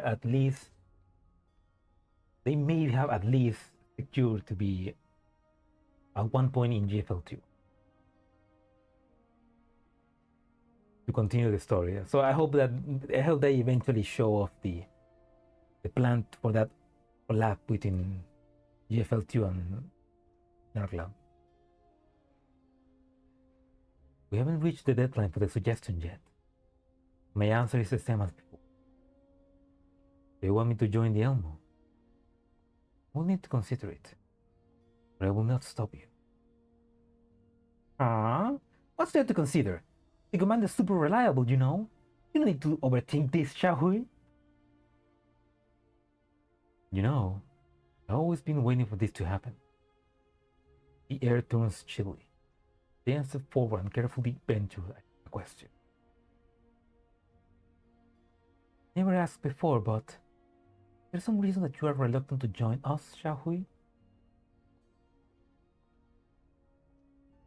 Zhaohui doesn't answer. She simply continues rubbing her handle of the knife. On seeing Zhaohui's reaction, I sighed inside. I probably won't be able to get the answer of her today. Patting the others on the shoulder, I chuckled quietly.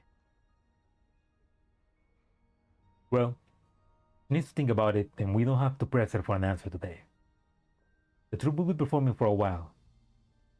We can always decide on the contract once the contract is done.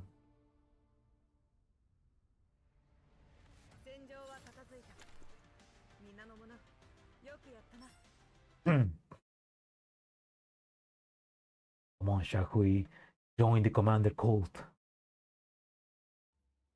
Become one with the others.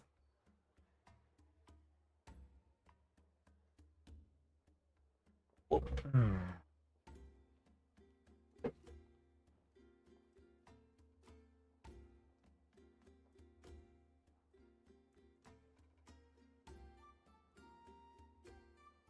The week-long schedule of shows is slowly winding down.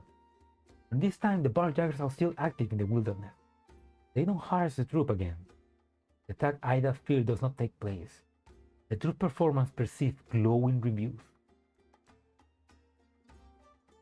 On the night before the final performance, the troop campsite is brightly lit. And the members of the troop are gathered in the heart of the campsite, nervously preparing for their last show. When daybreak comes, they'll go with Toby.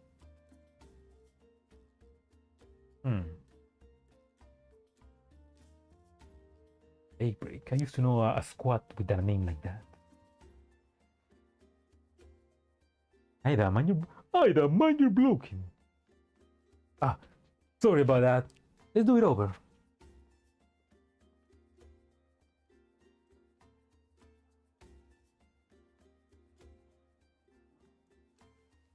When daybreak comes, go with the wind, onwards to a kingdom on the faraway clouds. Daybreak Mansion! Where's Aliana and where's Amia and Aliana? Ida, your delivery just now was too stiff. I'm sorry, After the second reminder, Ida stumbles a little as she gets to her feet.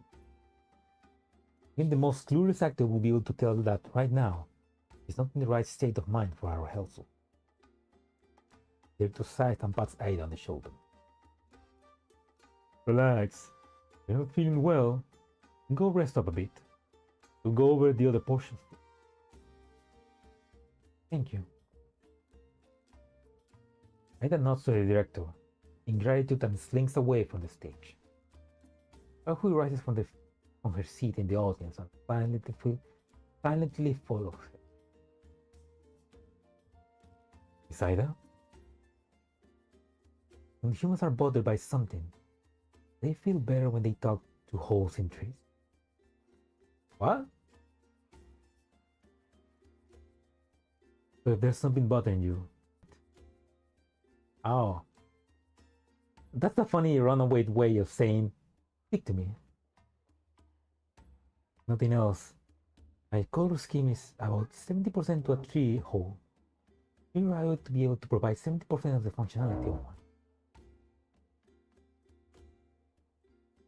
Ida freezes up and carefully looks Zhaohui up and down before bursting into laughter. Miss Zhaohui, is how you always comfort your friend? Not always. Right now, I still be working. Thank you. You feel a little better now. On seeing that the sadness in Ida's eyes are added a little, Zhaohui walks over to Ida's side. You feeling anxious about tomorrow's show? Yes. Elite Fairy's parents won't give up that easily. Ida, I don't know what will happen tomorrow, but as an actor, all duty is to deliver your performance. Pray that the show is safe. Monsoom squad duty.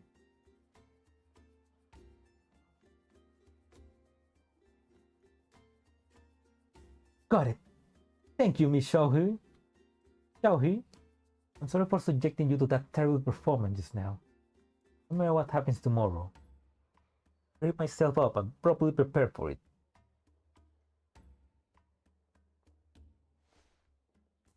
Ida smiles and nods to Zhaohui, then turns to head back to the stage. Zhaohui. I've been saying the name so much that I'm now forgetting how to mention.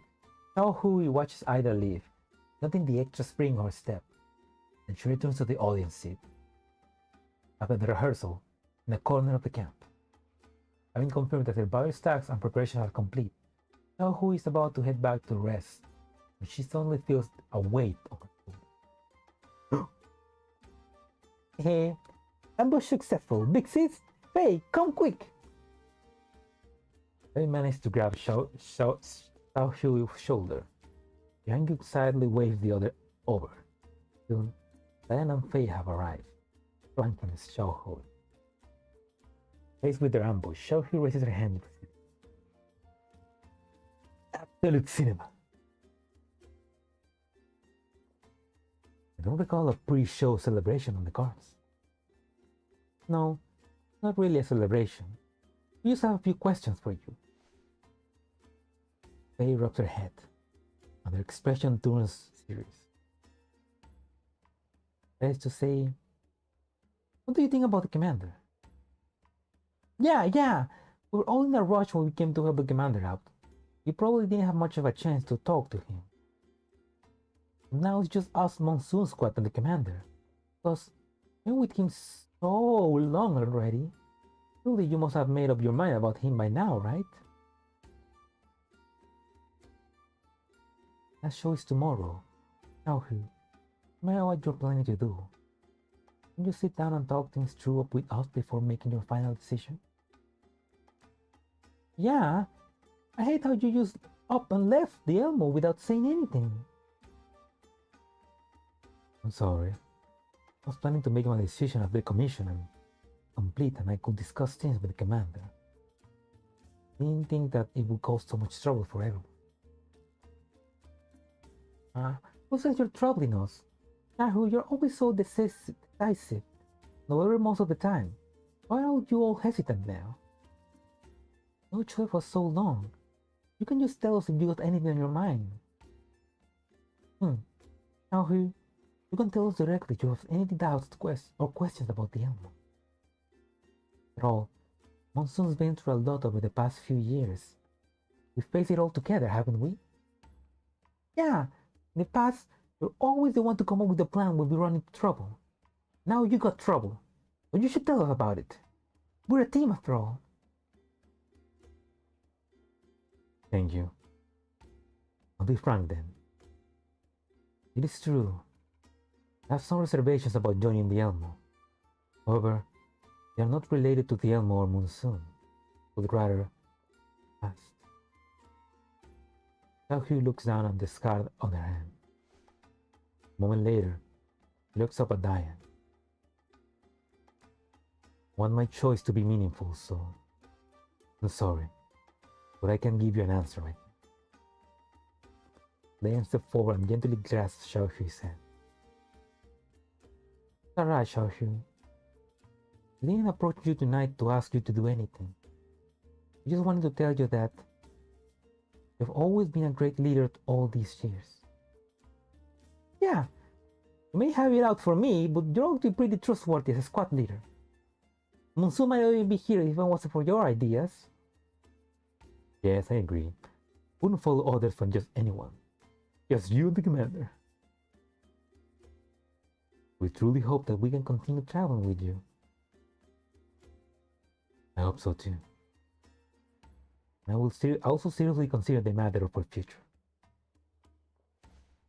Knowing that Monsoom Squad is almost done talking, I head over and knock lightly on the nearby temple.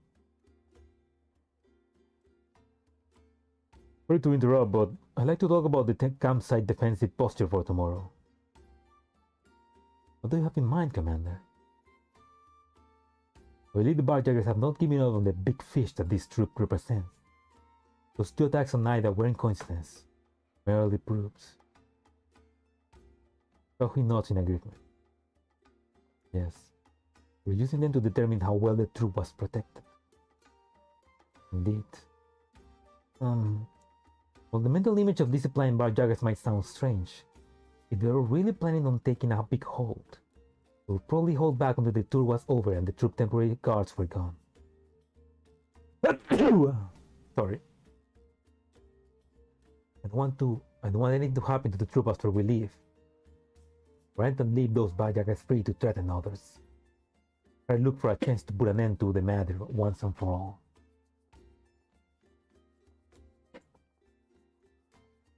Was this why you kept sending Miss Grossa out after the barjackers over the past few days? I thought that you were going to mind your own business. Come on, it's not like a bounty hunters only have collapsed pieces on the mine. Besides, I also want to... Oh! Shit! We're getting attacked!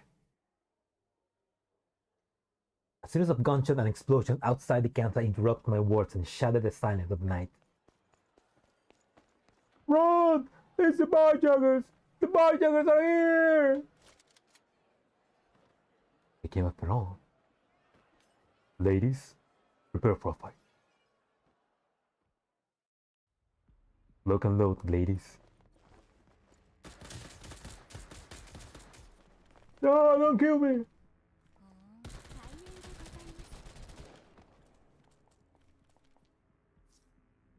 Faye was assigned to clear the audience out.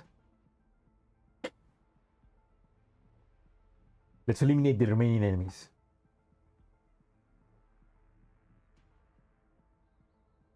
Let's do it.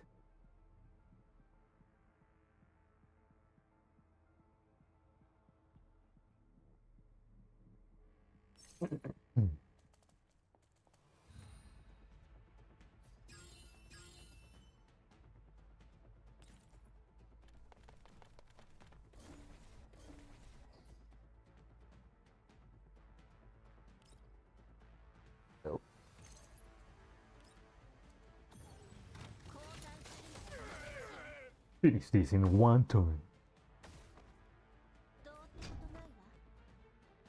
Oh, I guess we can go here. Wait here.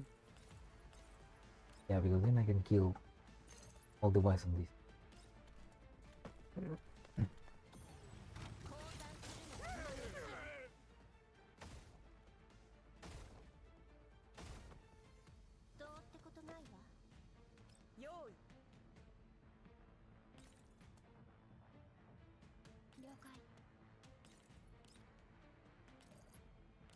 There we go. That was easy peasy.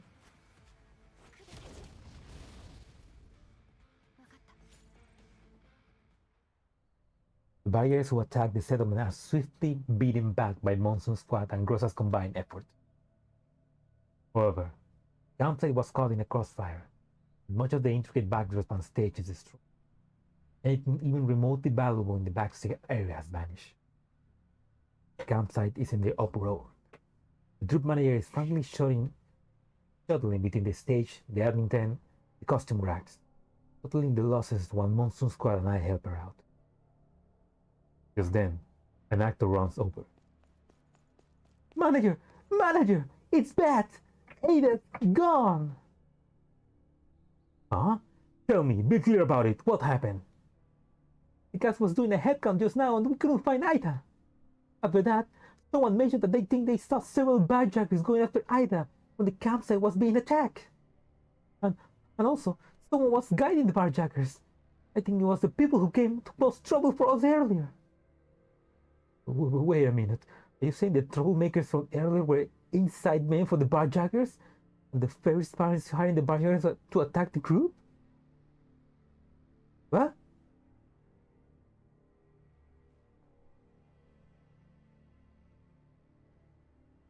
No, don't think so. If you consider how Ferris died, there's no way her family will hire the barjackers. The underground markets are chaotic and hard to manage. More likely that the commission to cause trouble here was coincidentally taken by the barjacker.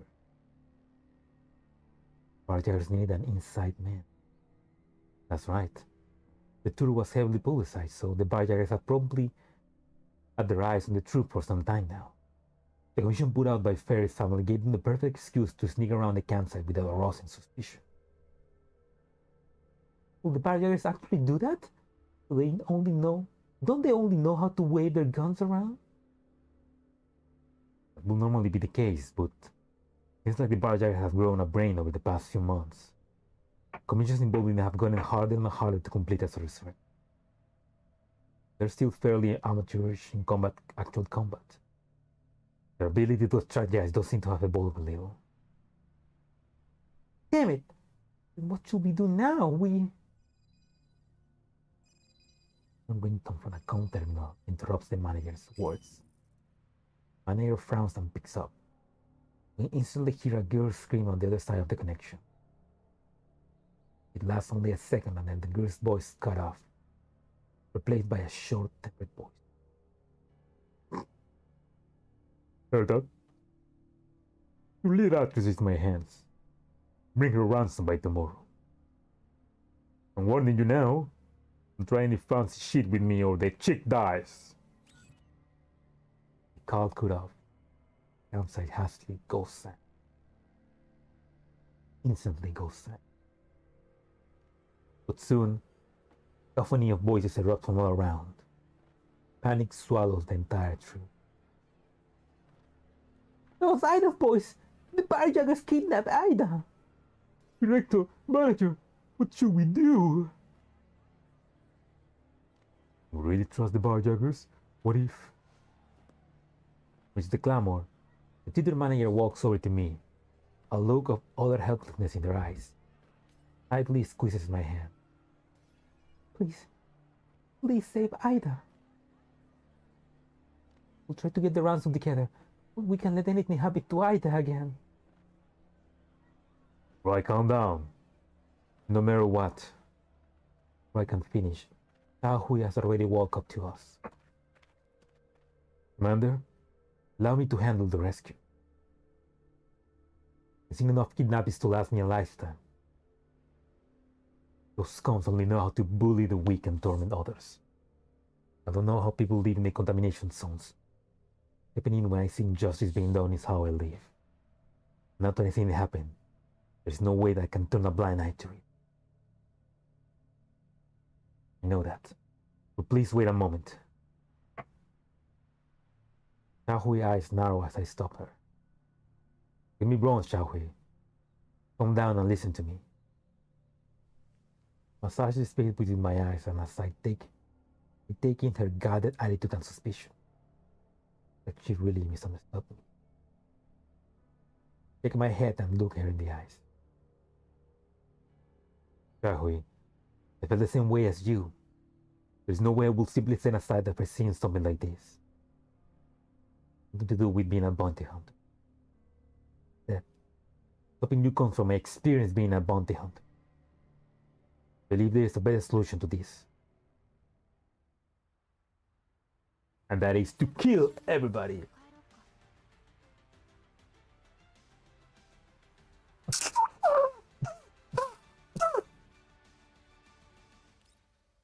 Freak my nose.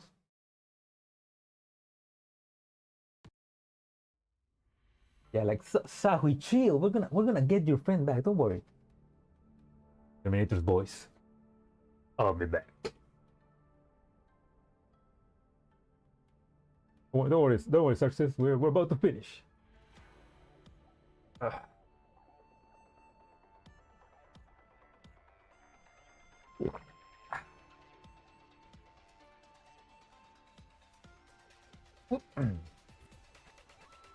Okay, one more fight.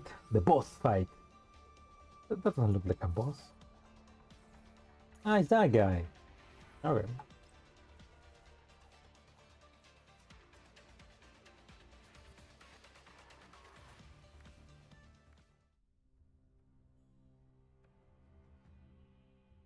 Inside a darkened corner of a barjagger's warehouse, I secretly slip a thin razor blade out from between my layers of clothing.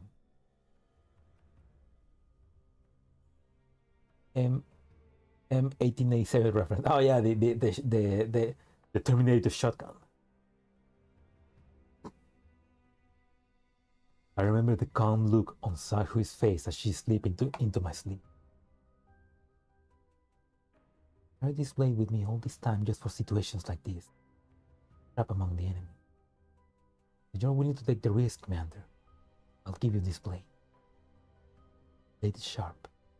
Be careful not to cut your fingers when you retrieve it. I felt for the blade and taken advantage of the fact that there is nobody there to cut the ropes by them. Soon, the ropes fall apart behind me, and I worked my shoulders to free myself. I took the little razor black blade inside my thick sleeve. It nicks my fingertip and coolness uses from the point of contact. No, the blood! Okay, so I'm guessing that the commander chose to, like an exchange of prisoners, something like that. Ah, really is sharp. I ignore the pain in my fingers and fish out the microcommunicator in my collar before calling Zhaohui. There's hardly any delay before the call goes through. The plan was successful. I'm inside the barjagger's warehouse. Your definition of success is pretending to be defeated and captured so they can throw you into their warehouse while thrust up like a turkey. Yeah, it's once again, the commander's idea of a good plan is to be the bait. He just loves to be captured. There was no clone the commander. No, William! No, he's not even here. He should not be relevant till reverse collapse. Hey, it beats mindlessly charging in. This place seems slightly guarded. The rope is sloppy. Looks like these barjaggers are inexperienced. Yeah, your knife was really useful too. Yeah, the commander is really a master baiter. As long as you're safe. Have you found Ida yet? Yep. Ida's in another corner. I think she's fainted. Go wake her up now. Wait for my signal. How are you and Yang Yu? Ready to move in your signal, Commander? Alright. I hang up and quietly approach the corner where Ida is lying. Ida's face is pale as she lies on the cold ground. Her hands are tied up behind her. Tight body is curled up into a ball. Bend down and start cutting her bonds. Pat her shoulders before calling her name. Ida. Ida! Wake up! After a while of this, Ida weakly opens her eyes. Upon seeing me, she grabs a hold of my sleeve. Her eyes go wide and filled with tears.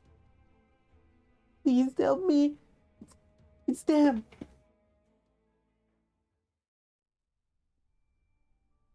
Zhaohui, Diana, and Yang Yu hide behind a pile of rocks, keeping a watchful eye on the nearby barjagger encampment. Sound of merriment and occasional laugh come from within. It seems they are celebrating their recent victory. Yang Yu pouts in annoyance as she crouches by the rock pile, bored out of her mind. I'm so bored! Why hasn't the commander given the signal yet? Patient. Weren't you about to butt heads with the commander yesterday? Why are you willing to listen to him all of a sudden? What then? Zhaohui's eyes do not leave the barjagger's campsite even as she delivers her flat reply. Oh, I get it now. You realize how trustworthy the commander is, haven't you?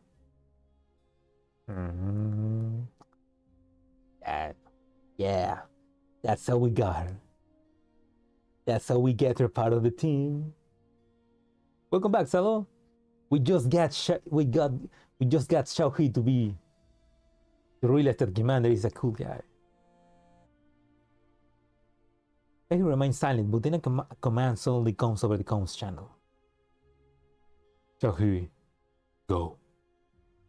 Acknowledge.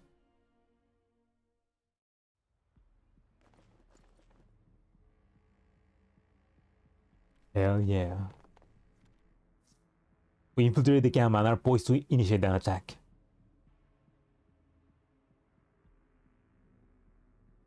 Hey, we met Girls Frontline. And they're about to meet Monsoom's squad. Situation over there with the boss. Everything is currently going smoothly. Begin as planned. Understood. Thank you. Diane, initiate the attack.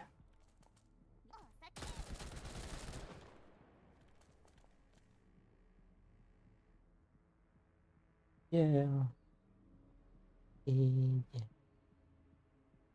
Yeah.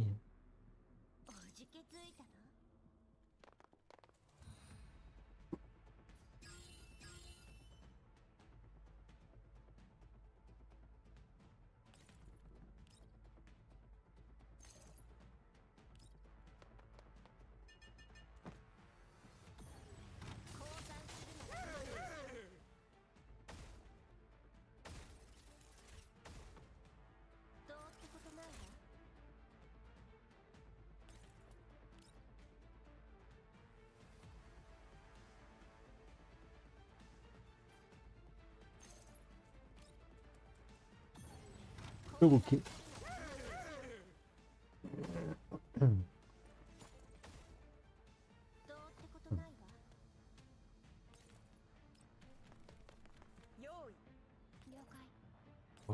One more with Vector.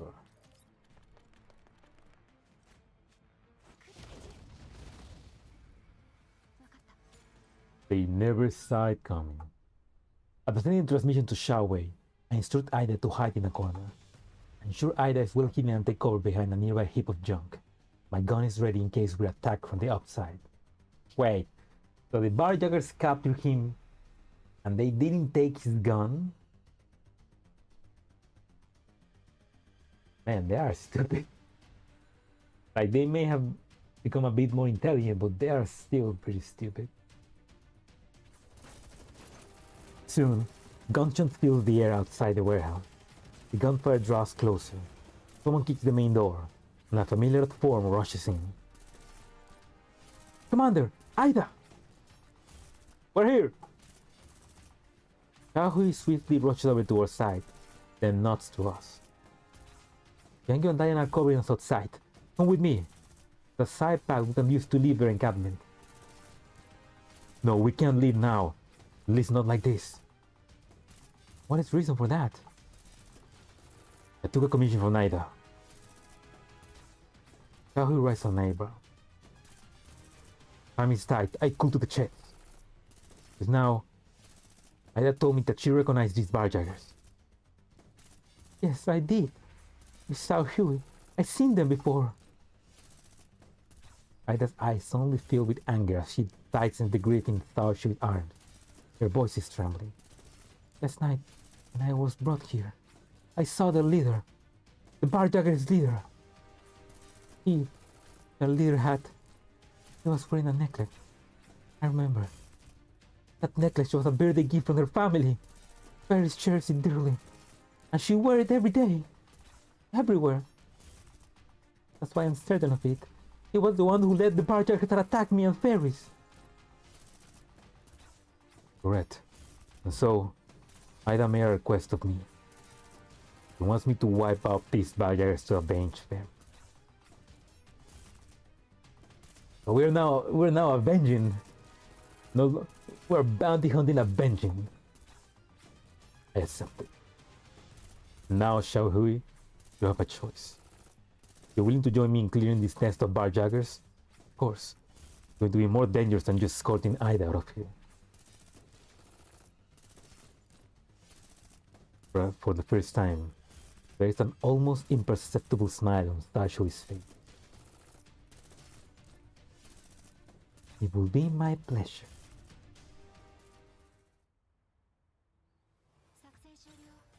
He's like, you know what, Commander? Yeah, let's kill these barjaggers.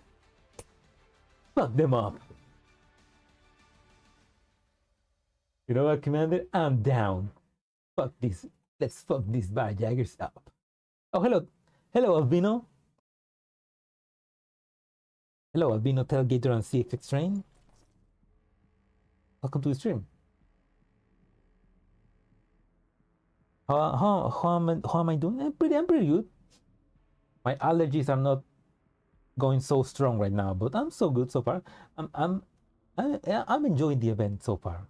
It's an interesting perspective to see how Zhaohui is somebody that doesn't know the commander, and she slowly gets to understand why the other dolls, Diane, Yang Yu, and Fei, see the commander in such a great light, with such an admiration. It's a nice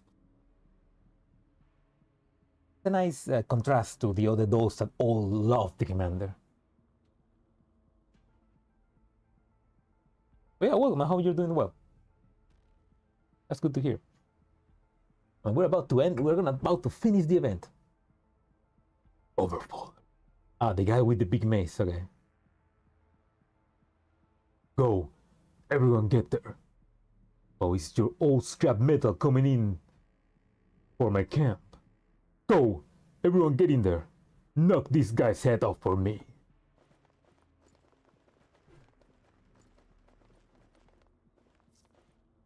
He'll call you Tailgater. Okay, Tailgater. Or Gator. Okay, Gator. Zhaohui, keep a tight watch on them and don't let one of them scrub escape. Ah, understood. But you know what? Even though it's gonna take me longer, we gotta finish off with Zhaohui.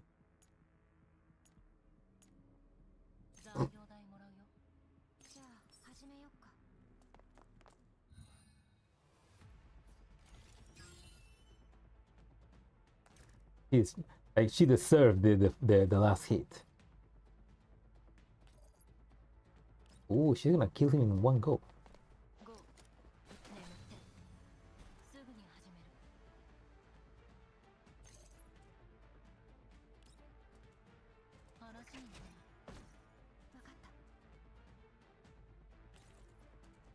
You can clear it. Actually, you can kill that guy right. Okay, let's kill him. Not right now, but right there.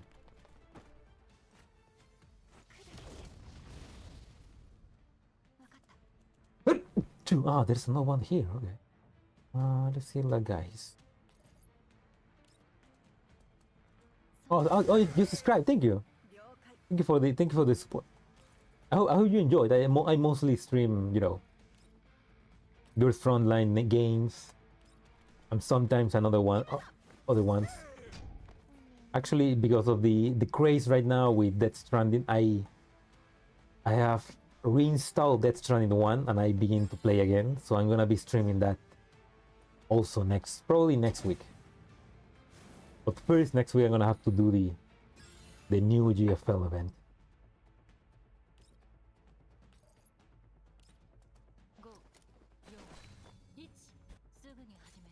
There we go. Mission success. Zhaohui and I coordinate with each other and corner the barjagger leader.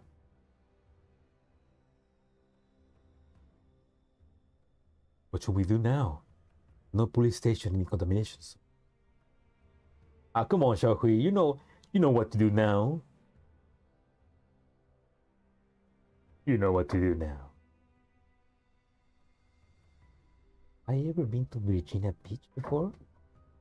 I can't say that I have. No. I mean, I'm guessing that's from the US. In the US, right? I'm not from the US, so I haven't gone. I haven't been to a Virginia Beach.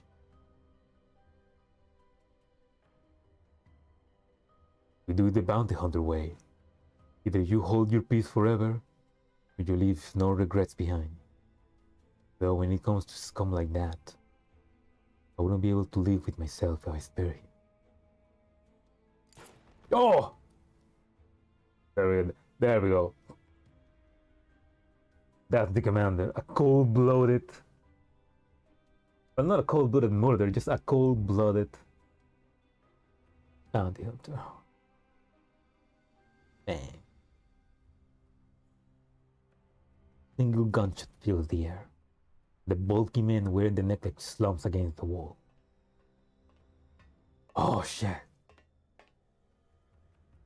Contract closed.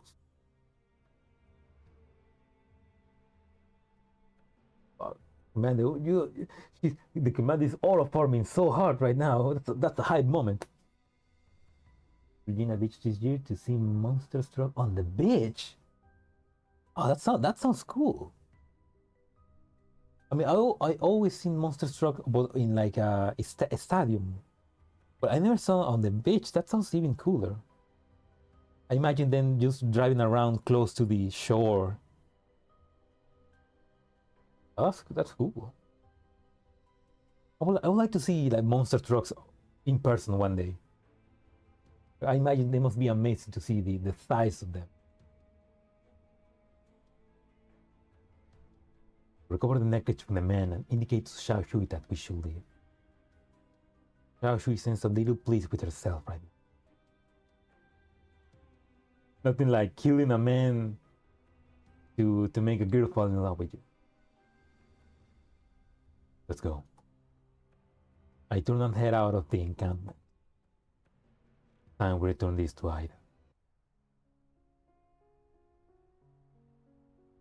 2 days after the Bargers were eliminated. Mandatory Pecora, Kojima really loves it, Oshi, yeah. I mean, oh man. I mean, I need to wait we're probably gonna wait at least a year for Death Stranding 2 to come to PC. But I really wanna play Death Stranding 2 for Pecora. I mean, Pecora was kind of like my first Oshi because, like, when I discovered Horror Life, she was like the first VTuber that I actually began watching. And I remember her Metal Gear Solid 3 streams were some of the best, the funniest things I've seen. Even though I didn't understand what she was saying. Just her way, it was hilarious. So yeah, so I absolutely want to play the game and see her. But in the meanwhile, I actually need to finish Death Stranding 1. So one time, a monster truck driver rolled his truck into the ocean on purpose. Holy shit! That sounds crazy. But if it was in purpose, I'm guessing he was able to get out. Then it's a monster truck, so I guess it's not gonna drown or get trapped in the sand, I guess. Oh, Pecora was your first out of context VTuber clip. Oh, holy shit! Oh yeah, the holy shit! Holy shit! Yeah, I mean, Pecora is just, even if you don't understand, it's kind of like her physical language is just perfect comedy, you know? She's great. I should watch more of her. I haven't watched her in a while.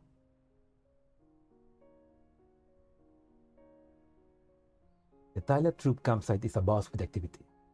Nice daybreak oath will perform in this settlement for the last time. Night has just fallen. The temporary scene is packed with audience members who have come here from nearby settlements. So progress. The sound of applause or sniffling come from the scene. Final scene arrives. All eyes are on the girl in the center of the stage who is illuminated by the spotlight.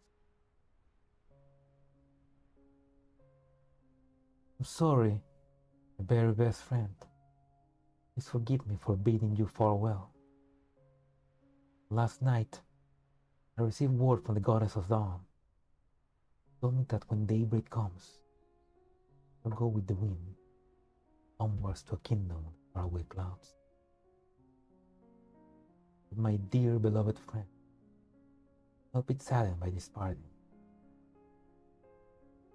You know that it has always been my wish to become that faint light of light that illuminates the dark night. You recall her lines, a twinkle of light blows on your hand. She holds up this radiant mote and descends from the stage into the audience seat, until finally she arrives before a man and a woman.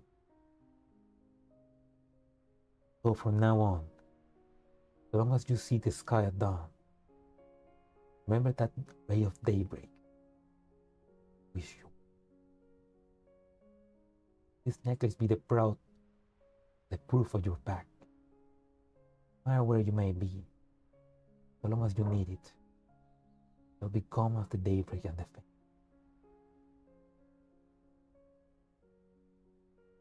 With that, Ida gently lifts her hands and deposits Fairy's necklace into the couple's hand. Then, Ida bows deeply and you to the two. I am so sorry.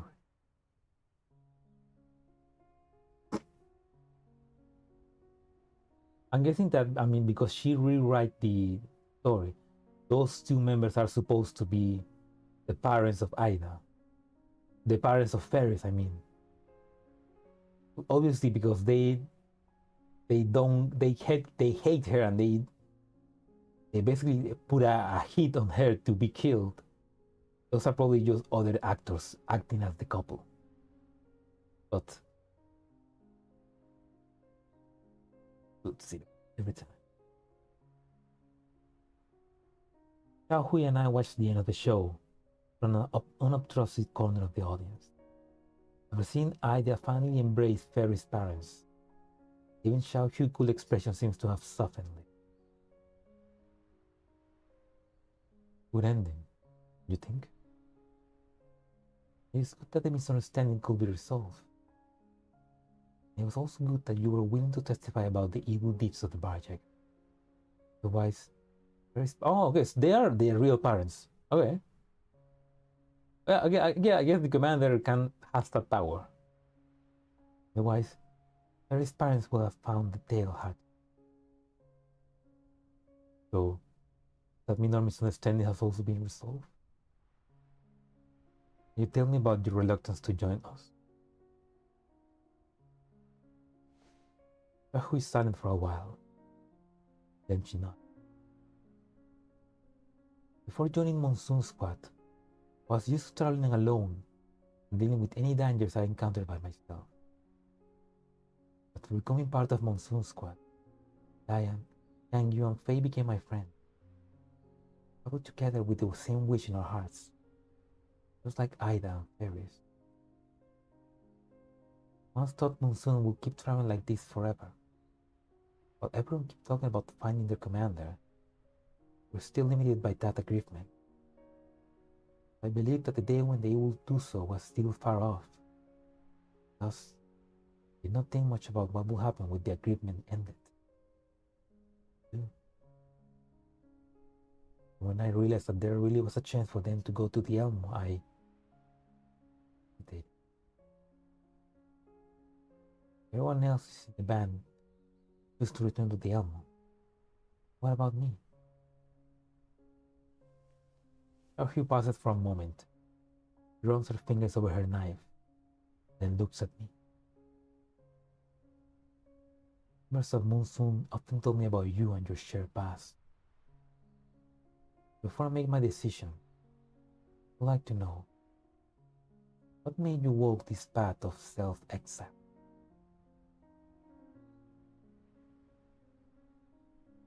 That's a good question. And from someone that is not familiar with the commander, that's a great question. Oh yeah, sorry. You're right, Twist. I read it wrong. I got confused. They just made an open contract and the barjackers just happened to got it. Yeah, what a shitty pair of parents. My knowledge, we're not compelled to become a wandering bounty hunter. On me? I look up at the sky. Many scenes from the past flash before me. What exactly was it that made me choose my present course? Think of the flames of that explosion. That one-sided.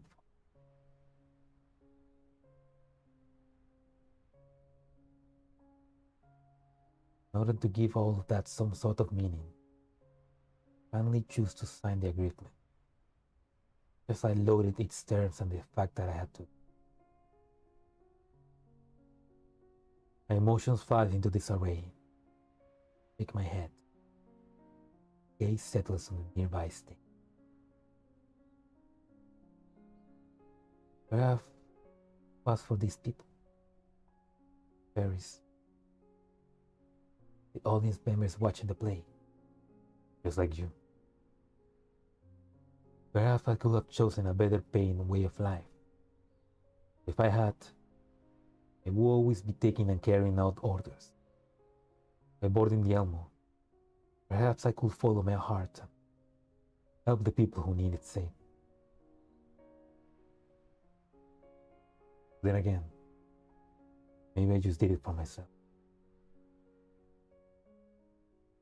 So I'm sorry. I cannot answer your question. I still haven't accomplished it. Is that what you wanted to hear? Zhaohui? Zhaohui remains silent, and the night shrouds that poker face of her. Looks down at the scar on her hand. There's a vague sense of confusion in her eyes. Once, I simply did as I was told, never questioning the rightness of my actions, the lack thereof. For that, I learned that I could choose for myself. And so, you choose Monsoom. Not just Monsoom. When I joined Monsoom, I also chose the future I wanted. So, what kind of future would you choose now? Ah, there we go. We needed a CG for the event. You look so cool. Zhaohui looks up. He stares into my eyes. The confusion from before is now gone.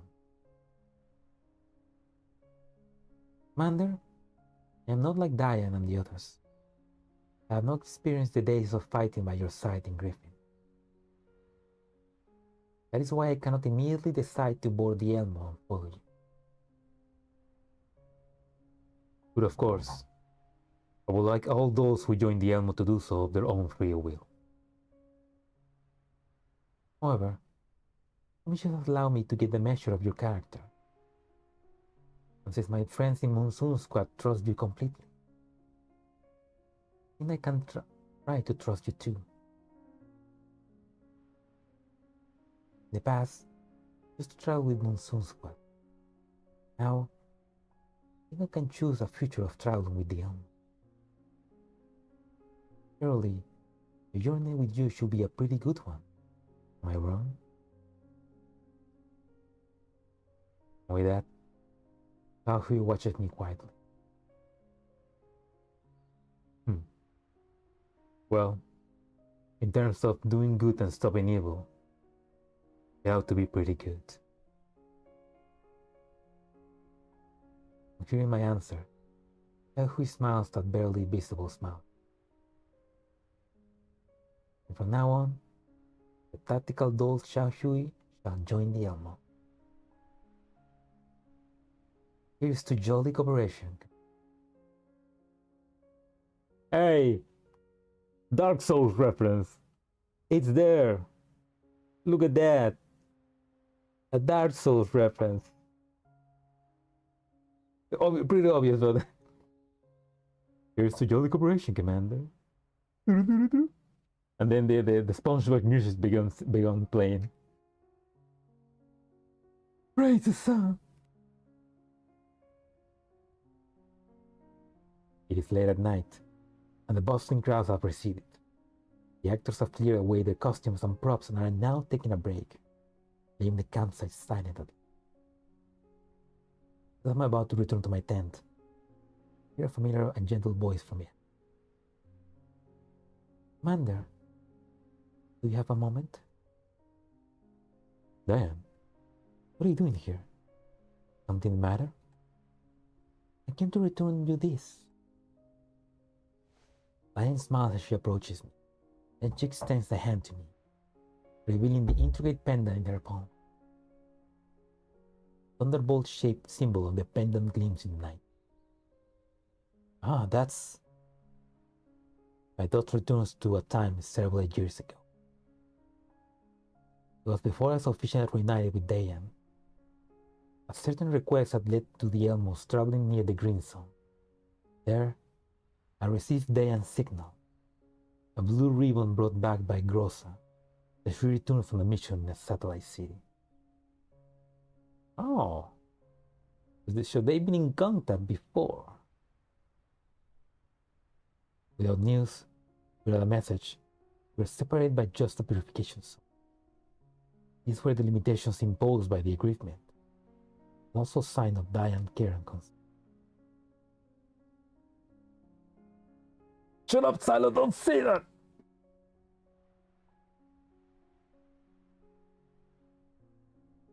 I mean, Ray is also like a thunder, right? Rays, you know?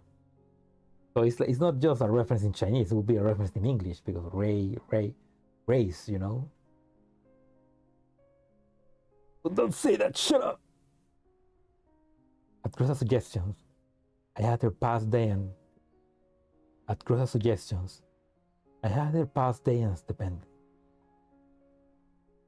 It was the keepsake that you had Miss Grossa give me. I remember the words she told me that day.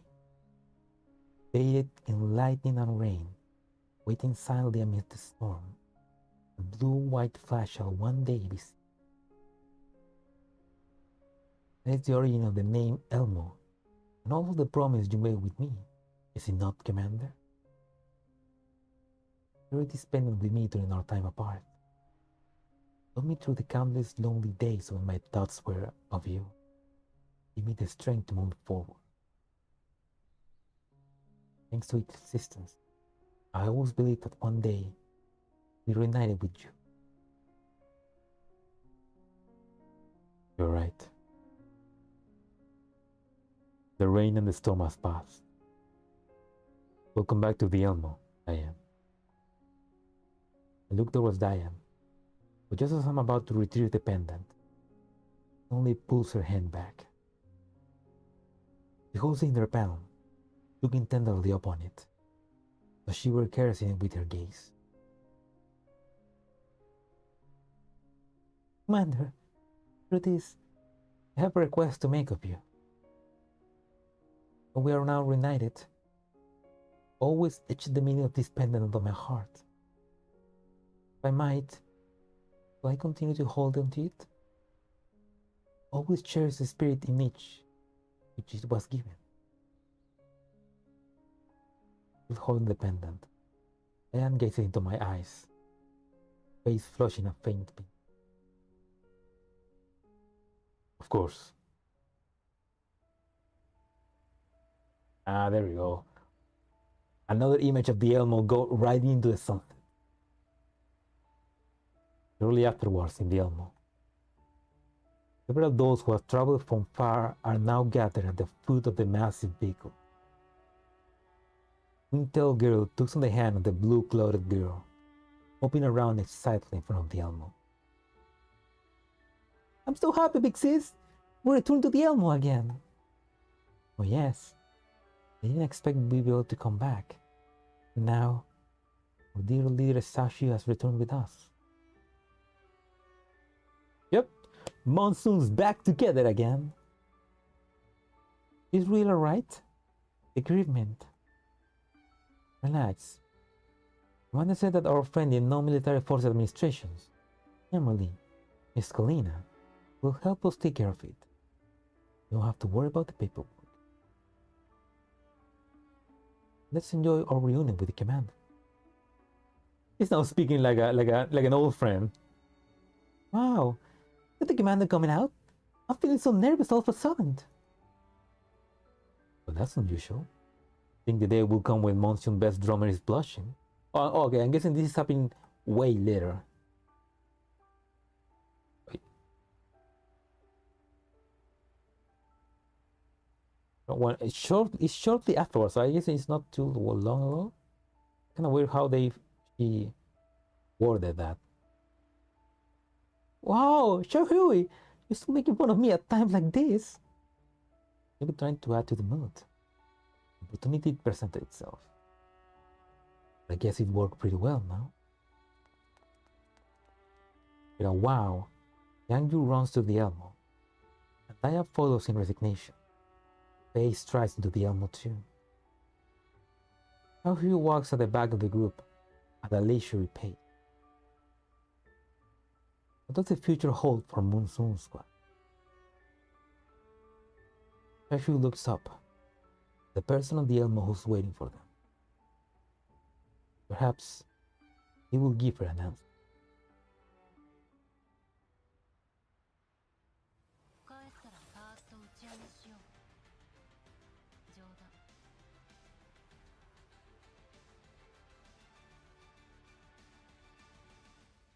Look at her, how so cool. Oh yeah, we got the portrait where the wind lies. The one the wind finally comes to rescue. Confirmed.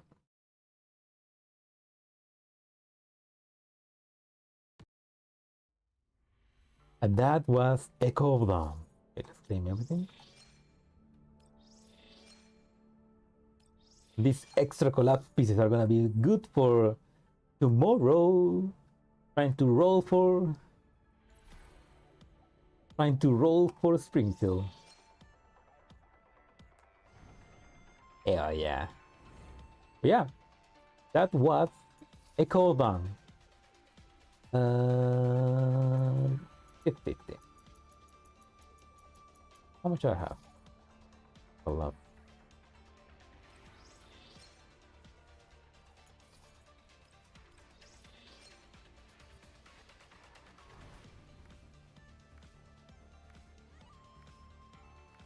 That they didn't mention how she got the scars in the story. I imagine it's a affection love story. Yeah, maybe. Yeah, I imagine that as well. Maybe, but I'm guessing it's a very personal story, so that's why she didn't share it like right there. Like we need to raise her affection to get that story, which is it's a good motivation to own her. But guess how many pieces you save for Springfield? 25,000.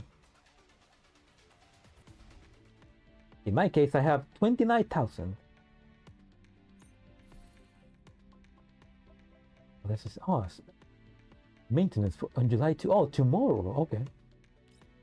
Echo plan is about to end.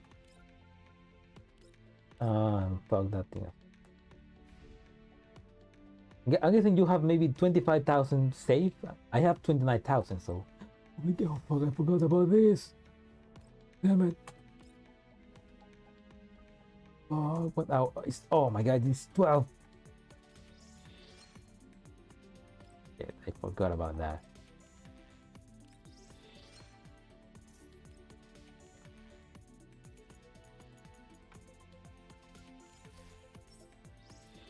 That's not even half. What? 50,000? 50,000? I don't. That's a lot. That'd be amazing if you were able to save up that much. One more. Man, give me the fucking cat.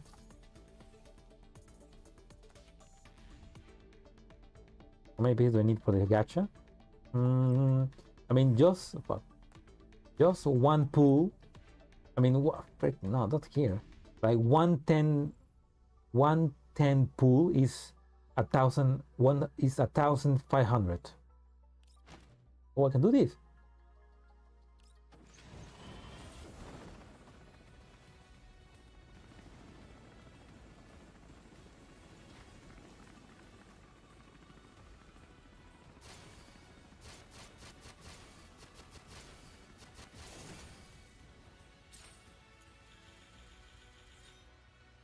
Nice, a shotgun.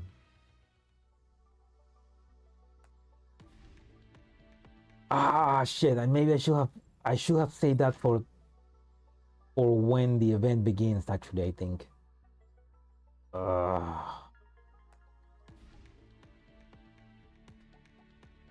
Alright. Anyway, did it for the game for the streamer's log, which I didn't get. Anyway, that was a 65K. 500. Okay, well, okay, with 500 pulls, you are definitely gonna get Springfield. So hopefully you get it. You get B6 Springfield then. Yeah, that's a lot, man.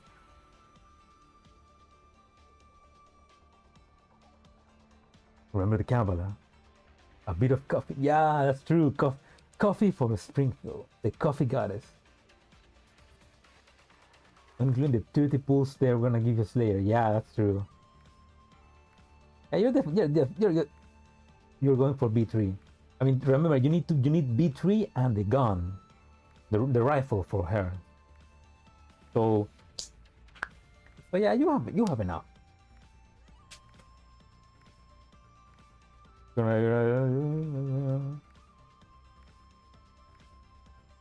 Oh yeah, oh no, definitely. I'm gonna make a coffee before rolling for Springfield tomorrow, the day after tomorrow.